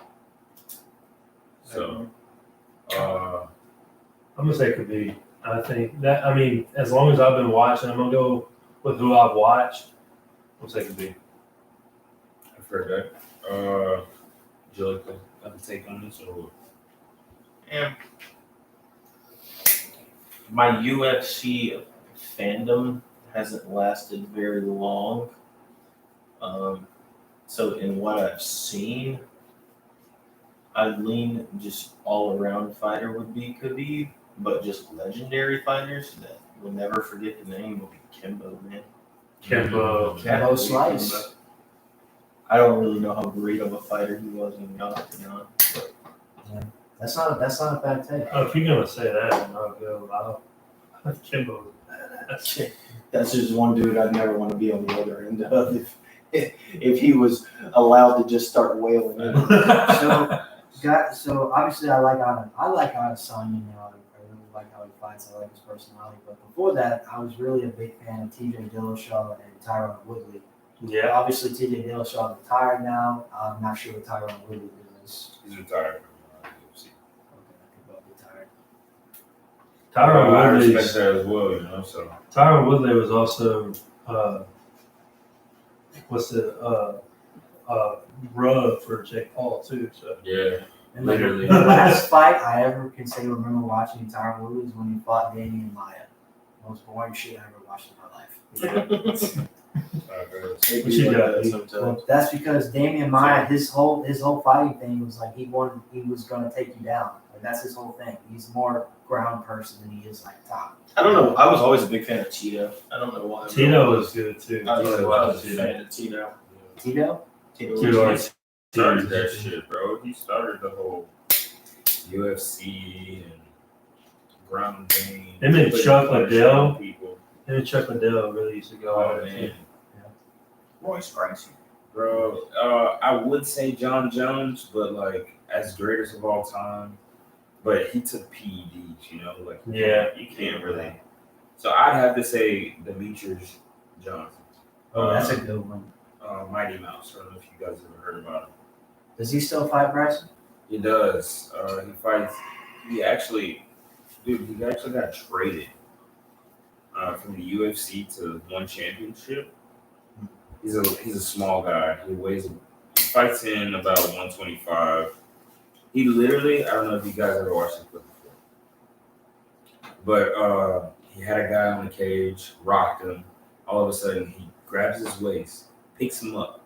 As he's picking him up and throws him down, he grabs his arm, puts him in an arm bar midair, Wow. and submits him like that. And That's it's done. I was gonna say, he didn't snap it. Bro, it was nuts. It's crazy. It was nuts. And he fights at 125, so that's flyweight. Yeah, dude, Some I strong have dudes. to put in, bro, he's passed all his tests. All his tests is no PEDs, no performance enhancing drugs, nothing like that. So I might have to say DJ. Mighty Mouse. It has to be him, Oh yeah. or if not DJ, I might have to say Oliveira because Oliveira defeated everybody in the top 5. Charles Oliveira, the dog.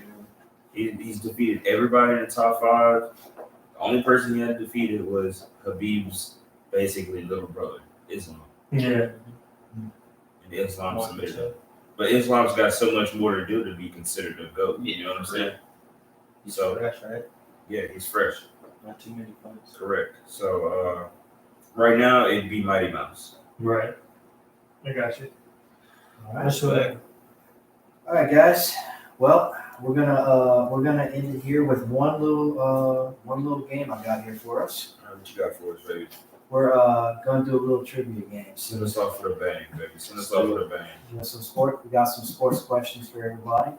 It's gonna be 9 total questions. Not multiple choice, but I'm gonna read out a question, and if you know the answer, just say it. Just say like a shot word you use. So, Brooks, what's your shot word? July. Pineapple. August. Okay. So as soon as I read out the question, if you know the answer, just say out your word, and whoever gets it first, we'll let them answer. And if they get it incorrect, then we'll go to the next person. Okay. All right. So, and the questions will be from the sports we talked about. So, basketball, baseball, football, and it might even be a UFC question. So first three questions will be about basketball. First question is, what team won the NBA Finals in 2018? July. The Golden State Warriors. Correct. They beat LeBron and them. They swept them. No, that's when LeBron. No, they swept them. You're right. All right, guys. Question number 2. Who was the first international player to win the MVP in NBA? July.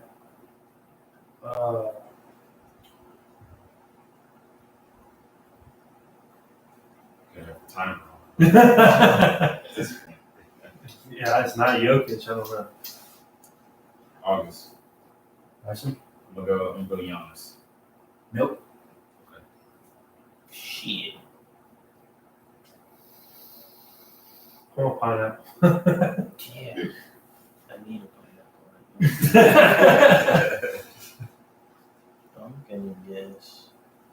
I don't even know. You said MVP? Yeah, he was the MVP. He was the first international player to win MVP in the NBA. I don't know if he ever won it, but I'm gonna go Yao Ming.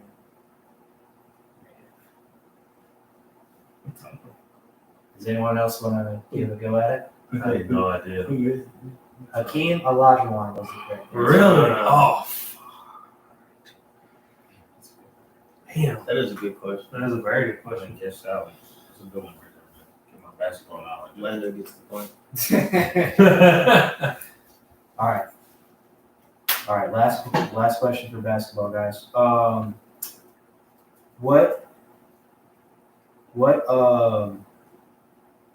What player?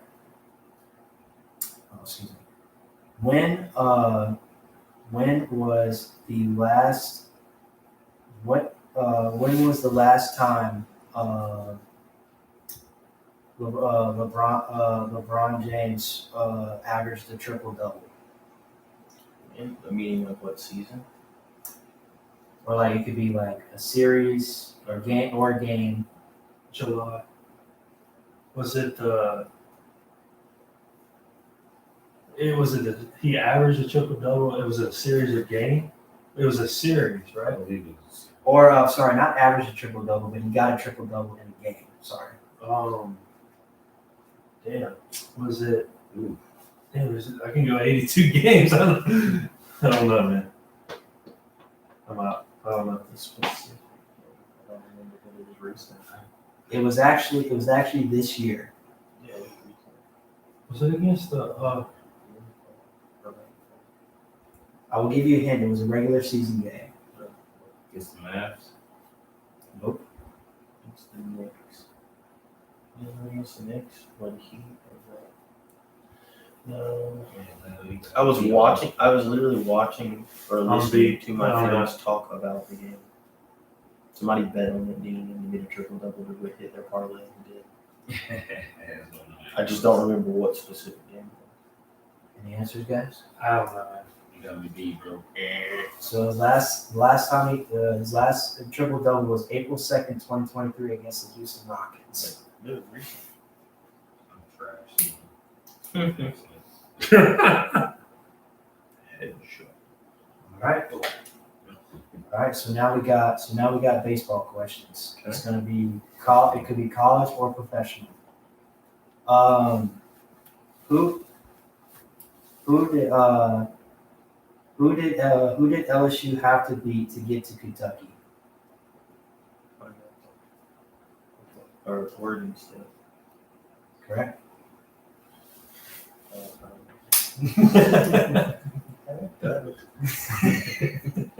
Alright. Who is the MLB pitcher that leads and wins this year? August. There you go. Easy. Easy. Hey, I didn't know the basketball question.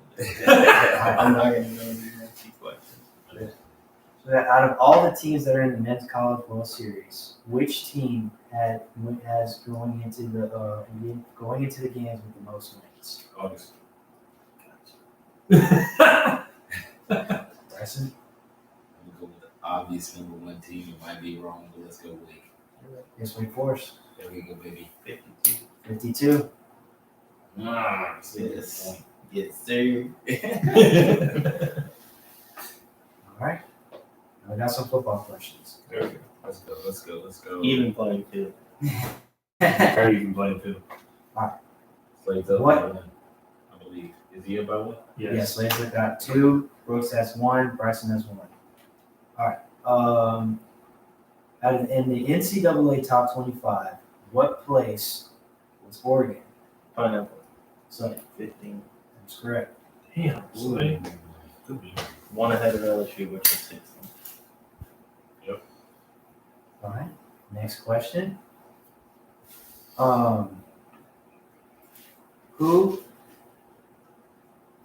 When? Excuse me, guys. I was in trouble. When was the last time that the Los Angeles Chargers were in the Super Bowl? Ooh. They were the San Diego Chargers at the time.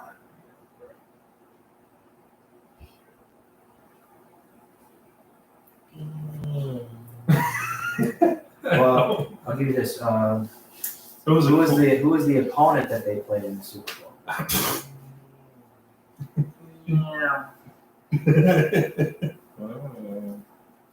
August. I'm just gonna pick a team. Let's go Rams. Incorrect. I know. Slade. Buccaneers.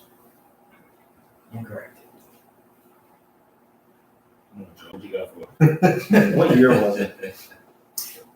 It was 1990. 1994. I'm sorry, not 1994. It was 1993 season. Yeah. You do like this and you say the same. Yeah. So it gets louder. Oh wait, I'm sorry, guys. It was actually the year I was born, 1997. It was a little later on in the 90s. Rodney Harrison was the safety for the Chargers at the time. Whoa. He also wound up playing for the Patriots, yeah, is a great safety. Started a lot of fights in practice. Yeah. Was it the Giants? Incorrect. Do we get one more guess? I'll give you one more guess, and this is gonna be a big one. Steve Young plays for this team. Oh, the 49ers. It was the 49ers. I said it first. They did. But I said pineapple. Yes, so the final score of that game was 49-21. Steve Young threw 7 passing touchdowns that game. Jesus Christ. Set the Super Bowl record that still stands to this day. What a dog. See, look at that Lefty, right? dog. Yes, he was. Only left-handed quarterback in the Hall of Fame. Really? Really? That's crazy. Wow. That's Mike Vick's fault. Yeah. He could have been on. That's a good dog. Guess you can say really dog, you know. All right, go. Last football question here. What? This will actually be a 2-part question too. So you'll get a bonus. You'll get a bonus point if you get this second part correct. What college did Drew Brees come out of, and what year was he drafted? What draft was he? July. July. I know he went to Purdue. He got drafted in July. 2000. Incorrect. You got the first part right, but you're incorrect on the second. Was it 1999? No, it's Correct. Oh no, I know what it is. all right. Oh, I know what it is. August, and I'm going to say Purdue in 2006. Incorrect. That's the year he was signed by the Saints. Was it? Can I give you? Purdue 2003. Yeah. Incorrect. Oh. Purdue 2001. Correct. I couldn't remember how long he'd been with the Chargers. I didn't. I thought he was with the Chargers player. Drafted in 2001. He was actually the second pick. Second pick of the 2001 I'm pretty good. NFL draft. There was also another player that was drafted that it was his teammate, Ryan Leaf. Damian Tomlinson. What the? How LT. Kelsey was a freaking dog. Menace to society. All right, y'all. So Sudden death. yep. So we got Brooks. Slade and Brooks. Y'all are tied at 3. So we're gonna do one question, but I'm gonna let y'all decide the sport. You want to do basketball, baseball, Let's do or football? What's the football? Because you Football. Even play Football and baseball. All right. Roll. Okay. Yes. All right. So this will be Omaha. this will be a college football question. Okay. What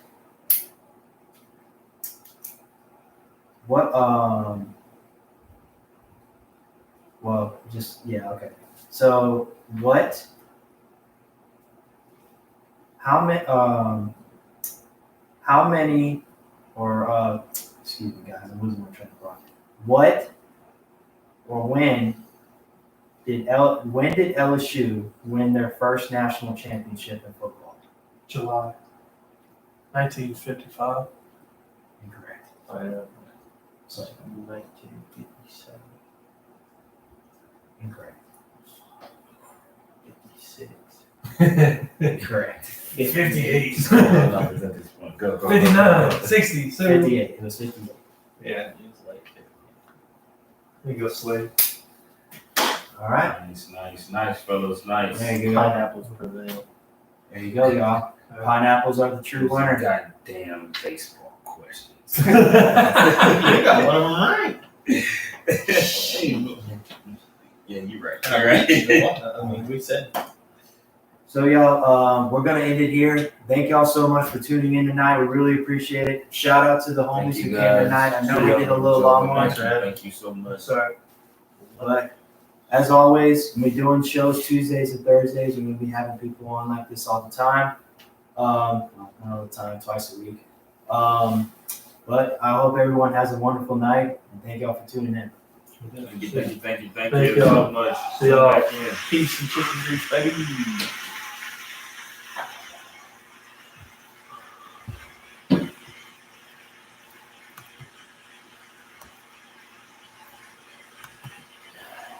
Damn, that was